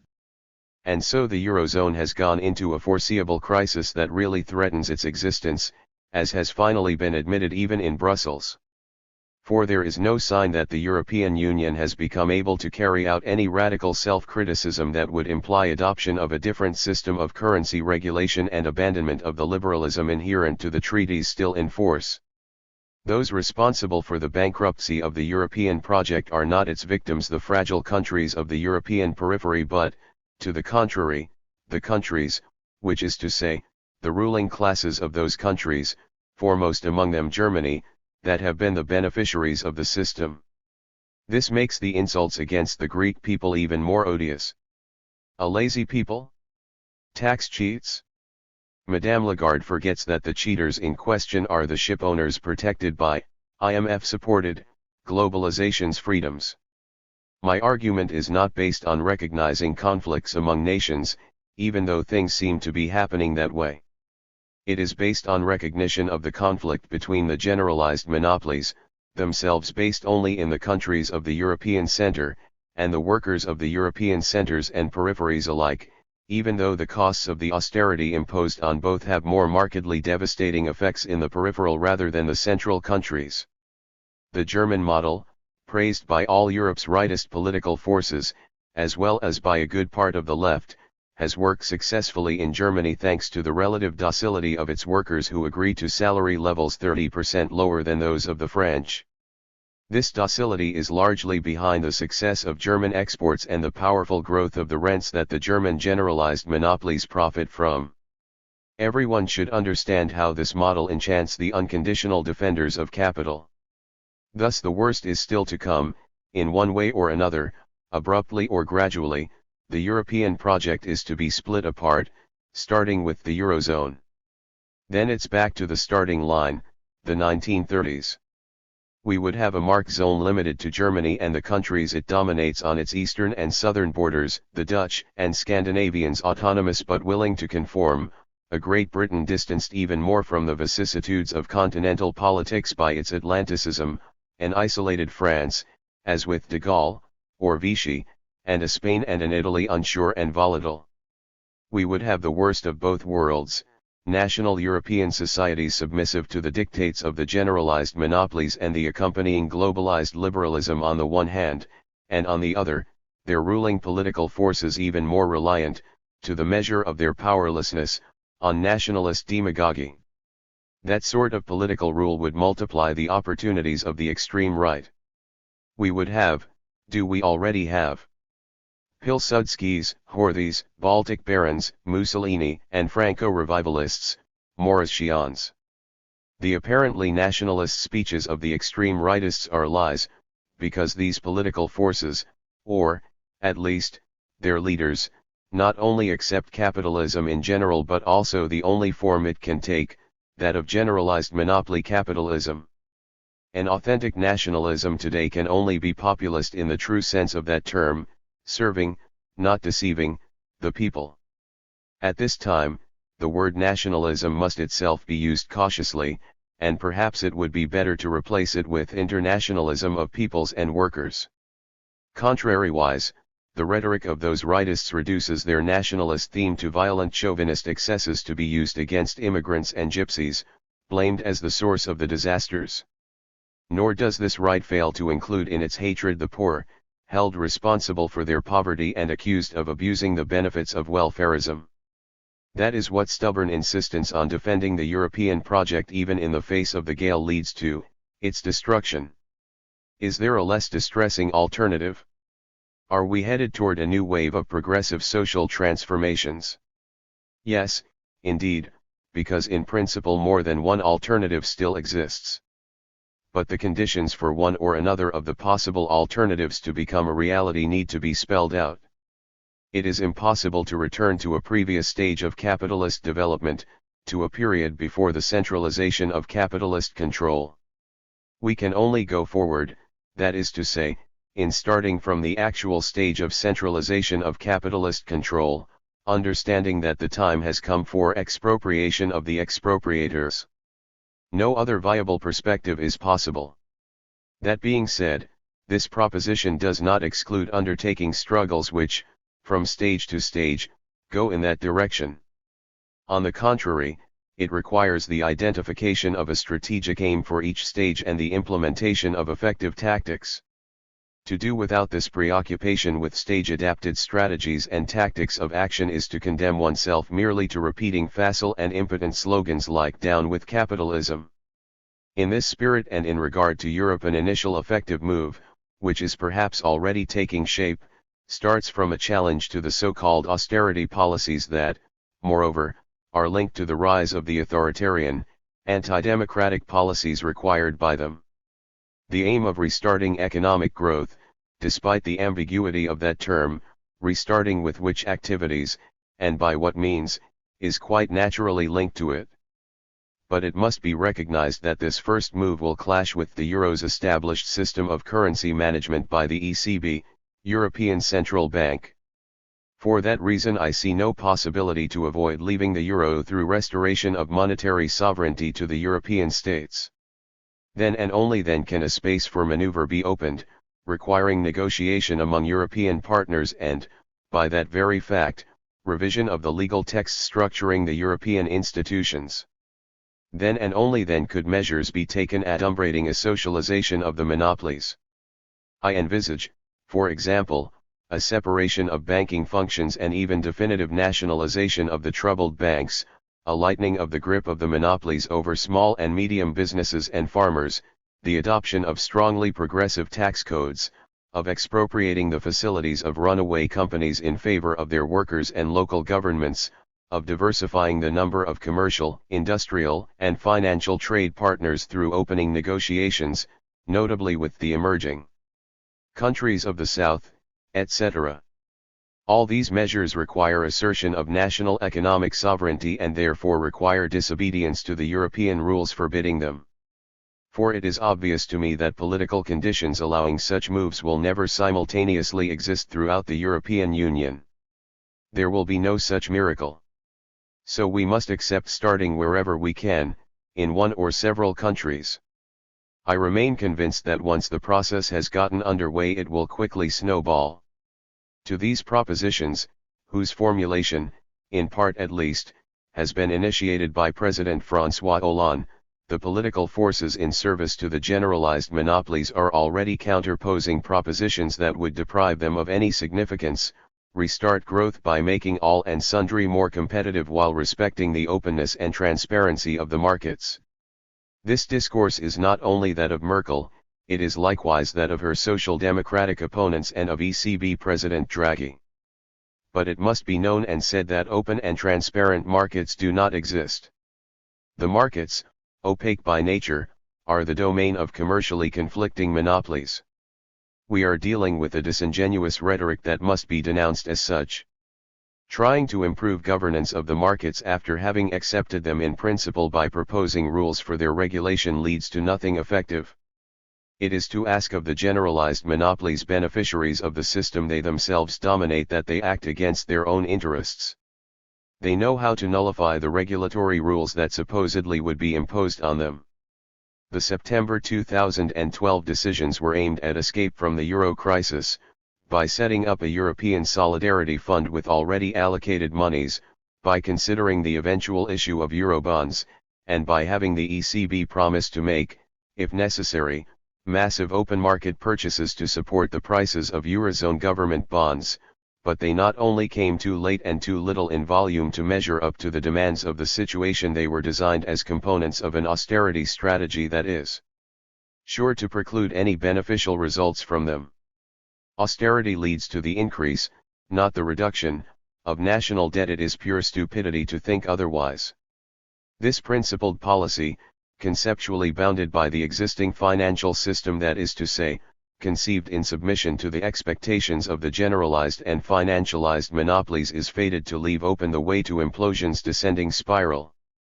Moreover, this principled policy is based on the negation of national sovereignties, those of the European states, even though the conditions for their replacement by a sovereign European state do not exist and will not exist for the foreseeable future. But refusing sovereignty to the states means nothing less than replacing their sovereignty with that of the monopolies. Without national sovereignty no democracy is possible.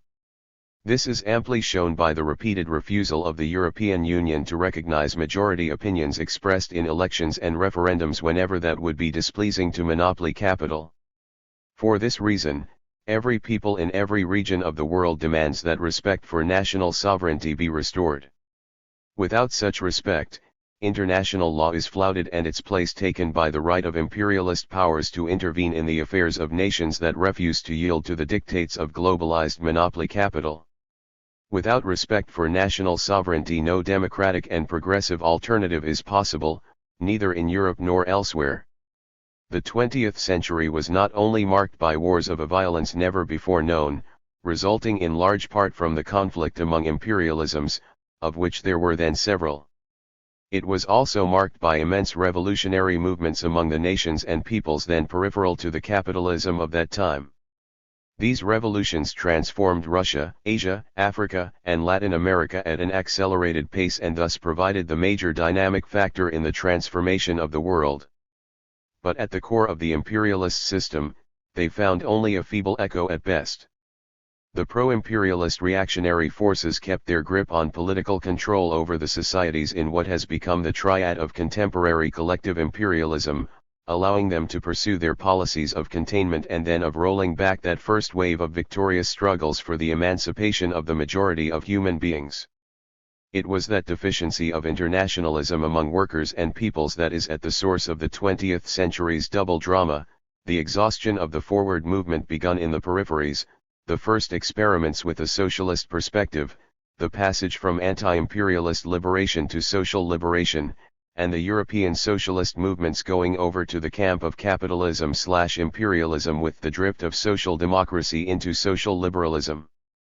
But the triumph of capitalism, that of the generalized monopolies, will only prove to have lasted for a short time, 1980, 2010.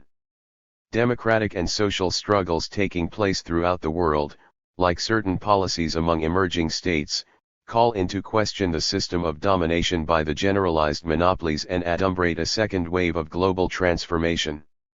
These struggles and conflicts involve every society on the planet, in the North as in the South. For to maintain its power, contemporary capitalism is compelled to attack simultaneously the states, nations, and workers of the South, to superexploit their labor power and to pillage their natural resources, and the workers of the North, who are forced to compete with those of the South. So the objective conditions for an international convergence of struggles do exist. But from the existence of objective conditions to their activation by subjective social agents of transformation there remains a distance still to be crossed.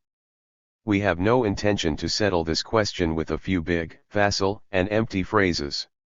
Deep study of the conflicts between emerging states and the imperialism of the triad and of their articulation to the democratic and social demands of the workers in the countries involved, deep study of the ongoing revolts in the countries of the South and of their limits and diverse possible evolutions, deep study of the struggles undertaken by the peoples of Europe and America. These constitute an inescapable precondition to carrying out fruitful discussion about possible futures.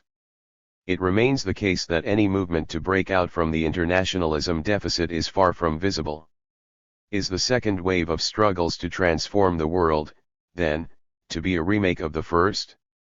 In regard to Europe, the object of our present reflections, the anti-imperialist dimension remains absent from the consciousness of the actors in the struggle and from the strategies they develop, if they have strategies at all. I insist on concluding my reflections on Europe seen from outside with this remark, which I consider of the highest importance. 5. The socialist alternative, challenge for the radical left. Globalized capitalism, only yesterday having declared the end of history, did not survive more than 2 decades before imploding. But what other world is being called forth to succeed it? Will capitalism enter a new phase in its deployment, less unbalanced globally and more centered in Asia and South America? Or will we see a truly polycentric world in which various popular democratic alternatives that arise are confronted by violent measures of capitalist restoration? The way to shed light on the nature of the ongoing systemic crisis is to return to a reading of the historical trajectory of capitalism. Such a debate opens the way for the radical left movements, if they can be bold, be major catalyzing forces for change, capable of advancing the emancipation of workers and peoples. The trajectory of historical capitalism. The long history of capitalism is composed of 3 distinct, successive phases. 1. A lengthy preparation, the transition from the tributary mode, the usual form of organization of pre-modern societies which lasted 8 centuries, from 1000 to 1800. 2. A short period of maturity, the 19th century, during which the West affirmed its domination. 3. The long decline caused by the awakening of the South, to use the title of my book, published by Le Temps de Cerises, Paris, in 2007. In which the peoples and their states regain the major initiative in transforming the world, the first wave having taken place in the 20th century. This struggle against the imperialist order, inseparable from the global expansion of capitalism, is itself the potential agent in a commitment to the long road of transition, beyond capitalism, towards socialism. In the 21st century, there are the beginnings of a second wave of independent initiatives by the peoples and states of the South. The internal contradictions that were characteristic of all the advanced societies in the pre-modern world, and not only those specific to feudal Europe, account for the successive waves of the inventions that were to constitute capitalist modernity. The oldest wave came from China, where changes began in the Sung era, 11th century, which developed further in the Ming and Qing epochs, giving China a head start in terms of technological inventiveness and the social productivity of collective work, which was not to be surpassed by Europe until the 19th century. This Chinese wave was to be followed by a Middle Eastern wave, which took place in the Arabo-Persian Caliphate and then, with the Crusades, in the towns of Italy. The last wave concerns the long transition of the ancient tributary world to the modern capitalist world, which began in the Atlantic part of Europe as from the conquest of the Americas, and took the form of mercantilism for 3 centuries, 1500 to 1800. Capitalism, which gradually came to dominate the world, is the result of this last wave. The European/Western form of historical capitalism that took place in Atlantic and Central Europe, with offspring in the United States and, later on, in Japan, developed its own characteristics, particularly its accumulation mode based on dispossession, first of the peasants and then of the peoples in the peripheries, integrated into its global system. This historical form is therefore indissoluble from the centers/peripheries contrast that it endlessly constructs, reproduces, and deepens. Historical capitalism took on its final form at the end of the 18th century with the English Industrial Revolution that invented the new machine factory, together with the creation of the new industrial proletariat, and the French Revolution that invented modern politics. Mature capitalism developed over the short period that marked the apogee of the system in the 19th century. Capital accumulation then took on its definitive form and became the basic law that governed society. From the beginning, this form of accumulation was constructive, it enabled a prodigious and continuous acceleration in the productivity of social labor, but it was, at the same time, destructive. Marx observed that at an early stage accumulation destroys the 2 bases of wealth, the human being, victim of commodity alienation, and nature. In my analyses of historical capitalism, I particularly stress the third aspect of this destructive dimension of accumulation, the material and cultural dispossession of the dominated peoples of the periphery, which Marx had perhaps somewhat overlooked. This was no doubt because in the short period when Marx was producing his works, Europe seemed almost exclusively dedicated to the requirements of internal accumulation. He thus relegated this dispossession to a phase of primitive accumulation, which I, on the contrary, have described as permanent. The fact remains that during its short mature period, capitalism fulfilled undeniable progressive functions. It created the conditions that made it possible and necessary for it to be overtaken by socialism/communism, both on the material level and on that of the new political and cultural consciousness that accompanied it. Socialism, and even more so, communism, is not a superior mode of production because it is capable of accelerating the development of the forces of production and to associating them with an equitable distribution of income. It is something else again, a higher stage in the development of human civilization. It is not therefore by chance that the worker and socialist movement began to take root in the new popular classes and was committed to the fight for socialism as from the European 19th century, with the Communist Manifesto, as from 1848. Nor is it by chance that this challenge took the form of the first socialist revolution in history, the Paris Commune in 1871. As from the end of the 19th century, capitalism entered into its long period of decline. I mean by this that the destructive dimensions of accumulation now won out, at a growing rate, over its progressive, constructive dimension. This qualitative transformation of capitalism took shape with the setting up of new production monopolies, and no longer only in the areas of trade and colonial conquest as in the mercantilist period, at the end of the 19th century, described by Hobson, Hilferding, Lenin, in response to the first long structural crisis of capitalism that started in the 1870s, shortly after the defeat of the Paris Commune.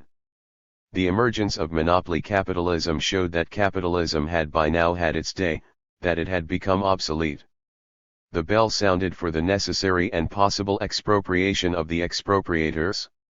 This decline found its expression in the first wave of wars and revolutions that marked the history of the 20th century. Lenin was therefore right in describing monopoly capitalism as the highest stage of capitalism. But, optimistically, he thought that this first long crisis would be the last, with the socialist revolution getting on the agenda. History later proved that capitalism was able to overcome this crisis, at the cost of 2 world wars and by adapting to the setbacks imposed on it by the Russian and Chinese socialist revolutions and national liberation in Asia and Africa. But after the short period of monopoly capitalism's revival, 1945 to 1975, there followed a second, long structural crisis of the system, starting in the 1970s. Capital reacted to this renewed challenge by a qualitatively new transformation that took the form of what I have described as generalized monopoly capitalism. A host of major questions arise from this interpretation of the long decline of capitalism, which concern the nature of the revolution that was the order of the day. Could the long decline of historical monopoly capitalism be synonymous with the long transition to socialism/communism? Under what conditions? I see the history of this long transition of capitalism as the process of invention of the ingredients, which, when brought together, constitute historical capitalism in its final form. These ingredients include the social relations and especially property relations of capitalism, in other words, the polarization between the exclusive owners of the modern means of production, the factory, and the labor force, which has been reduced to commodity status. Of course, because the emergence of these relations defines capitalism, the confusion between commerce and capitalism has extremely weakened the understanding of the reality of the modern world. This Eurocentric reading of Marxism reduces the long transition to capitalism to the 3 centuries of European mercantilism. Moreover, the Eurocentric framework reinforces the tendency to confuse merchant capitalism with capitalism itself, so much so that the qualitative transformation represented by the Industrial Revolution, the invention of machine manufacturing, is even sometimes called into question. The understanding of history is further narrowed from the perspectives of Eurocentrism to those of Anglocentrism, in which the moment of European transition is reduced to that of a particular form of transformation of English agriculture.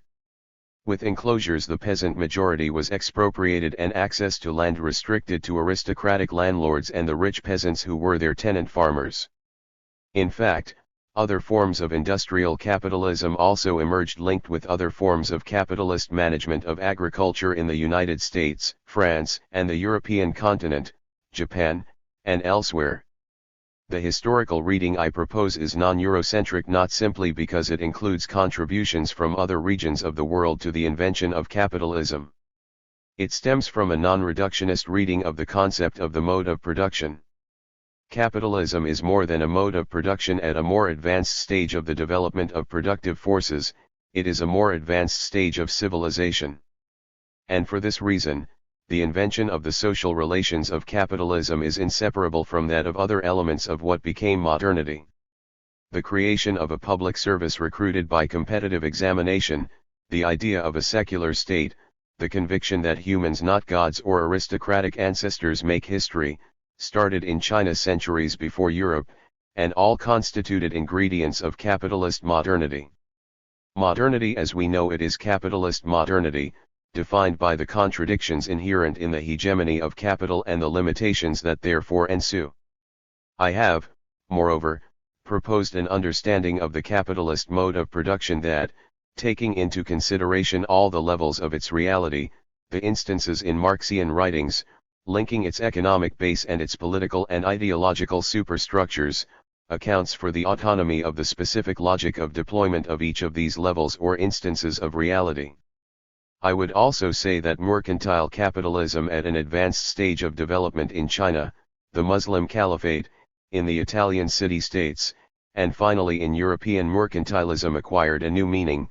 It is understood as the precursor of the advanced capitalism brought about by the Industrial Revolution. Even if mercantile capitalism was for a long time captive of the social relations that define the tributary mode of production, in other words remained embedded, to use Polanyi's phrase, in a system that was defined by the dominance of the political instance and submission of the economy to the requirements of its reproduction, the fact remains that the eventual development of capitalism depended upon essential elements of mercantilism, such as sophisticated forms of accounting and credit. From 1500, the beginning of the Atlantic mercantilist form of the transition to mature capitalism, to 1900, the beginning of the challenge to the unilateral logic of accumulation, the Westerners, Europeans, then North Americans, and later, the Japanese, remain the masters of the game. They alone shape the structures of the new world of historical capitalism. The peoples and nations of the periphery that had been conquered and dominated did, of course, resist as they could, but they were always finally defeated and forced to adapt to their subordinate status. The domination of the Euro-Atlantic world was accompanied by its demographic explosion. The Europeans, who had constituted 18% of the planet's population in 1500, represented 36% by 1900, increased by their descendants emigrating to the Americas and Australia. Without this massive emigration, the accumulation model of historical capitalism, based on the accelerated disappearance of the peasant world, would simply have been impossible. This is why the model cannot be reproduced in the peripheries of the system, which have no Americas to conquer. Catching up in the system being impossible, they have no alternative to opting for a different development path. The 20th century saw the beginning of a reversal of the roles, the initiative passed to the peoples and nations of the periphery. In 1871, the Paris Commune, which, as mentioned, was the first socialist revolution, also proved to be the last one to take place in a country in the capitalist center. The 20th century inaugurated, with the awakening of the peoples of the peripheries, a new chapter in history, its first manifestations being the revolution in Iran of 1907, in Mexico, 1910 to 1920, in China, 1911, in semi-periphery Russia in 1905, heralding 1917, the Arabo-Muslim Nahda, the constitution of the Young Turk movement, the Egyptian Revolution of 1919, the formation of the Indian Congress. In reaction to the first long crisis of historical capitalism, 1875 to 1950, the peoples of the periphery began to liberate themselves as from 1914 to 1917, mobilizing themselves under the flags of socialism, Russia, China, Vietnam, Cuba, or of national liberation, associated to different degrees with progressive social reforms. They took the path to industrialization, hitherto forbidden by the domination of the old, classic imperialism, forcing the latter to adjust to this first wave of independent initiatives of the peoples, nations, and states of the peripheries. From 1917 to the time when the Bandung Project, 1955 to 1980, ran out of steam and the collapse of Sovietism in 1990, these were the initiatives that dominated the scene. I do not see the two long crises of aging monopoly capitalism in terms of the long Kondratiev cycles, but as two stages in the decline of historical globalized capitalism and the possible transition to socialism. Nor do I see the 1914 to 45 period exclusively as the 30 Years' War for the succession to British hegemony, but as the long war being conducted by the imperialist centers against the first awakening of the peripheries, East and South. This first wave of the awakening of the peoples of the periphery wore out for many reasons, due both to its own internal limitations and contradictions and to the success of imperialism in finding new ways of dominating the world system through the control of technological invention, access to resources, the globalized financial system, communication and information technology, weapons of mass destruction. Nevertheless, capitalism underwent a second long crisis that began in the 1970s, exactly 100 years after the first one. The reactions of capital to this crisis were the same as to the previous one, reinforced concentration, which gave rise to generalized monopoly capitalism, globalization, and financialization. But the moment of triumph of the new collective imperialism of the Triad, the United States, Europe, and Japan, the Second Belle Époque, from 1990 to 2008, echoing the First Belle Époque, 1890 to 1914, was indeed brief. A new epoch of chaos, wars, and revolutions emerged. In this situation, the second wave of the awakening of the nations of the periphery, which had already started, now refuses to allow the collective imperialism of the Triad to maintain its dominant positions other than through the military control of the planet. The Washington establishment, by giving priority to this strategic objective, proves that it is perfectly aware of the real issues at stake in the struggles and decisive conflicts of our epoch, as opposed to the naive vision of the majority currents in Western alter-worldism. Is generalized monopoly capitalism the last phase of capitalism? Lenin had described the imperialism of the monopolies as the highest stage of capitalism. I described imperialism as a permanent phase of capitalism in the sense that globalized historical capitalism has built up and never ceases from reproducing and deepening the center/periphery polarization. The first wave of monopolization at the end of the 19th century certainly involved a qualitative transformation in the fundamental structures of the capitalist mode of production. Lenin deduced from this that the socialist revolution was thus on the agenda, and Rosa Luxemburg believed that the alternative was now in terms of socialism or barbarism. Lenin was certainly rather too optimistic, having underestimated the devastating effects of the imperialist rent, and the associated transfer of the revolution from the West, the centers, to the East, the peripheries. The second wave of the centralization of capital, which took place in the last third of the 20th century, constituted a second qualitative transformation of the system, which I have described as generalized monopolies. From now on they not only commanded the heights of the modern economy, they succeeded in imposing their direct control over the whole production system. The small and medium enterprises, and even the large ones outside the monopolies, like the farmers, were literally dispossessed, reduced to the status of subcontractors, with their upstream and downstream operations subjected to rigid control by the monopolies. At this highest phase of the centralization of capital, its ties with a living organic body, the bourgeoisie, have broken. This is an immensely important change. The historical bourgeoisie, constituted of families rooted locally, has given way to an anonymous oligarchy/plutocracy that controls the monopolies, in spite of the dispersion of the title deeds of their capital. The range of financial operations invented over the last decades bears witness to this supreme form of alienation.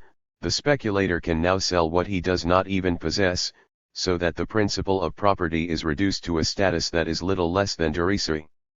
The function of socially productive labor has disappeared. The high degree of alienation had already attributed a productive virtue to money. Money makes little ones. Now alienation has reached new heights.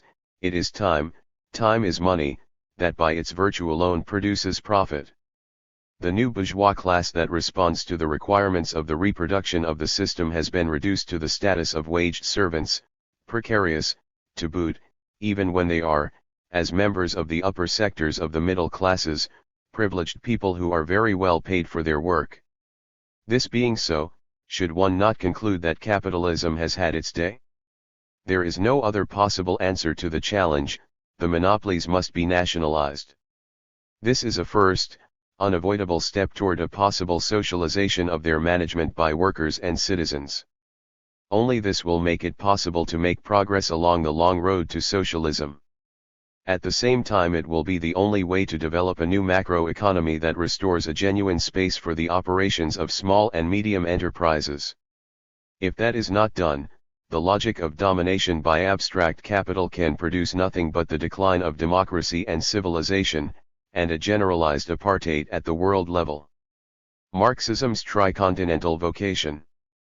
My interpretation of historical capitalism stresses the polarization of the world, the contrast of center/periphery, produced by the historical form of the accumulation of capital. This questions the visions of the socialist revolution, and, more broadly, the transition to socialism, that the historical Marxisms have developed.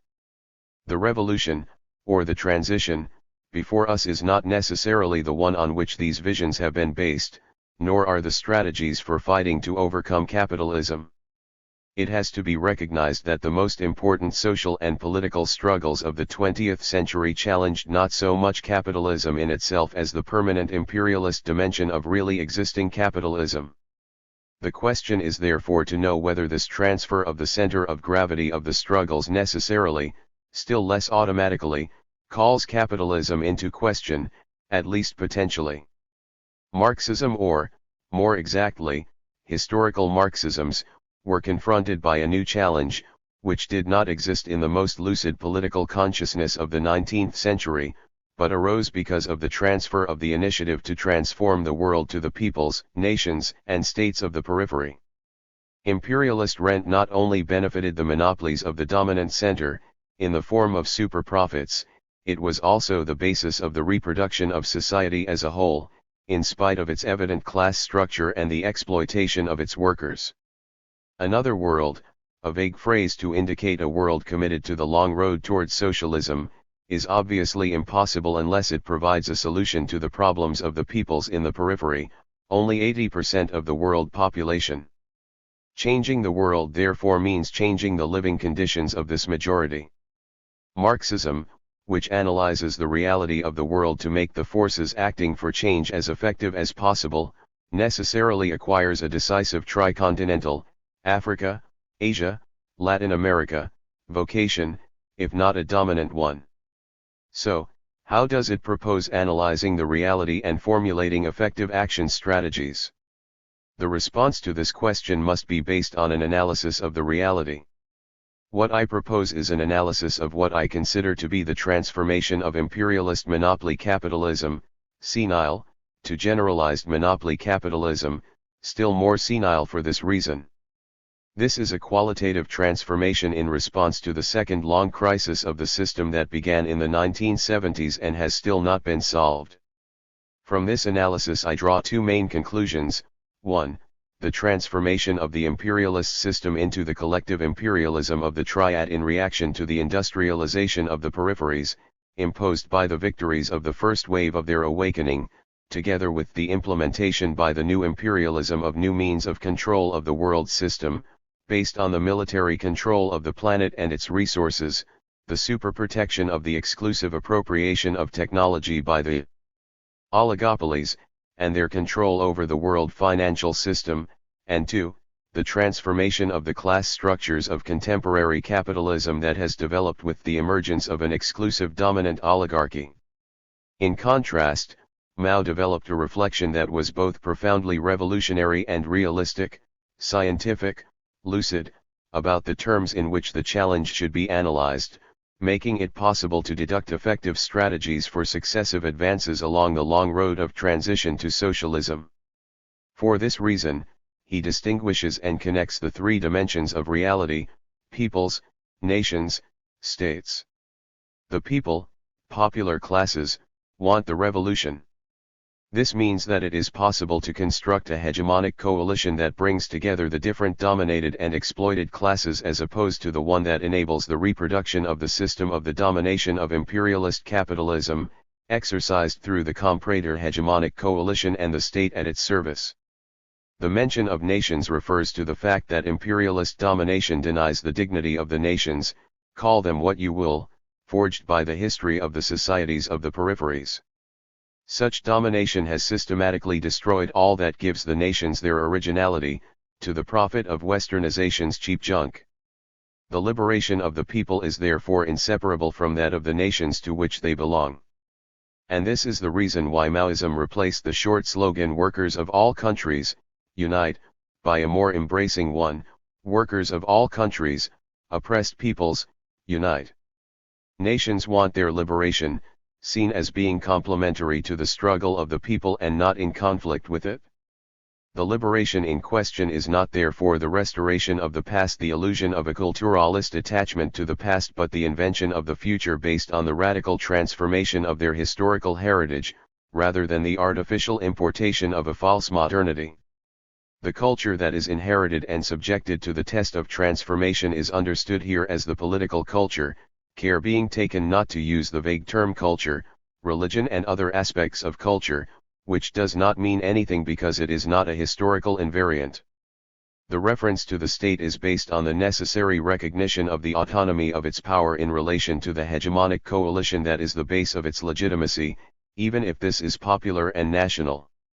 This autonomy cannot be ignored as long as the state exists, that is, at least for the whole duration of the transition to communism. It is only after this that we can think of a stateless society, not before. Not only because the popular and national advances must be protected from the permanent aggression of imperialism, which still dominates the world, but also, and perhaps above all, because to advance on the long transition also requires developing productive forces. In other words, to achieve that which imperialism has been preventing in the countries in the periphery and to obliterate the heritage of world polarization, which is inseparable from the world expansion of historical capitalism. The program is not the same as catching up through imitation of the center's capitalism, a catching up that is, incidentally, impossible and above all, undesirable.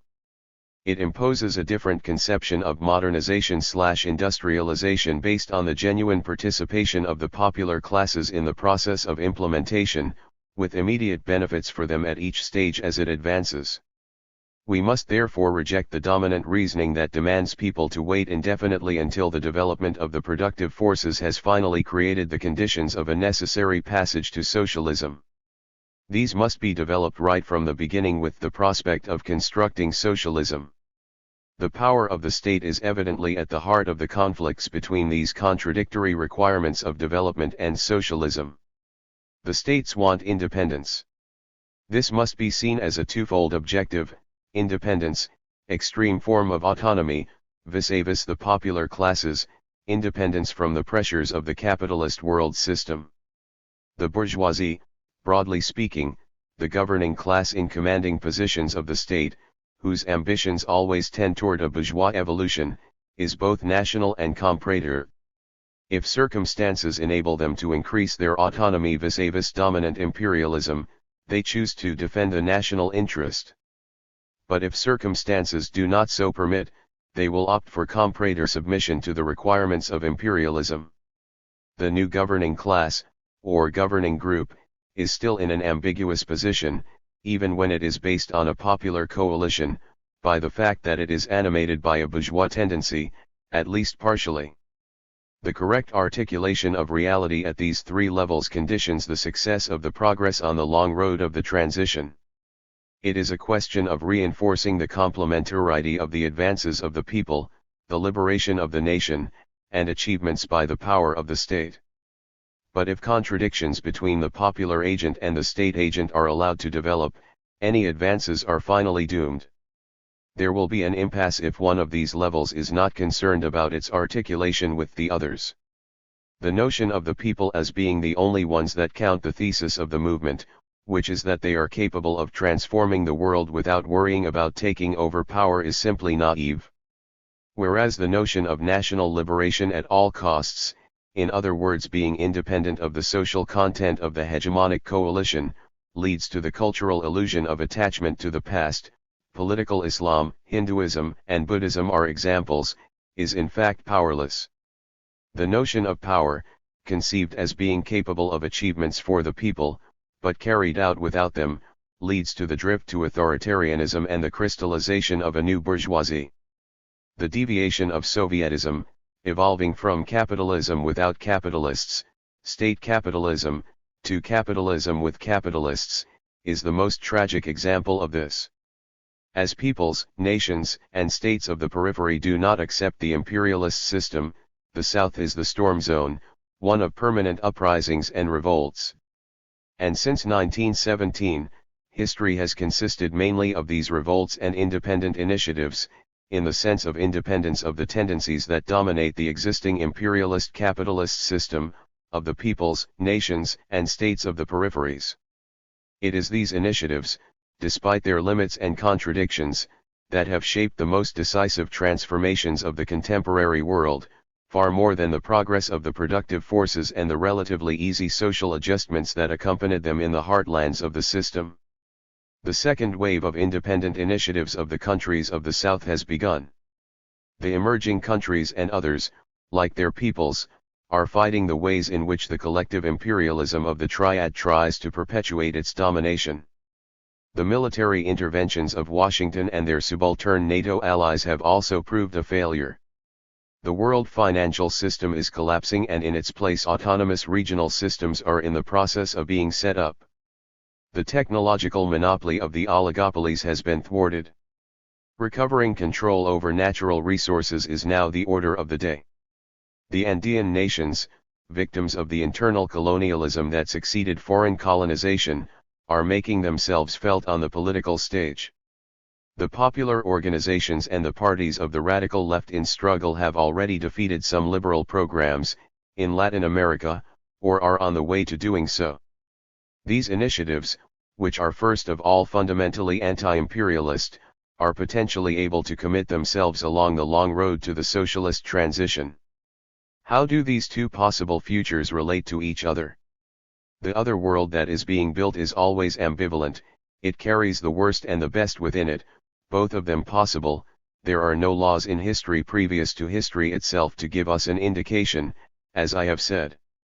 A first wave of initiatives by the peoples, nations, and states of the periphery took place in the 20th century, until 1980. Any analysis of its components makes no sense unless thought is given to the complementarities and conflicts on how the three levels relate to each other. A second wave of initiatives has already started. Will it be more effective? Can it go further than the preceding one? Ending the crisis of capitalism. The oligarchies in power of the contemporary capitalist system are trying to restore the system as it was before the financial crisis of 2008. For this they need to convince people through a consensus that does not challenge their supreme power. To succeed in this they are prepared to make some rhetorical concessions about the ecological challenges, in particular about the question of the climate, greenwashing their domination and even hinting that they will carry out social reforms, the war on poverty, and political reforms, good governance. To take part in this game and the effort of convincing people that a consensus even defined in terms that are clearly better will end up in failure and, worse still, it will prolong fatal illusions. This is because the response to the challenge first requires the transformation of power relationships to the benefit of the workers as well as of international relationships to the benefit of the peoples of the peripheries. The United Nations has organized a whole series of global conferences, which have yielded nothing, as one might have expected. History has proved that this is a necessary requirement. The response to the first long crisis of aging capitalism took place between 1914 and 1950, mainly through the conflicts that opposed the peoples of the peripheries to the domination of the imperial powers and, to different degrees, through the internal social relationships benefiting the popular classes. In this way they prepared the path for the three systems of the post-Second World War period, the really existing socialisms of that time, the national and popular regimes of Bandung, the Social Democrat compromise in the countries of the North, which had been made particularly necessary by the advances started by the independent initiatives of the peoples of the peripheries. In 2008 the second long crisis of capitalism moved into a new phase. Violent international conflicts have already begun and are visible. Would they challenge the domination of the generalized monopolies, based on anti-imperialist positions? How do they relate to the social struggles of the victims of the austerity policies pursued by the dominant classes in response to the crisis? In other words, will the peoples replace a strategy of extricating themselves from a capitalism in crisis, instead of the strategy to extricate the system from its crisis, as pursued by the powers that be? The ideologues serving power are running out of steam, making futile remarks about the world after the crisis. The CIA can only envisage a restoration of the system, attributing greater participation to the emerging markets in the liberal globalization, to the detriment of Europe, rather than of the United States. It never contemplates that the crisis, which will increase and deepen, will not be overcome, except through violent international and social conflict. No one knows how it will turn out. It could be for the better, progress in the direction of socialism, or for the worse, world apartheid. The political radicalization of the social struggles is the condition for overcoming their fragmentation and their exclusively defensive strategy safeguarding social benefits. Only this will make it possible to identify the objectives needed for undertaking the long road to socialism. Only this will enable the movements to gain real power. The English term empowerment is the best way of expressing what is needed. The empowerment of the movements requires a framework of macro-political and economic conditions that make their concrete projects viable. How to create these conditions? Here we come to the central question of the power of the state. But would a renewed state, genuinely popular and democratic, be capable of carrying out effective policies in the globalization conditions of the contemporary world? A rapid, negative reply has then called for prior research to achieve a minimal global consensus. This response and its corollary are proving fruitless. There is no other solution than advances made at the national level, perhaps reinforced by appropriate action at the regional level. They must aim at dismantling the world system, the delinking, before eventual reconstruction, on a different basis, with the prospect of overtaking capitalism. The principle is as valid for the countries of the South which, incidentally, have started to move in this direction in Asia and Latin America, as it is for the countries of the North where, alas, need for the dismantling the European institutions, and that of the euro, is not yet envisaged, even by the radical left. The indispensable internationalism of the workers and the peoples.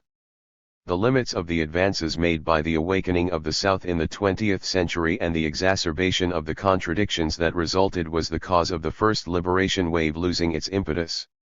And it was greatly reinforced by the permanent hostility of the states in the imperialist center, which went to the extent of waging open warfare that, it has to be said, was supported or at least accepted by the peoples of the North. The benefits of the imperialist rent were certainly an important factor in this rejection of internationalism by the peoples of the North. The communist minorities, who adopted another attitude, sometimes strongly so, nevertheless failed to build effective alternative coalitions around themselves. And the passing of the socialist parties en masse into the anti-communist camp largely contributed to the success of the capitalist powers in the imperialist camp. These parties have not, however, been rewarded, as the very day after the collapse of the first wave of struggles of the 20th century, monopoly capitalism shook off their alliance. These parties have not learned the lesson of their defeat by radicalizing themselves, on the contrary they have chosen to capitulate by sliding into the social liberal positions with which we are familiar. This is the proof, if such was needed, of the decisive role of the imperialist rent in the reproduction of the societies in the North. Thus the second capitulation was not so much a tragedy as a farce. The defeat of internationalism shares part of the responsibility for the authoritarian drifts toward autocracy in the socialist experiences of the past century. The explosion of inventive expressions of democracy during the course of the Russian and Chinese revolutions gives the lie to the too easy judgment, according to which the societies of these countries were not ripe for democracy. The hostility of the imperialist countries, facilitated by the support of their peoples, largely contributed in making the pursuit of democratic socialist progress even harder in conditions that were already difficult, created by the inheritance of peripheral capitalism. Thus the second wave of the awakening of the peoples, nations, and states of the peripheries of the 21st century starts out in conditions that are barely better, in fact even more difficult.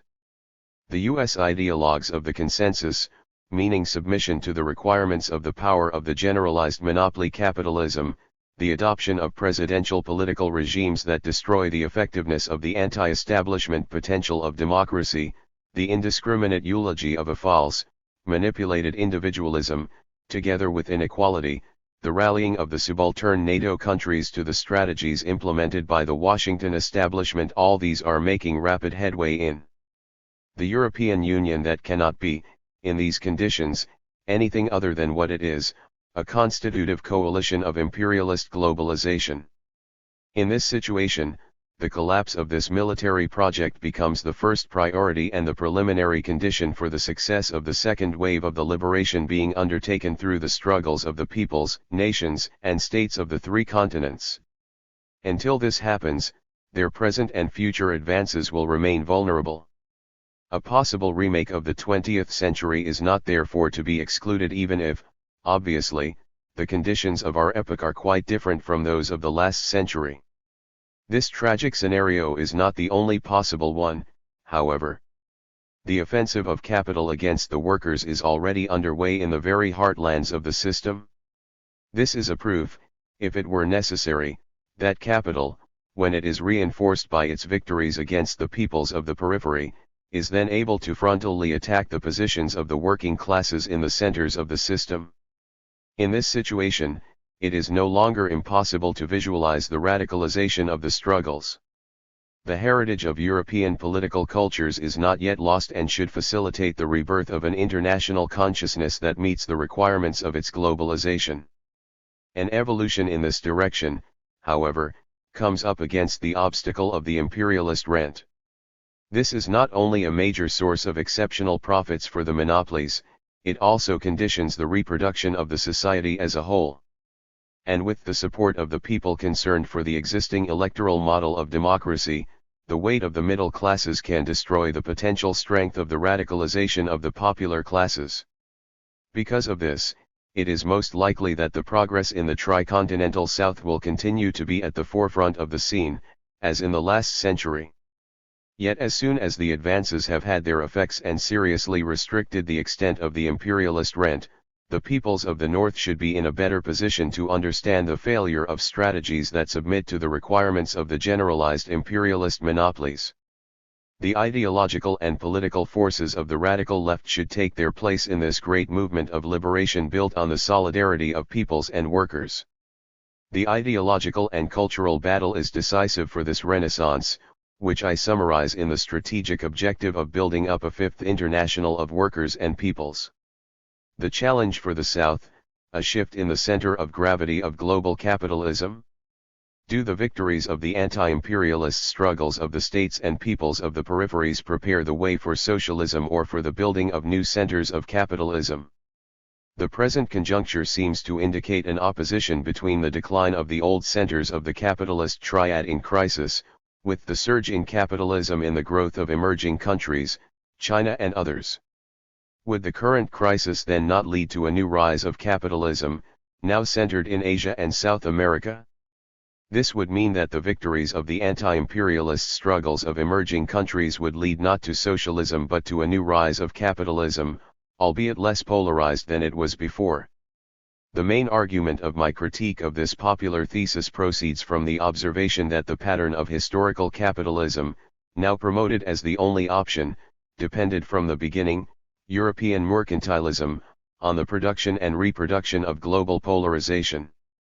This feature is itself the product of the mass expulsion of the peasantry on which the development of capitalism was founded. The model was sustainable only through the safety valve allowed by the mass emigration to the Americas. It would be absolutely impossible for the countries of the periphery today who make up 80% of the world's people, of which almost half are rural, to reproduce this model. They would need 5 or 6 Americas to be able to catch up in the same way. Catching up is therefore an illusion, and any progress in this direction can only result in an impasse. This is why I say that the anti-imperialist struggles are potentially anti-capitalist.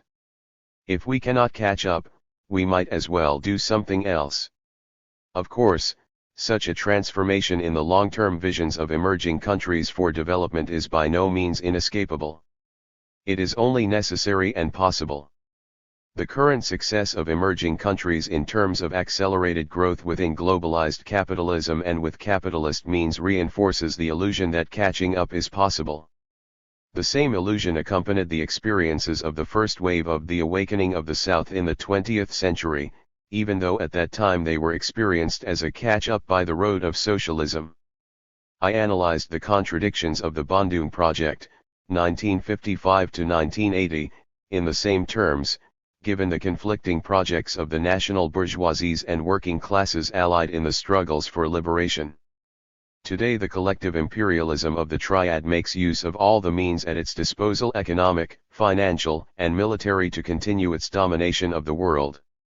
Emerging countries that take on strategies to eliminate the advantages of the triad, the control of technologies, control of access to the globe's natural resources, and the military control of the planet, are therefore in conflict with the triad. This conflict helps to dispel any illusions about their ability to advance within the system and gives popular democratic forces the possibility of influencing the course of events in the direction of progress on the long road of the transition to socialism. 3 major challenges: democracy, the agrarian question, the environment. Democracy or democratization associated with social progress. It was a stroke of genius of Atlantic Alliance diplomacy to choose the field of democracy for their offensive, which was aimed, from the beginning, at the dismantling of the Soviet Union and the reconquest of the countries of Eastern Europe. This decision goes back to the 1970s and gradually became crystallized in the Conference of the Organization for Security and Cooperation in Europe, OSCE, and then with the signing of the Helsinki Final Act in 1975. Jacques Andrini, in his book with the evocative title L'Épige, Helsinki et la chute du communisme, The Trap, Helsinki and the Fall of Communism, explains how the Soviets, who were expecting an agreement on the disarmament of NATO and a genuine détente, were quite simply deceived by their Western partners. It was a stroke of genius because the question of democracy was a genuine issue, and the least one could say was that the Soviet regimes were certainly not democratic, however one defined its concept and practice. The countries of the Atlantic Alliance, in contrast, could qualify themselves as democratic, whatever the limitations and contradictions in their actual political practices, subordinated to the requirements of capitalist reproduction. The comparison of the systems operated in their favor. This discourse on democracy was then gradually replaced by the one supported by the Soviets and their allies, pacific coexistence, associated with respect for the political practices of both parties and for non-interference in their internal affairs. The coexistence discourse had its important moments. For example, the Stockholm Appeal in the 1950s, reminded people of the real nuclear threat implied by the aggressive diplomacy employed by the United States since the Potsdam Conference, 1945, reinforced by the atomic bombing of Japan just a few days after the conference. However, at the same time the choice of this strategy, coexistence and non-interference, was convenient or could be convenient, according to circumstances, to the dominant powers in both West and East. For it enabled the realities of the respective descriptions capitalist and socialist to be taken for granted by the countries of both West and East.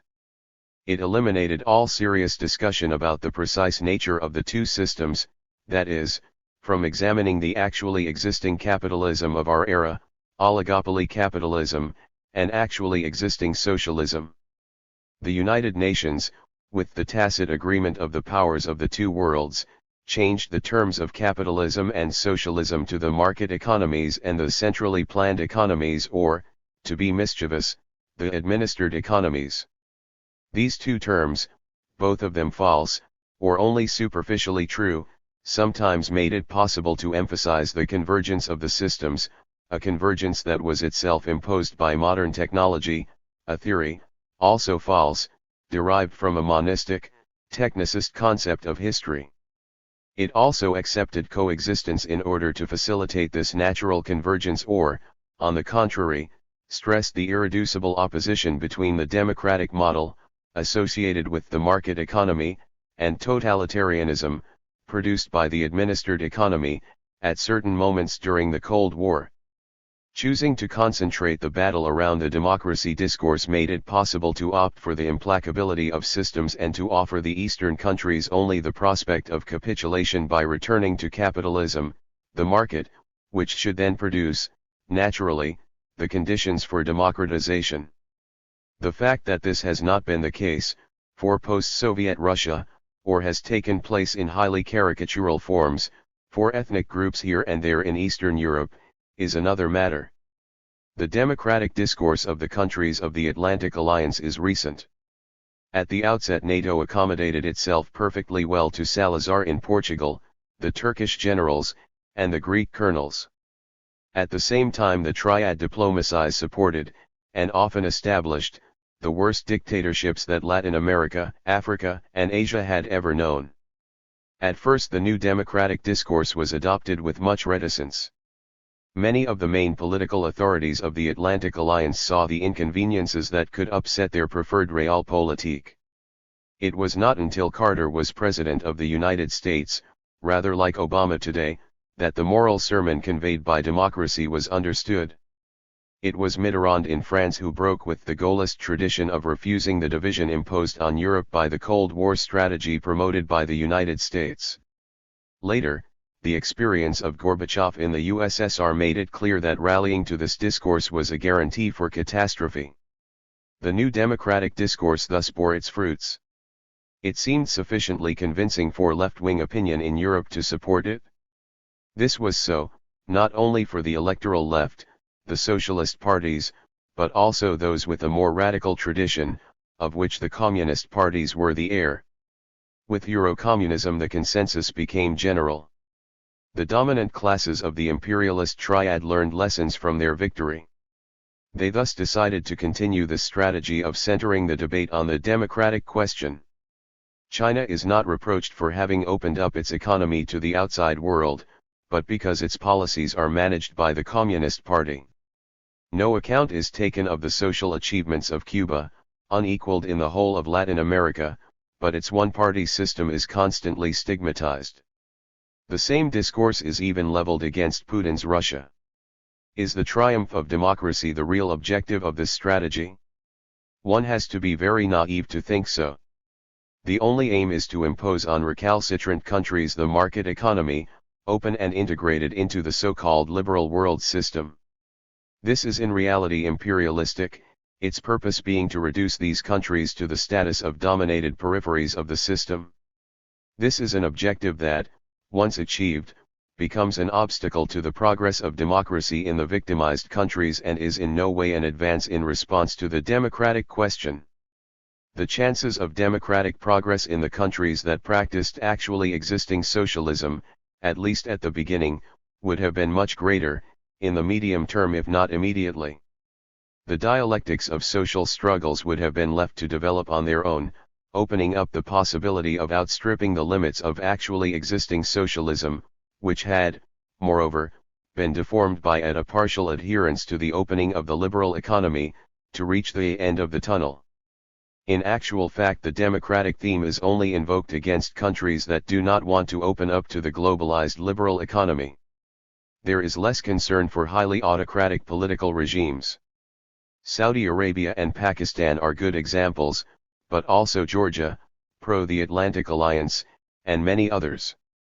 Besides, at the very best, the proposed democratic formula hardly goes beyond the caricature of multi-party elections that are not only completely alien to the requirements of social progress but are always, or almost always, associated with the social regression that the domination of actually existing capitalism, that of the oligopolies, demands and produces.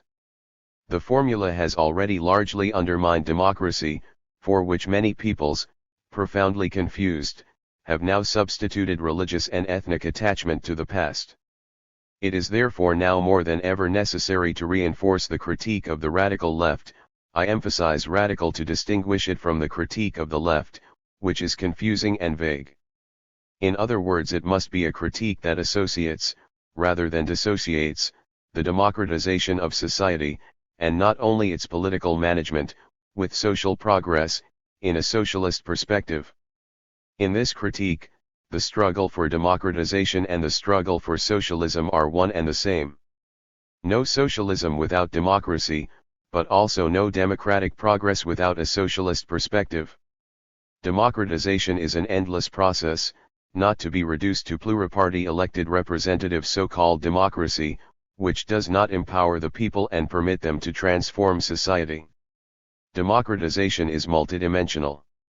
It integrates the major issue of gender as well as the guarantee of individual liberties, which should be developed, not restricted. It involves also collective social rights, with a view to socializing the management of the economy, moving therefore beyond capitalism, based on the sacred character of private property. The new agrarian question, access to land for all peasants of the South. All societies before modern, capitalist, time were peasant societies, their production ruled by various specific systems and logics that were not those that rule capitalism, that is, the maximization of the return on capital in a market society. Modern capitalist agriculture, represented by both rich family farming and or by agribusiness corporations, is now looking forward to a massive attack on third world peasant production. The project did get the green light from the WTO in its Doha session. The peasantry still makes up half of humankind, but its production is shared between two sectors enormously unequal in size with a clearly distinct economic and social character and levels of efficiency. Capitalist agriculture governed by the principle of return on capital, which is localized almost exclusively in North America, in Europe, in the southern cone of Latin America, and in Australia, employs only a few tens of millions of farmers who are no longer peasants. But their productivity, which depends on mechanization, of which they have monopoly worldwide, and the area of land possessed by each farmer, ranges between 10,000 and 20,000 quintals of equivalent cereals per worker annually. On the other hand, peasant farming systems still constitute the occupation of nearly half of humanity, that is, 3 billion human beings. These farming systems are in turn shared between those who benefited from the Green Revolution, fertilizers, pesticides, and selected seeds, but are nevertheless poorly mechanized, with production ranging between 100 and 500 quintals per farmer, and the other group still excluded from this revolution, whose production is estimated around 10 quintals per farmer. The new agrarian question is the result of that unequal development. Indeed, modernization had always combined constructive dimensions, accumulation of capital and progress of productivities, with destructive aspects, reducing labor to the stature of a commodity sold on the market, often destroying the natural ecological basis needed for the reproduction of life and production, polarizing wealth on a global level.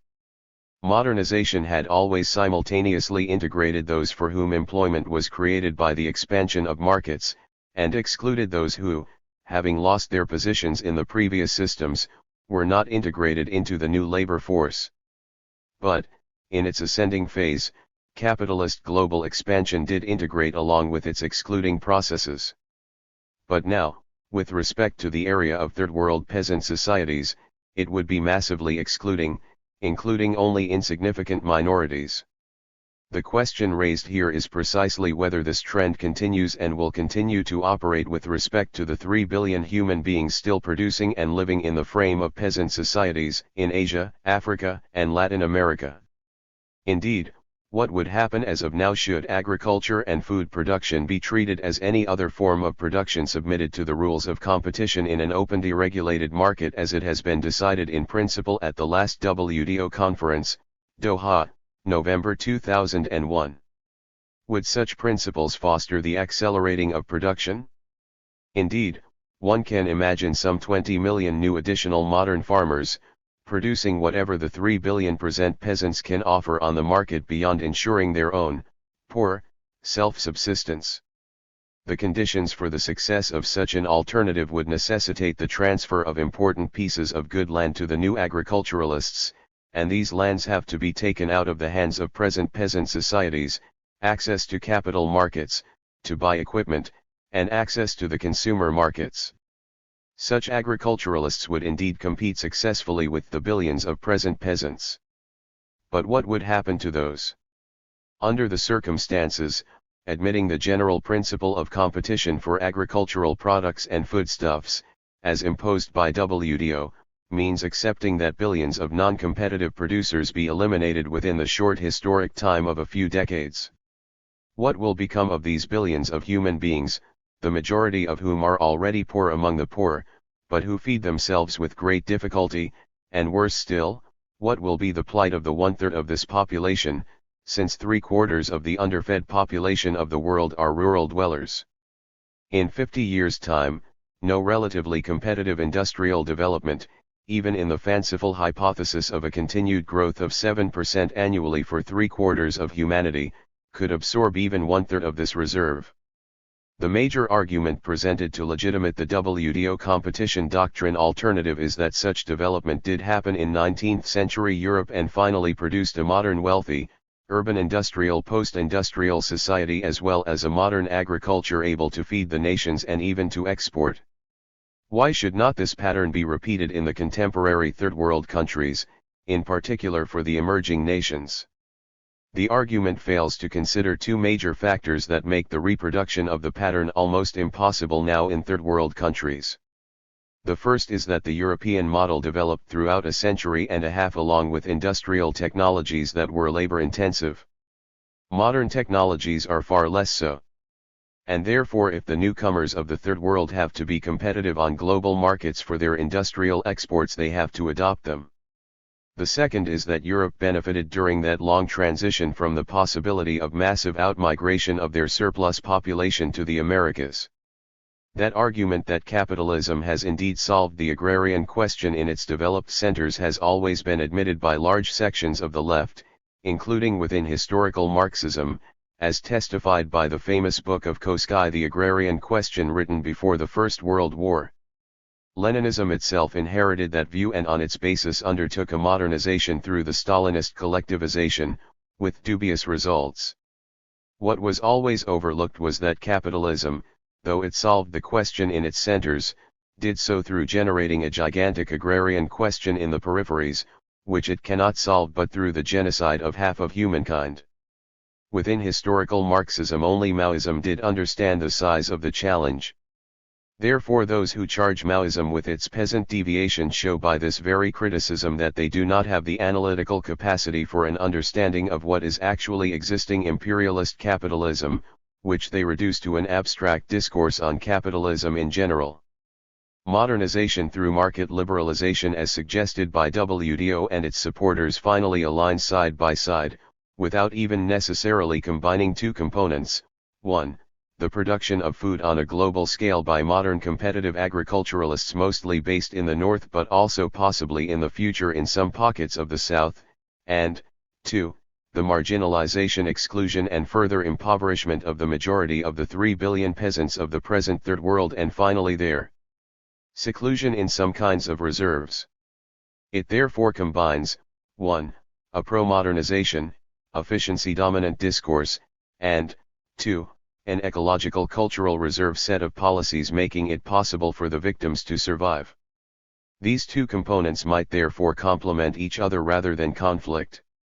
Can we imagine other alternatives and have them widely debated?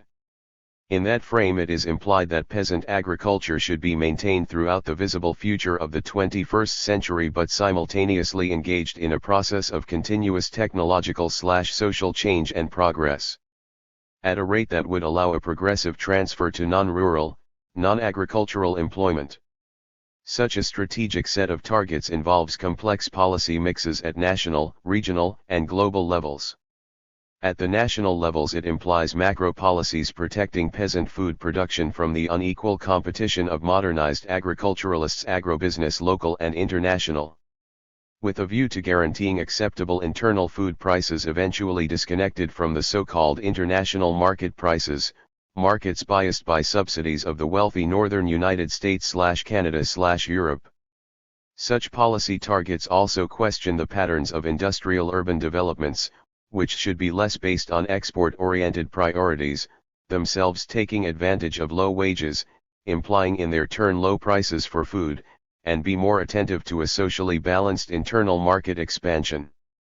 A development strategy in keeping with the challenge must be based on the guarantee of access to land and to the means if it's used to all peasants, as equally as possible. Yet the necessary progress of productivity of peasant family agriculture does need industries to support it. Industrialization therefore cannot be escaped from, but its patterns should not reproduce those of capitalism, which generates growing inequalities and ecological devastation. Programs that substitute for the inventing of new patterns of industrialization so-called foreign aid, associated with empty discourses, good governance, alleviating poverty, are nothing but the continuation of colonial discourses. The real objective of imperialism is to marginalize peoples. For imperialism, African natural resources, oil, minerals, land, are important, not African peoples who represent rather an obstacle to the plunder of resources. Simultaneously, such a choice of principle facilitates integrating in the overall scheme patterns of policies ensuring national food security, an indispensable condition for a country to be an active member of the global community, enjoying the indispensable margin of autonomy and negotiating capacity. At regional and global levels, it implies international agreements and policies moving away from the doctrinaire liberal principles ruling the WTO, imaginative and specific to different areas, since it has to take into consideration specific issues and concrete historical and social conditions. The environment, or the socialist perspective of use value. The ecological question and so-called sustainable development. Here, too, the point of departure is an acknowledgement of a real problem, the destruction of the natural environment and, at last resort, the survival of life on the planet, which has been brought about by the logic of capital accumulation. Here, too, the question dates back to the 1970s, more precisely the Stockholm Conference of 1972. But for a long time it was a minor issue, marginalized by all the dominant discourses and the practices of economic management. The question has only recently been put forward as a new central plank in the dominating strategy. Taking into account use value, of which the ecological footprint constitutes the first good example, implies that socialism must be ecological, cannot be anything but ecological. As Elmer Altvater has observed, solar socialism or no socialism. However, it also implies that it is impossible for any capitalist system whatsoever, even reformed, to take it into account, as we shall see later. In Marx's time, he not only suspected the existence of this problem, he had already formulated a rigorous distinction between value and wealth, which were confused by vulgar economics. He said explicitly that capitalist accumulation destroyed the natural basis on which it was founded, human beings, the alienated, exploited, dominated, and oppressed worker, and the land, symbol of the natural wealth given to humanity. And whatever the limits of this expression, as always a prisoner of its epoch, it is nonetheless true that it shows a lucid awareness of the problem, beyond that of intuition, which should be recognized. It is therefore regrettable that the ecologists of our era have not read Marx.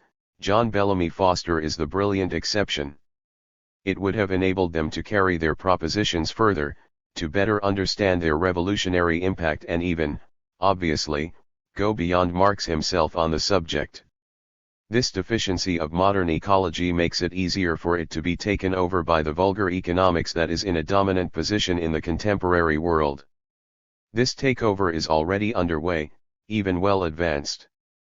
Political environmentalism, like that proposed by Alain Lippietz, was first found in the ranks of the pro-socialist political left.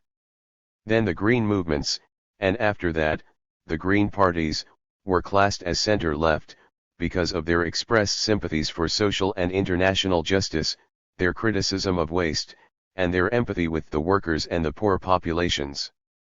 But, apart from the diversity of these movements, none of them had established a rigorous relationship between the authentic socialist dimension necessary to respond to the challenge and the no less necessary ecological dimension. To be able to do so, the distinction between value and wealth, as originated by Marx, cannot be ignored. The takeover of environmentalism by vulgar ideology operates on two levels, by reducing the calculation in use value to an improved calculation of exchange value and also by integrating the ecological challenge into a consensus ideology. Both of these operations prevent a lucid awareness of the fact that ecological awareness and capitalism are antagonistic in their very essence. Vulgar economics has been capturing ecological calculation by leaps and bounds. Thousands of younger researchers, in the United States and, by imitation, in Europe, have been mobilized for that purpose. The ecological costs are thus assimilated to the externalities. The common method of cost-benefit analysis for measuring the exchange value, which itself is confused with the market price, is thus used to arrive at a fair price, integrating the external economies and the diseconomies. And the trick is done. In fact, as we can already see, the oligopolies have taken over environmentalism to justify opening up new fields for their destructive expansion. François Houtart has given an excellent example in his book on agrofuels. François Houtart, Agrofuels, Big Profits, Ruined Lives and Human Ecological Destruction, London, Pluto Books, 2010. Green capitalism is now the order of the day for those in power in the triad, right and left, and the directors of oligopolies. The environmentalism in question, of course, conforms to weak sustainability, to use the current jargon, that is, the marketing of rights of access to the planet's resources. All the conventional economists have openly rallied to this position, proposing the auctioning of world resources, fisheries, pollution permits, etc. This is a proposition which simply supports the oligopolies in their ambition to mortgage the future of the peoples of the South still further. This capture of the environmentalist discourse is providing a very useful service to imperialism. It makes it possible to marginalize, if not to eliminate, the development issue. As we know, the question of development was not on the international agenda until the countries of the South were able to impose it by their own initiatives, forcing the powers of the Triad to negotiate and make concessions.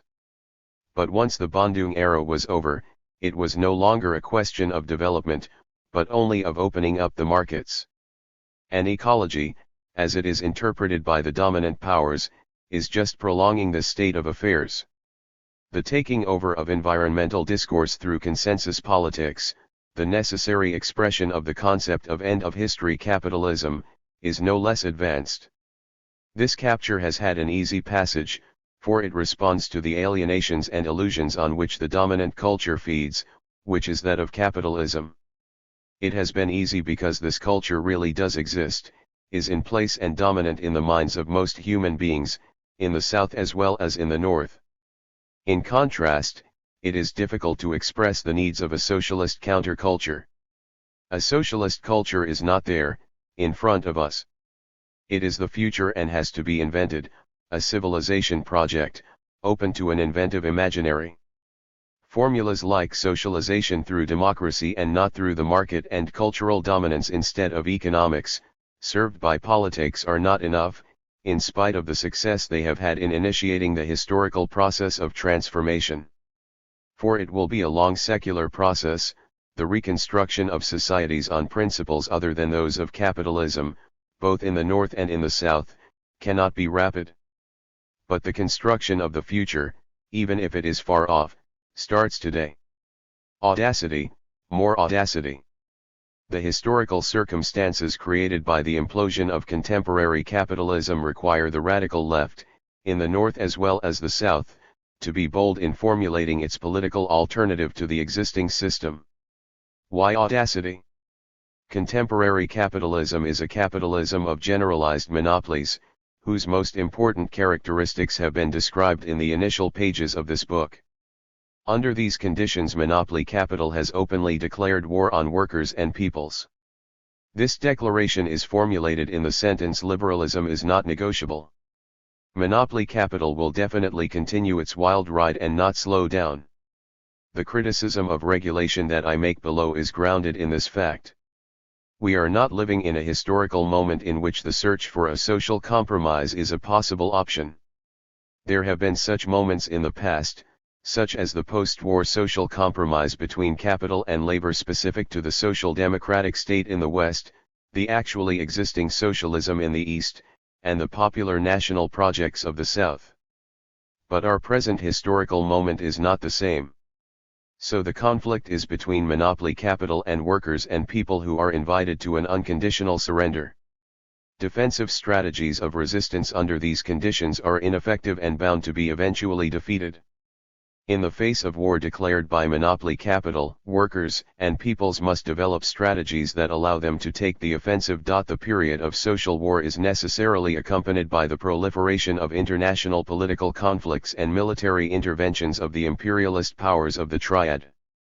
The strategy of military control of the planet by the armed forces of the United States and its subordinate NATO allies is ultimately the only means by which the imperialist monopolies of the Triad can expect to continue their domination over the peoples, nations, and the states of the South.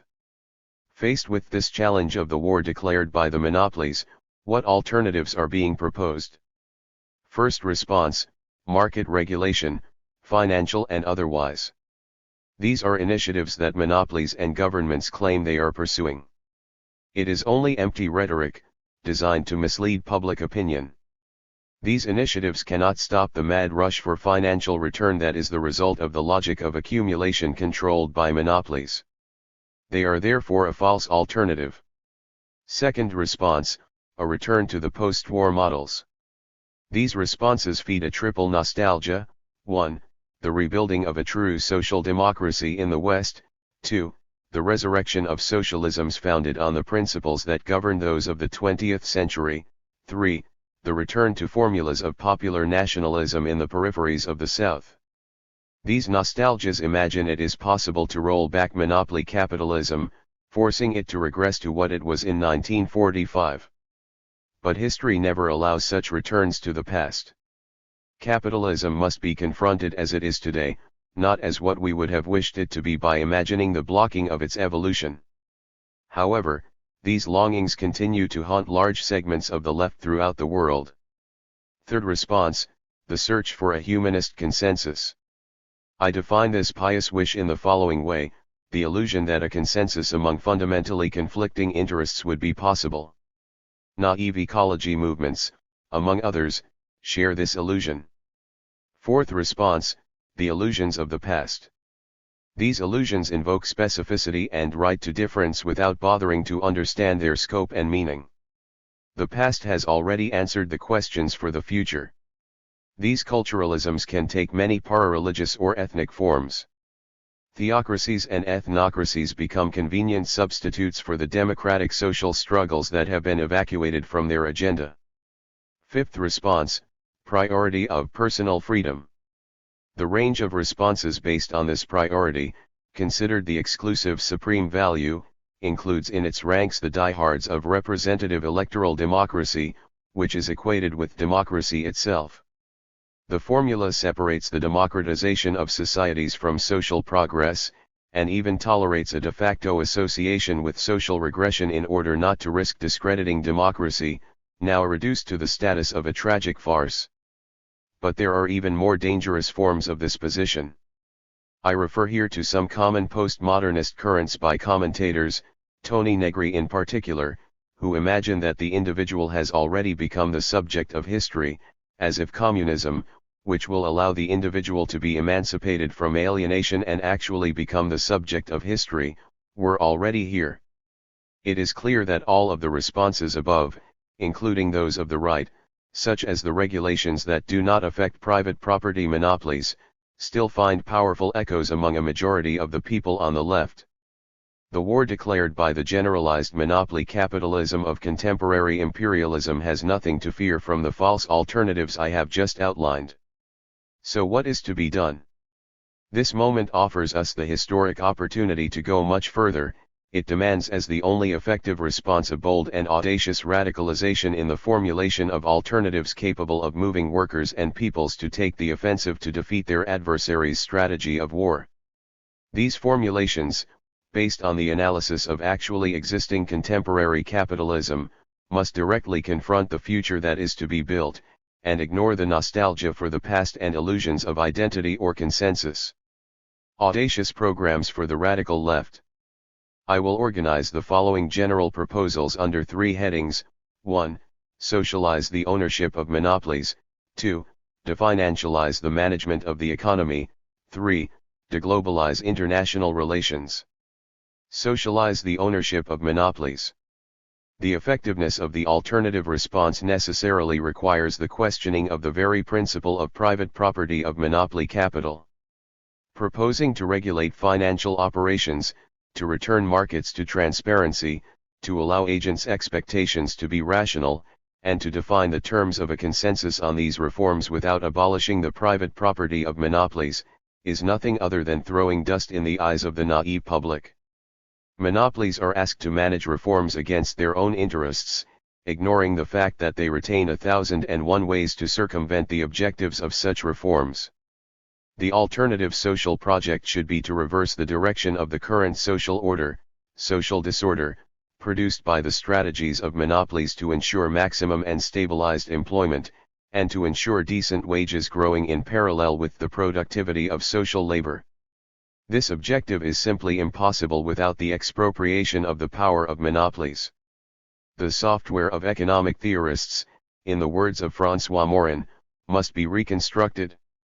The absurd and impossible economic theory of expectations expels democracy from the management of economic decision-making. Audacity in this instance requires radical reform of education for the training not only of economists but also of all those called to occupy management positions. Monopolies are institutional bodies that must be managed according to the principles of democracy, in direct conflict with those who sanctify private property.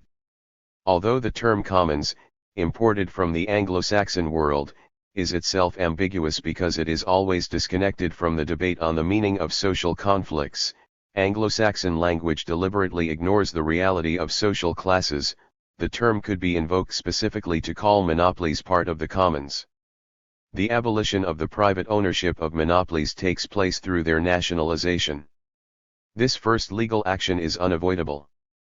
But audacity here means going beyond that step to propose plans for the socialization of the management of nationalized monopolies and the promotion of the democratic social struggles that are engaged on this long road.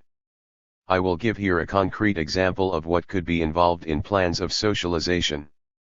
Capitalist farmers, those of developed countries, like peasant farmers, mostly in the South, are all prisoners of both the upstream monopolies that provide inputs and credit, and the downstream ones on which they depend for processing, transportation, and marketing of their products. Therefore they have no real autonomy in their decisions. In addition, the productivity gains they make are siphoned off by the monopolies that have reduced producers to the status of subcontractors. What possible alternative? Public institutions working within a legal framework that would set the mode of governance must replace the monopolies. These would be constituted of representatives of 1. Farmers, the principal interests, 2. Upstream units, manufacturers of inputs, banks, and downstream, food industry, retail chains, 3. Consumers, 4. Local authorities, interested in natural and social environments, schools, hospitals, urban planning and housing, transportation, and 5. The state, citizens. Representatives of these components would be self-selected according to procedures consistent with their own mode of socialized management, such as units of production of inputs that are themselves managed by directorates of workers directly employed by the units as well as those who are employed by subcontracting units and so on. These structures should be designed by formulas that associate management personnel with each of these levels, such as research centers for scientific, independent, and appropriate technology. We could even conceive of a representation of capital providers, the small shareholders, inherited from the nationalization, if deemed useful. The proposed procedure would abolish the position of power through which the monopolies exploit workers and subcontractors by means of the price structures imposed on them. In its place would be a power founded on social solidarity, and truly just prices structured on the basis of equal rates of profit for all enterprises. This system would thus allow a different development. A more effective and more rational development path, because it would answer to society's collective choices, would bring the whole productive system onto the path of progress, and would stave off the destructive effects characteristic of monopoly capitalism. This is a state capitalist model designed to be open to evolving in ways governed by a socialist perspective. It should be regarded as the form of market socialism required at the current stage. Obviously, this procedure implies abolishing the principle that shareholder value should be maximized, the principle that underlies financialization that serves the interests of the generalized monopolies alone. We are therefore talking about institutional approaches that are more complex than the forms of self-directed or cooperative that we have known. Ways of working need to be invented that allow the exercise of genuine democracy in the management of the economy, based on open negotiation among all interested parties. A formula is required that systematically links the democratization of society with social progress, in contrast with the reality of capitalism that dissociates democracy, which is reduced to the formal management of politics, from social conditions abandoned to the market dominated by what monopoly capital produces. Then and only then can we talk about true transparency of markets, regulated in institutionalized forms of socialized management.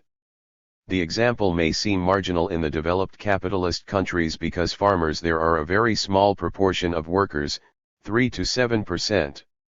However, this issue is central to the South, where the rural population will remain significant for some time. Here access to land, which must be guaranteed for all, with the least possible inequality of access, is fundamental to principles advancing peasant agriculture. I refer here to my previous work on this question. Peasant agriculture should not be understood as synonymous with stagnant agriculture or traditional and folkloric. The necessary progress of peasant agriculture does require some modernization, although this term is a misnomer because it immediately suggests to many modernization through capitalism. More effective inputs, credits, and production and supply chains are necessary to improve the productivity of peasant labor. The formulas proposed here pursue the objective of enabling this modernization in ways and in a spirit that is non-capitalist, that is to say, grounded in a socialist perspective. Obviously, the specific example chosen here is one that needs to be institutionalized. The nationalization/socialization of the management of monopolies in the sectors of industry and transport, banks, and other financial institutions should be imagined in the same spirit, while taking into account the specificities of their economic and social functions in the constitution of their directorates. Again, these directorates should involve the workers in the company as well as those of subcontractors, representatives of upstream industries, banks, research institutions, consumers, and citizens. The nationalization/socialization of monopolies addresses a fundamental need at the central axis of the challenge confronting workers and peoples under contemporary capitalism of generalized monopolies. It is the only way to stop the accumulation by dispossession that is driving the management of the economy by the monopolies. Indeed, the accumulation dominated by monopolies can only reproduce itself if the area subject to market management is constantly expanding. This is achieved by excessive privatization of public services, dispossession of citizens, and access to natural resources, dispossession of peoples. The extraction of profit of independent economic units by the monopolies is even a dispossession of capitalists by the financial oligarchy. The challenge that would face us once we enter the long road to communism can perhaps be summed up thusly: how are we to socialize large-scale production involving many collectives, themselves also large, of social labor entities that, moreover, interact among themselves at local, national, and global levels? In my opinion, one thing is certain: history has no reverse gear. It simply cannot be imagined that production by individual artisans and by small local collectives might replace large-scale productive operations, the very basis for full deployment of the scientific and technological capabilities descended from those initiated, albeit barely so, by capitalism. The proposition that I have advanced by way of example tries to answer that central question. To reject this proposition on the pretext that it involves defining a political strategy to be carried out by a party, or a collective of parties and social organizations, comes down to believing that spontaneity alone can accomplish whatever is required. And then, how to go further? For, indeed, socialism is not an improved form of capitalism. In my writings I have put it this way: socialism is not a capitalism without capitalists but a higher level of civilization. The inescapable goals of revolutionary thought, Marxist, as I understand that term, are to eradicate all types of oppression caused by exploitation, as well as the sorts of alienation involved in their workings, and to abolish wage labor and the price mechanism. But I remain convinced that our road to that goal is very long, and it is indispensable that we specify our intermediate strategic objectives. In making these proposals I have respected our need to start from our present condition, and especially from present forms of large-scale production. The proposed methods of social reorganization have a single aim: to abolish the control of capital, the generalized monopolies, over those forms of production, initiating its replacement with forms of governance based on democracy and negotiated linkage among partners in the modern epoch's extended division of labor. Nationalization/socialization of the monopolies, our response to the basic exigencies that form the central axis of the challenge confronting workers and peoples under contemporary generalized monopoly capitalism. It alone would make it possible to end the process of accumulation through dispossession dictated by the logic of economic governance by the monopolies. This formulation seeks not to define a possible organic constitution for the coming communist society. It is simply the response to the immediate challenge of escaping from capitalism through construction of a first stage in the long socialist transition. This socialism would have, as Marx said, barely emerged from the womb of capitalism, and its formulation shows the marks of its birth. Nevertheless, because it is based on abolition of the capitalist monopolies property, it counts, for me, as a revolutionary advance that through democratic discussions would prepare the ground for further advances on the long road to communism. Definancialization, a world without Wall Street. Nationalization/socialization of monopolies would in and of itself abolish the principle of shareholder value imposed by the strategy of accumulation in the service of monopoly rents. This objective is essential for any bold agenda to escape the ruts in which the management of today's economy is mired. Its implementation pulls the rug out from under the feet of the financialization of economic governance. Are we returning to the famous euthanasia of the rentier advocated by Keynes in his time? Not necessarily, and certainly not completely. Savings can be encouraged by financial reward, but on condition that their origin, household savings of workers, businesses, communities, and their conditions of earnings are precisely defined. The discourse on macroeconomic savings in conventional economic theory hides the organization of exclusive access to the capital market of the monopolies. The so-called market-driven remuneration is then nothing other than the means to guarantee the growth of monopoly rents. Of course, the nationalization/socialization of monopolies also applies to banks, at least the major ones. But the socialization of their intervention, credit policies, has specific characteristics that require an appropriate design in the constitution of their directorates.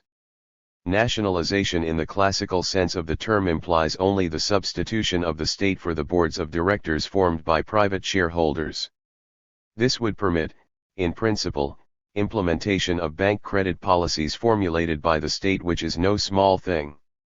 But it is certainly not sufficient when we consider that socialization requires the direct participation in the management of the bank by the relevant social partners.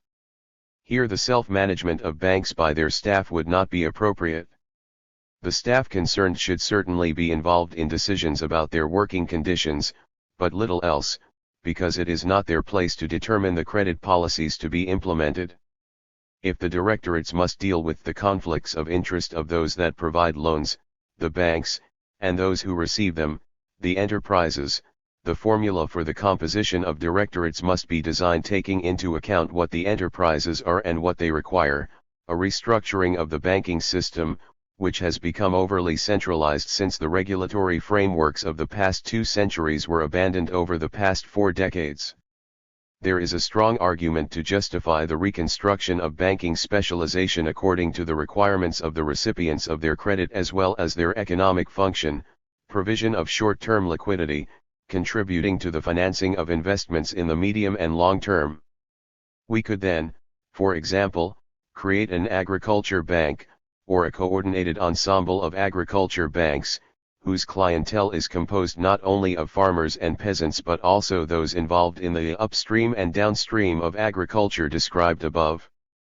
The bank's directorate would involve the bankers, staff officers of the bank, who would have been recruited by the directorate, and clients, farmers or peasants, and other upstream and downstream entities. We can imagine other sets of articulated banking systems, appropriate to various industrial sectors, in which the directorates would involve the industrial clients, centers of research and technology and services, to ensure control of the ecological impact of the industry, thus ensuring minimal risk, while recognizing that no human action is completely without risk, and subject to transparent democratic debate. The definancialization of economic management would also require 2 sets of legislation. The first concerns the authority of a sovereign state to ban speculative hedge funds, operations in its territory. The second concerns pension funds, which are now major operators in the financialization of the economic system. These funds were designed first in the United States, of course, to transfer to employees the risks normally incurred by capital, the very risks invoked to justify capital's remuneration.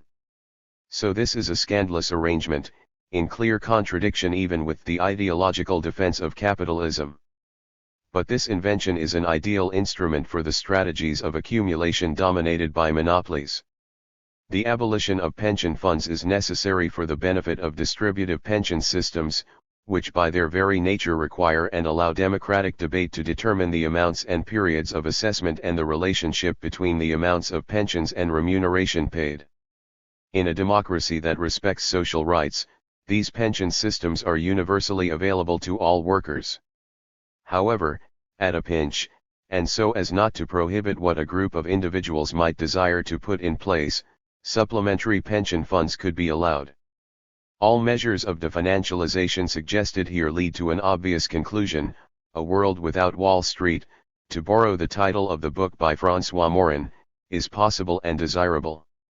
In a world without Wall Street, the economy is still largely controlled by the market.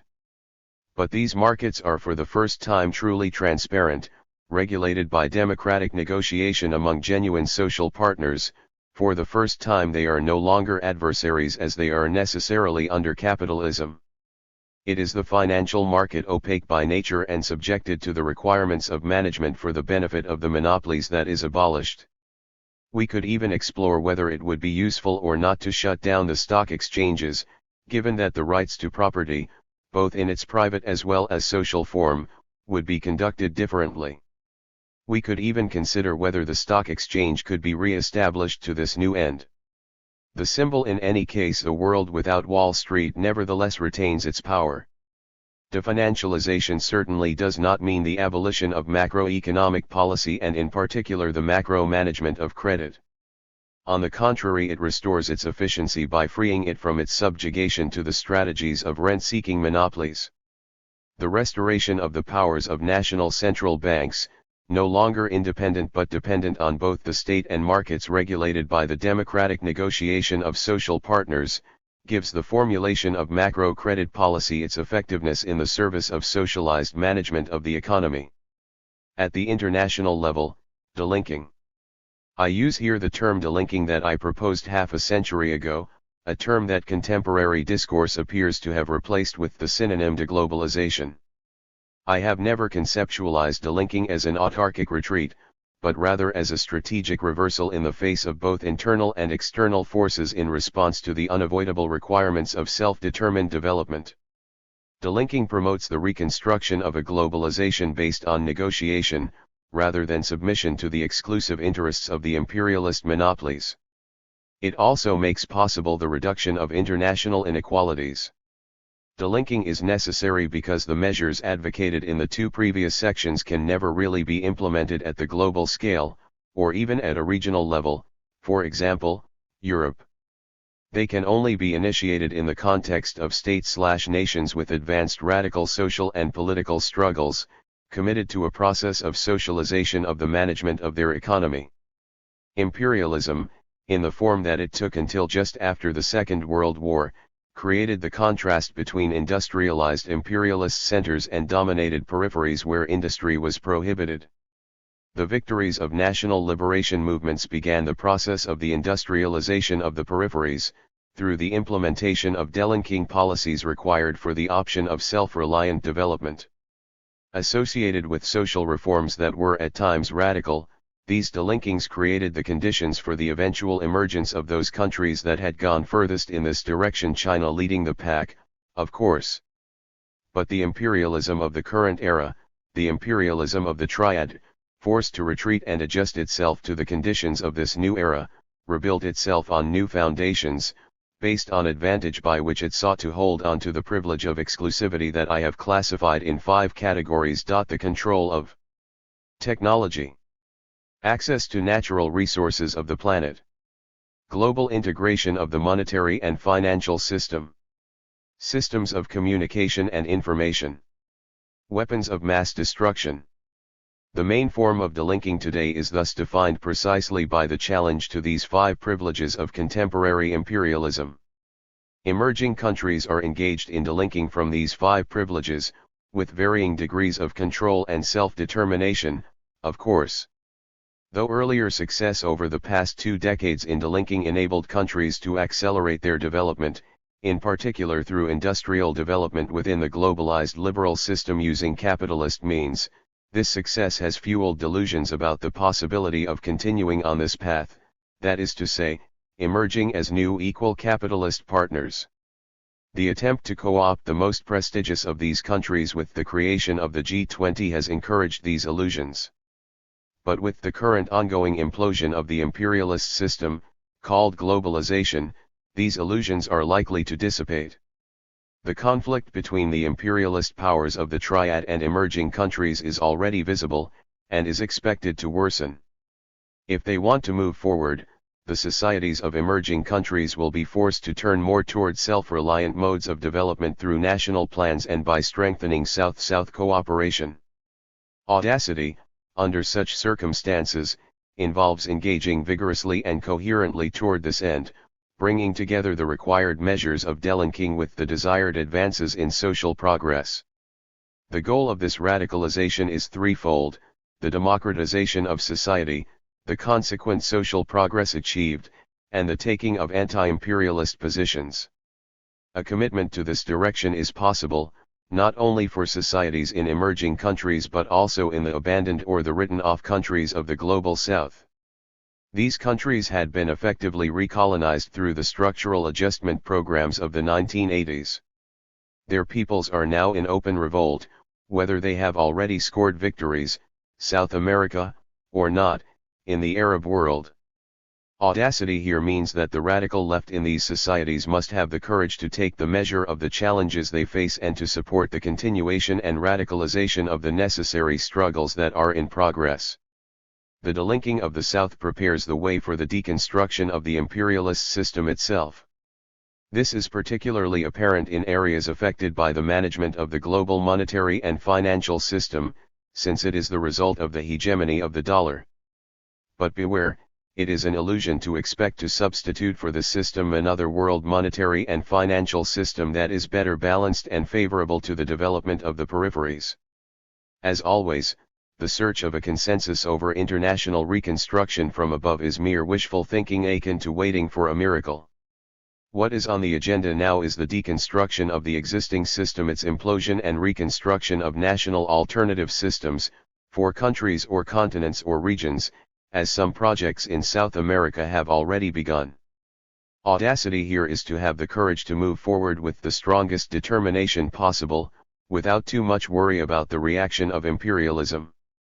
This same problematic of delinking/dismantling is also of relevance to Europe, which is a subset of globalization dominated by monopolies. The European project was designed from the outset and built systematically to dispossess its peoples from their ability to exercise their democratic power. The European Union was established as a protectorate of the monopolies. With the implosion of the Eurozone, its submission to the will of the monopolies has resulted in the abolishment of democracy, which has been reduced to the status of farce and takes on extreme forms, namely focused on only one question: how are the market, that is to say monopolies, and the rating agencies, that is to say, again, the monopolies, reacting? How the people might react is no longer given the slightest consideration. It is thus obvious that here too there is no alternative to audacity, disobeying the rules imposed by the European Constitution and the imaginary central bank of the euro. In other words, there is no alternative to deconstruct the institutions of Europe and the Eurozone. This is the unavoidable prerequisite for the eventual reconstruction of another Europe of peoples and nations. Audacity, more audacity, always audacity. What I mean by audacity is therefore, for the radical left in the societies of the imperialist triad, the need for an engagement in the building an alternative anti-monopoly social coalition. For the radical left in the societies of the peripheries, it is the need to engage in the building of an alternative anti-comprador social coalition. It will take time to make progress in building these coalitions, but it could well accelerate if the radical left takes on movement with determination and engages in making progress on the long road of socialism.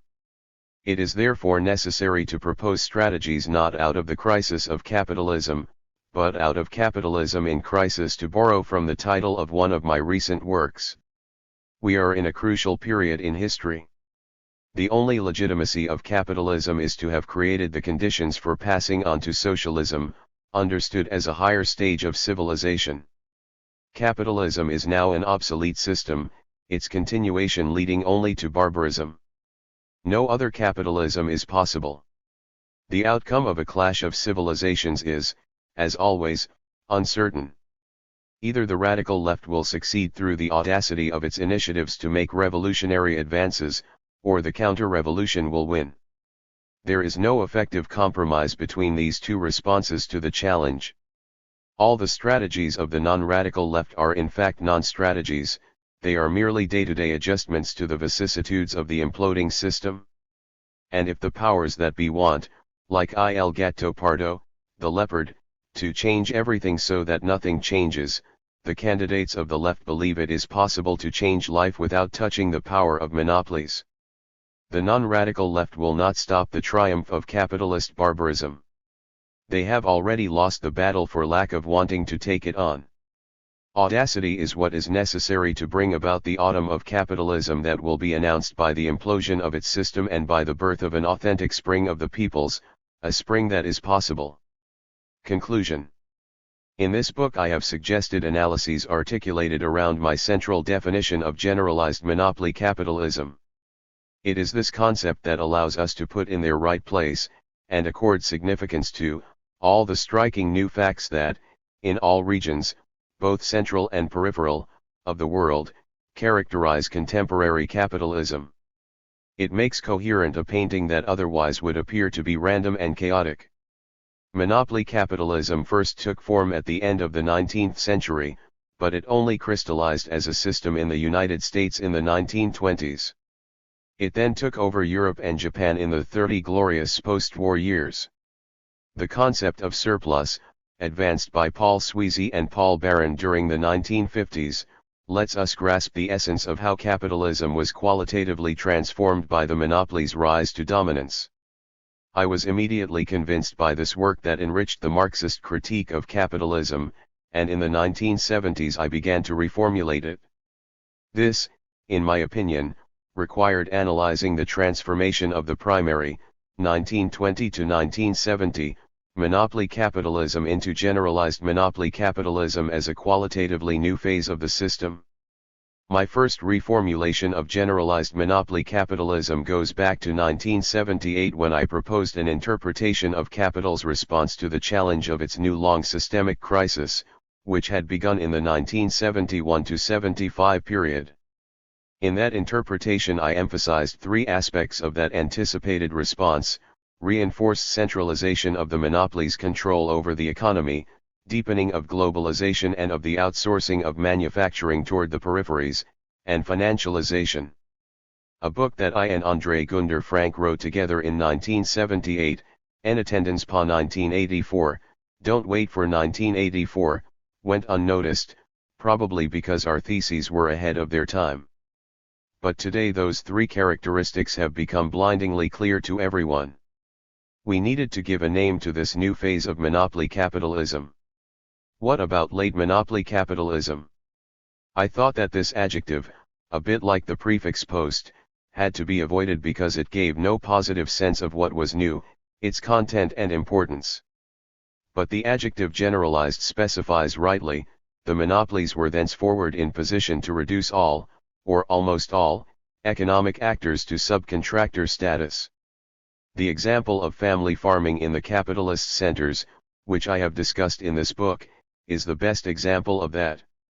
This concept of generalized monopoly capitalism enables us to specify the scope of the major transformations involving the configuration of class structures and the ways in which political life is managed. In the centers of the system, the United States/Western Europe/Japan triad, generalized monopoly capitalism brought about the generalization of the wage system. The managers, termed executives, involved in the monopoly's administration of the economy, were thenceforward salaried employees. I have shown that they did not take part in the creation of surplus value but became consumers of it, and therefore they came to make up a constituent part of the bourgeoisie. At society's other pole, the generalized proletarianization suggested by the wage system was accompanied by multiplication of the ways in which the labor force was segmented. In other words, the proletariat, in its historic form, was disappearing at the very moment when proletarianization was becoming generalized. In the peripheral countries, extremely diverse, as always, since they are linked only by a negative definition, as regions that are not constituted as centers of the global system, the effects of their domination, indirect control, by generalized monopoly capital are no less obvious. Above the diversity of local ruling classes and varying statuses of subordinate classes stands the power of a dominant superclass emergent in the wake of globalization. This superclass is sometimes mainly made up of comprador corruptionists, sometimes mainly of a political class ensconced in party-state rule, often of a mixture of the two. Generalized monopoly capitalism's economic dominance, in turn, both demanded and enabled transformation of the forms through which political life was administered. In the central countries, a new consensus political culture, perhaps seeming superficial, but nevertheless having real effects, amounting to depoliticization, took the place of a previous political culture based on a left-right contestation that gave meaning to bourgeois democracy and served to contain class struggle contradictions within its framework. The market, that is, the non-market reality marking the generalized monopolies administration of the economy, and democracy are so far from being synonymous as to be antinomies. In the peripheral countries, the monopolization of power by the dominant local superclass referred to above likewise involves the negation of democracy, which in turn fortifies forms of depoliticization, forms seemingly diverse yet identical in their effects. Wang Hui has provided a superb analysis of this in regard to contemporary China, since the 1989 Tiananmen Square repression. I have tried to do likewise in regard to those countries victimized by the rise of political Islam. My suggestion is that we go one step further in our analysis of generalized monopoly capitalism by calling it the triumph of abstract capitalism. In the perfected form that it attained with the Industrial Revolution and its extension during the 19th century, capitalism corresponded to a concrete historical reality that in its decisive dimensions was adapted to the logic of its modus operandi. The economic future's new master class, steadily rising to the rank of political ruling class, was made up of men and families attached to well-defined economic entities. They were the owners of the predominant capital of their own factories, trading houses, and financial firms. They made up a concrete bourgeoisie that directly through their private properties took charge of economic management. It was management through effective competition among capitals, and thus among capitalists, among the bourgeois.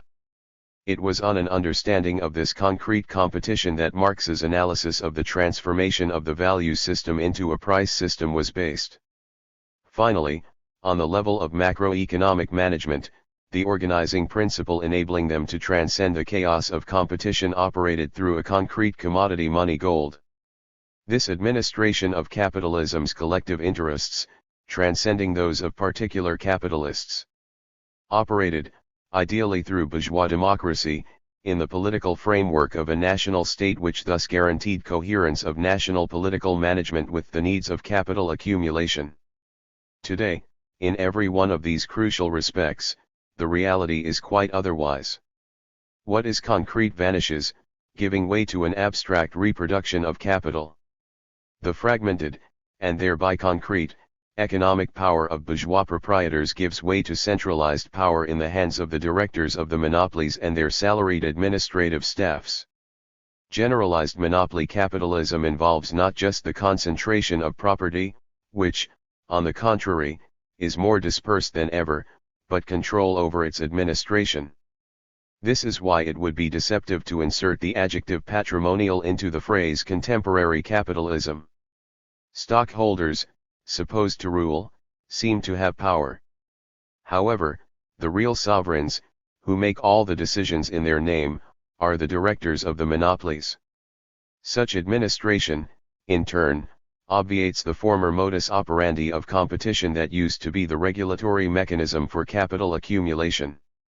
Instead, we get a system of management based on alternation between negotiated cooperation and brutal conflict among monopolies, using methods that are not at all those of a pretended fair and open competition. Power, in the most abstract sense of the word, replaces concrete effective competition.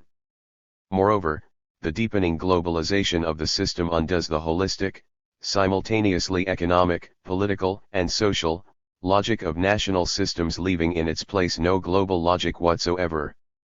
This is, as per the title of my book published in 2001 and since adopted by others, the Empire of Chaos. In actuality, international political violence has taken the place of economic competition, even though in rhetoric it is claimed that it is competition that regulates the system. For the theory of value, this evolutionary path of the capitalist system is problematic. It was in the epoch of competitive capitalism, the 19th century, that Marx composed his critique of capitalism and of the economic theory legitimizing its extension. The theory of value and that of the transformation of the value system into a price system made up the central axis of that critique. The bourgeois economists preceding Marx, those, like Bastiat, whom he called vulgar economists in distinction from figures like Quesnay, Smith, and Ricardo, and above all those following him, put their effort into demonstrating that subordinating society to the development requirements of generalized competitive markets would result in a general equilibrium favoring progress in every nation and in the world as a whole. The two great attempts at a proof of this by Walras and Sraffa failed, as I pointed out in my book The Law of Worldwide Value. Moreover, the reality of the global system has proven that capitalism would result, not in homogenization of economic conditions on that scale, but in its opposite, ever-growing polarization. A half-century ago, Barron and Sweezy showed that the abolition of competition, or at least the radical transformation of that word's meaning, its workings, and its outcomes, by the monopolies had disconnected the price system from its foundation, the value system. The monopoly system hid, yet without erasing, the referential framework that used to define capitalist rationality. This loss of basic referential points, values, was concomitant with abandonment of historic capitalism's other solid referential point commodity money, metallic gold. Gold was given up progressively, starting with the chaos of the First World War. An attempted return to gold in the interwar years malfunctioned. The Bretton Woods solution, 1945-71, worked only insofar as the United States took on the function of economic hegemon, the gold exchange standard with the dollar exchangeable for gold between central banks at a fixed rate, making it equivalent to gold, and it disappeared when Nixon ended international convertibility of the dollar in 1971. Ever since then, floating exchange rates have furnished yet another cause of permanent chaos. In 1957 and again in 1973, I sketched out a critique of the logic of accumulation as transformed by loss of the reference point that had been provided by metallic money. This loss of a reference point involved the appearance of a new way to manage accumulation, linked to the inflationary disorder that thenceforward had become possible. Currently, the affirmation of a will to abolish inflation from the outlook, without, for all that, returning to metallic money, through the workings of permanently deflationist monetary policies, a will affirmed more strongly by Germany than elsewhere, calls on us to revisit and deepen our analysis of the concept of money under capitalism. Losing sight of the solid referential point that was metallic money might have been compensated for through centralized management of credit by the state. This solution was partly effectuated during the post-war 30 glorious years, 1945-75. The onset of systemic crisis in 1975 evoked a deepening of globalization in response, and, for Europe, the construction of a European system within that globalization framework. This led to abandoning the state's administration of credit and yielding it to the direct power of the monopolies. But the resulting stagnation and chaos put the gold bugs back in the saddle, showing that economistic alienation and the permanence of an indispensable fetish are inseparable from each other. The abstract character of contemporary capitalism is thus synonymous with permanent, insurmountable, chaos. By its very nature, capitalist accumulation has always been synonymous with disorder in Marx's sense of the word, a system forced from disequilibrium to disequilibrium, under the impulsion of class struggles and of conflicts among the powers, without ever showing a tendency toward equilibrium. But thanks to the effective nature of competition among fragmented capitals, to state management of the productive system in a national framework, and to policies respectful of the requirements of maintaining a metallic money, that disorder was contained within reasonable limits. With the advent of contemporary abstract capitalism, those boundaries disappeared, making the swings from disequilibrium to disequilibrium more violent. Bourgeois economic theory endeavors to respond to the challenge by denying its existence. To that end it just goes on with its conventional rhetoric, talking of non-existent, fair and open competition and of true prices. We have seen in the agriculture example that those true prices make farmers work without any compensation except for what they receive in the form of public subsidies. They talk of a diminished state even though the public sector's share of GDP not only has never been so large and so absolutely essential to the survival of the system, but in parallel to this empty and fantastical rhetoric is a supposed theoretical rehabilitation of the false theorem of market self-regulation, analysis of economic decision-making, attributed without any proof to the behavior of individuals, is now shifted to their expectations. And so the circle is closed. Economic theory goes on describing an imaginary system, and not the actual capitalist system, and, what is more, in a fashion that explains anything and everything by way of expectations whose degree of conformity to reality is unknowable to the expectors themselves. More than ever, economic theory has become ideological rhetoric, in the most bluntly negative sense of the term, whose objective is to make us accept whatever is decided by the sole deciders, the generalized monopolies. The aim of this book was simply to analyze the reality of contemporary globalized monopoly capitalism. And, by that very fact, to show that this system cannot survive and that its now ongoing implosion is an inevitability. It is in this sense that contemporary capitalism deserves the adjective senile that I have applied to it. We are in the autumn of capitalism. It was not my intention to go further and to suggest strategies of political action enabling the construction of a positive alternative. To take up that challenge would have required examination of fundamental questions not approached in this book, notably that of the subjective factors, the active elements, of society. So I have limited myself, in the final chapter, to sketching out the broad lines of challenges that cannot be taken up except on one condition: the reconstitution of audacious radical leftist movements. Then and only then can the autumn of capitalism coincide with the springtime of the peoples. Such is not, yet, the case. The only thing I ascertain is the expected implosion, or perhaps the explosion, of the system. It shows itself in the revolts of the South's peoples, in Latin America, in the Arab world, and elsewhere, the rising conflicts between the emergent countries and the centers of the historic imperialist triad, the implosion of the European system, and the rise of new struggles in the centers themselves. All of these are omens of potential repoliticization, which is itself the precondition for the rebirth, if it rises to the challenge, of the radical left.